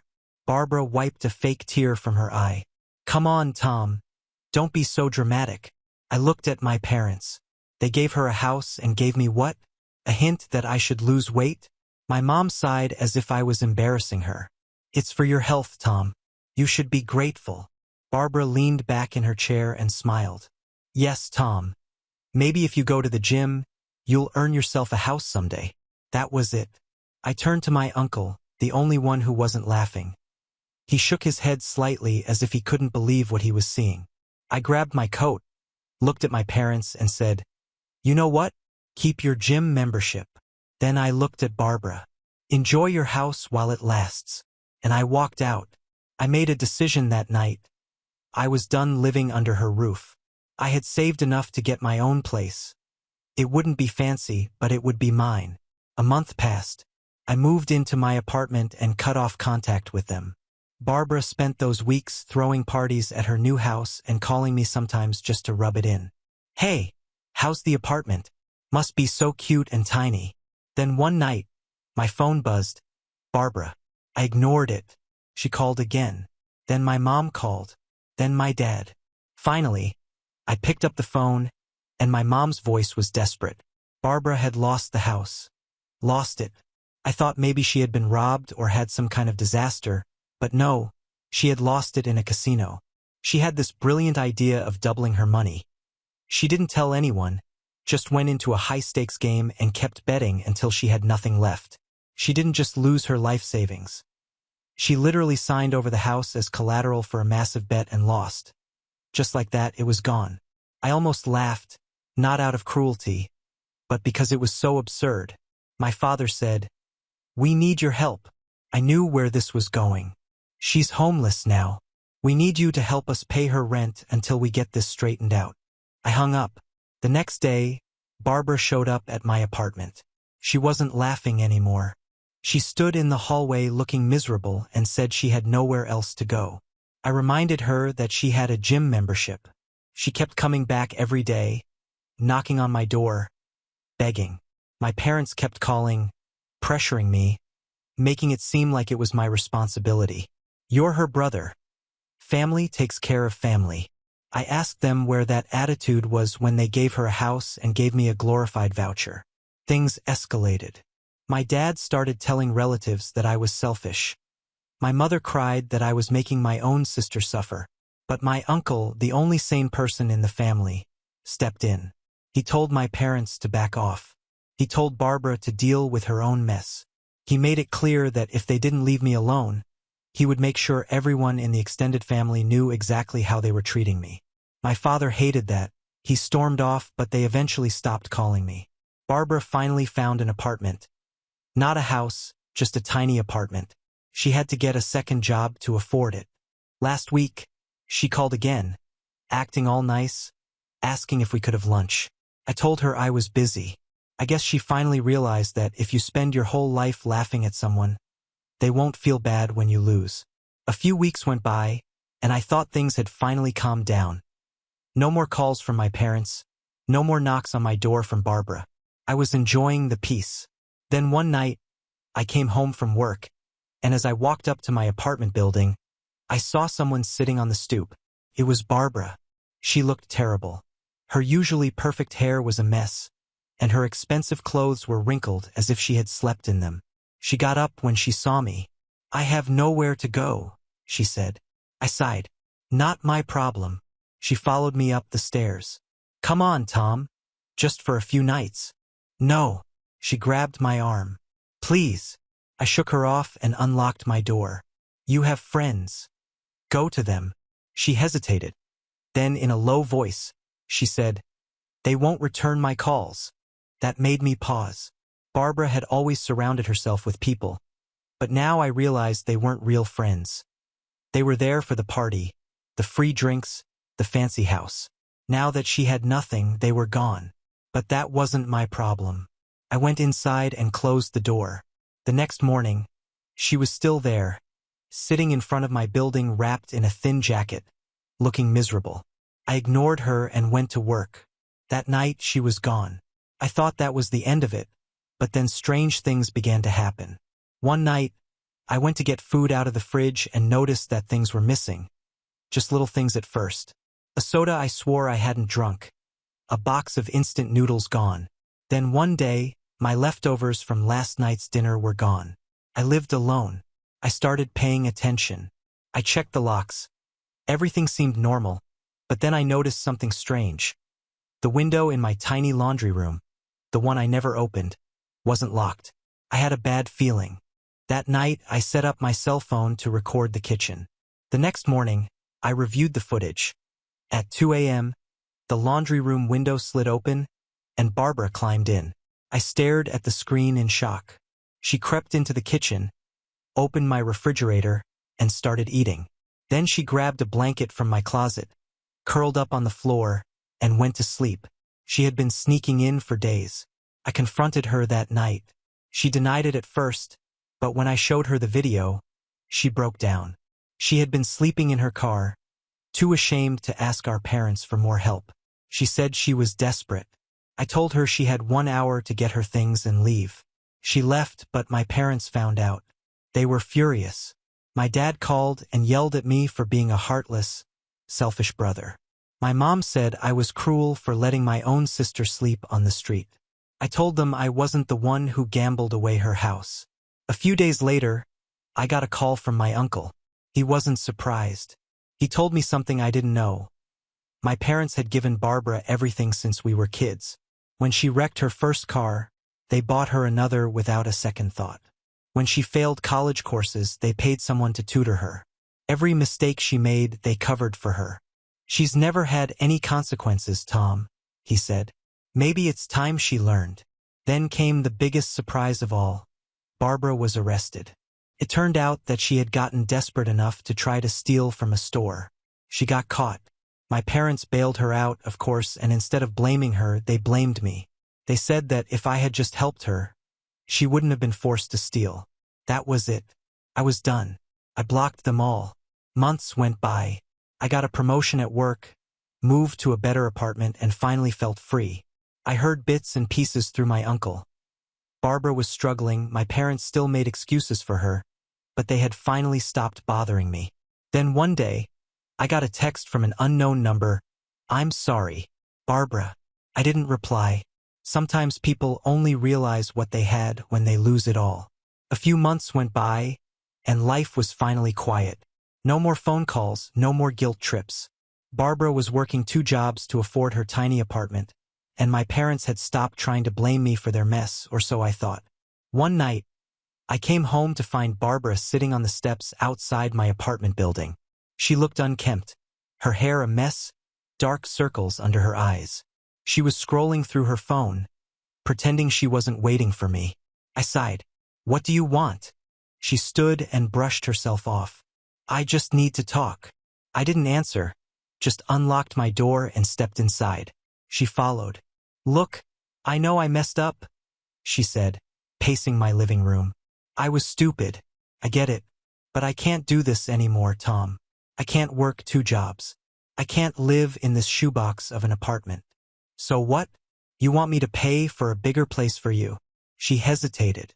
"No, I don't know. I think I should move back home." I laughed a full, genuine laugh. Great. Go tell Mom and Dad. I'm sure they'll welcome their golden child back with open arms. She folded her arms. I did. They said no. That took me by surprise. She sighed and sat down on my couch, rubbing her temples. They said they didn't have the space. They didn't want me bringing my bad choices into their home. Mom literally said, "You had a house and you lost it, so figure it out." I stared at them. You mean the same people who begged me to help you? The same people who called me selfish? She nodded, yes. As soon as they realized that bailing me out wasn't an option, they dropped me. For a moment, I almost felt bad, almost. Then she looked at me. I was hoping maybe I could stay here for a while, just until I got back on my feet. I didn't even hesitate. No. Her jaw clenched. Come on, Tom. I wouldn't be here if I had other options. You had options, I said. You had a house.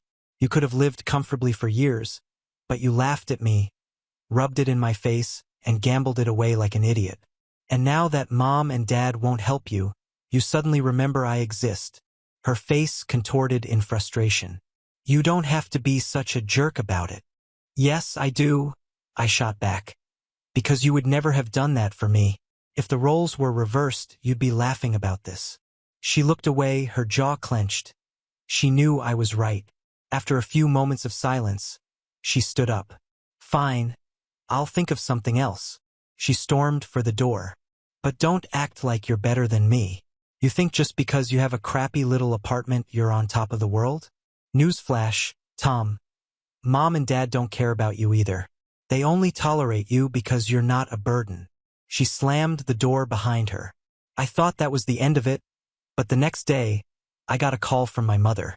Tom, what did you say to your sister? She called us crying. I laughed.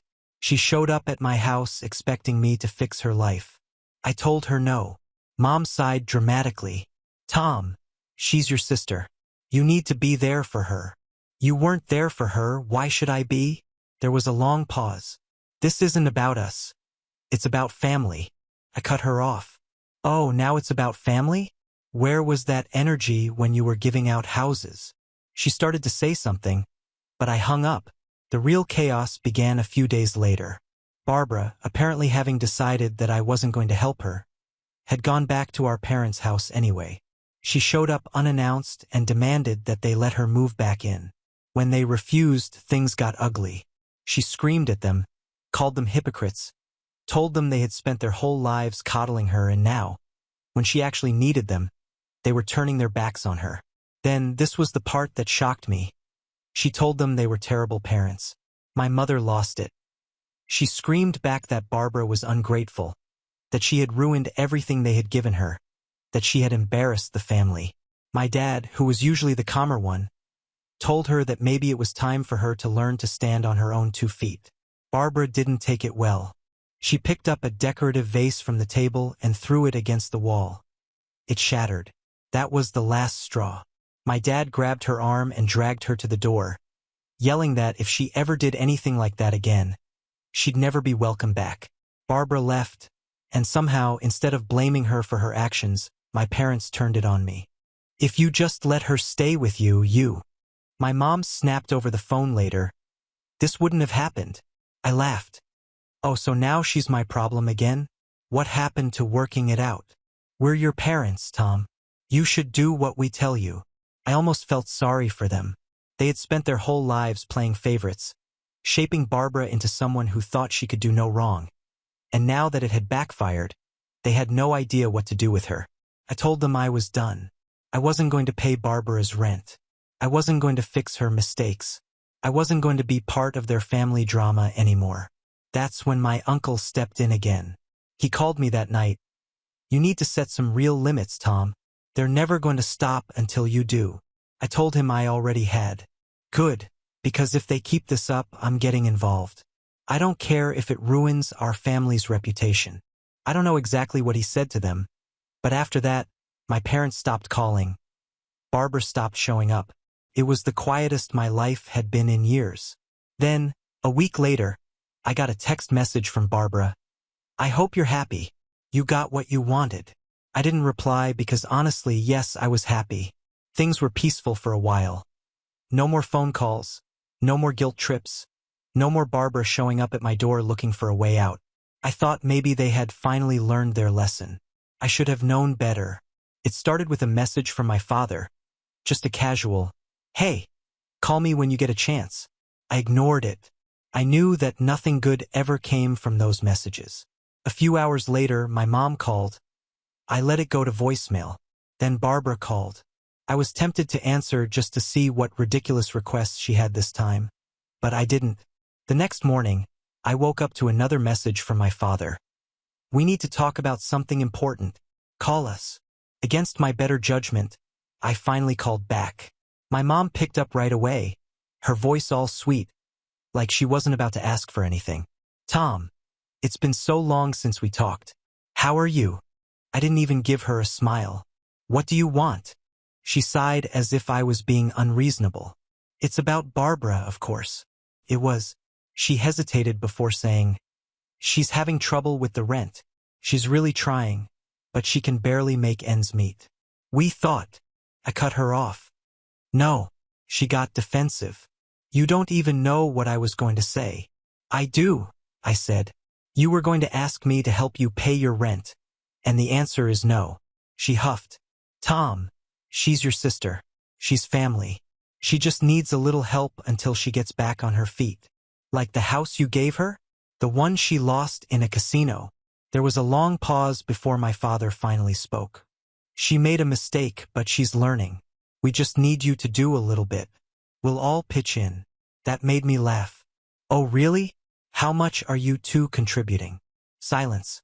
Then my mom said, "Well, we help in other ways." I knew what that meant. They didn't give her a dime.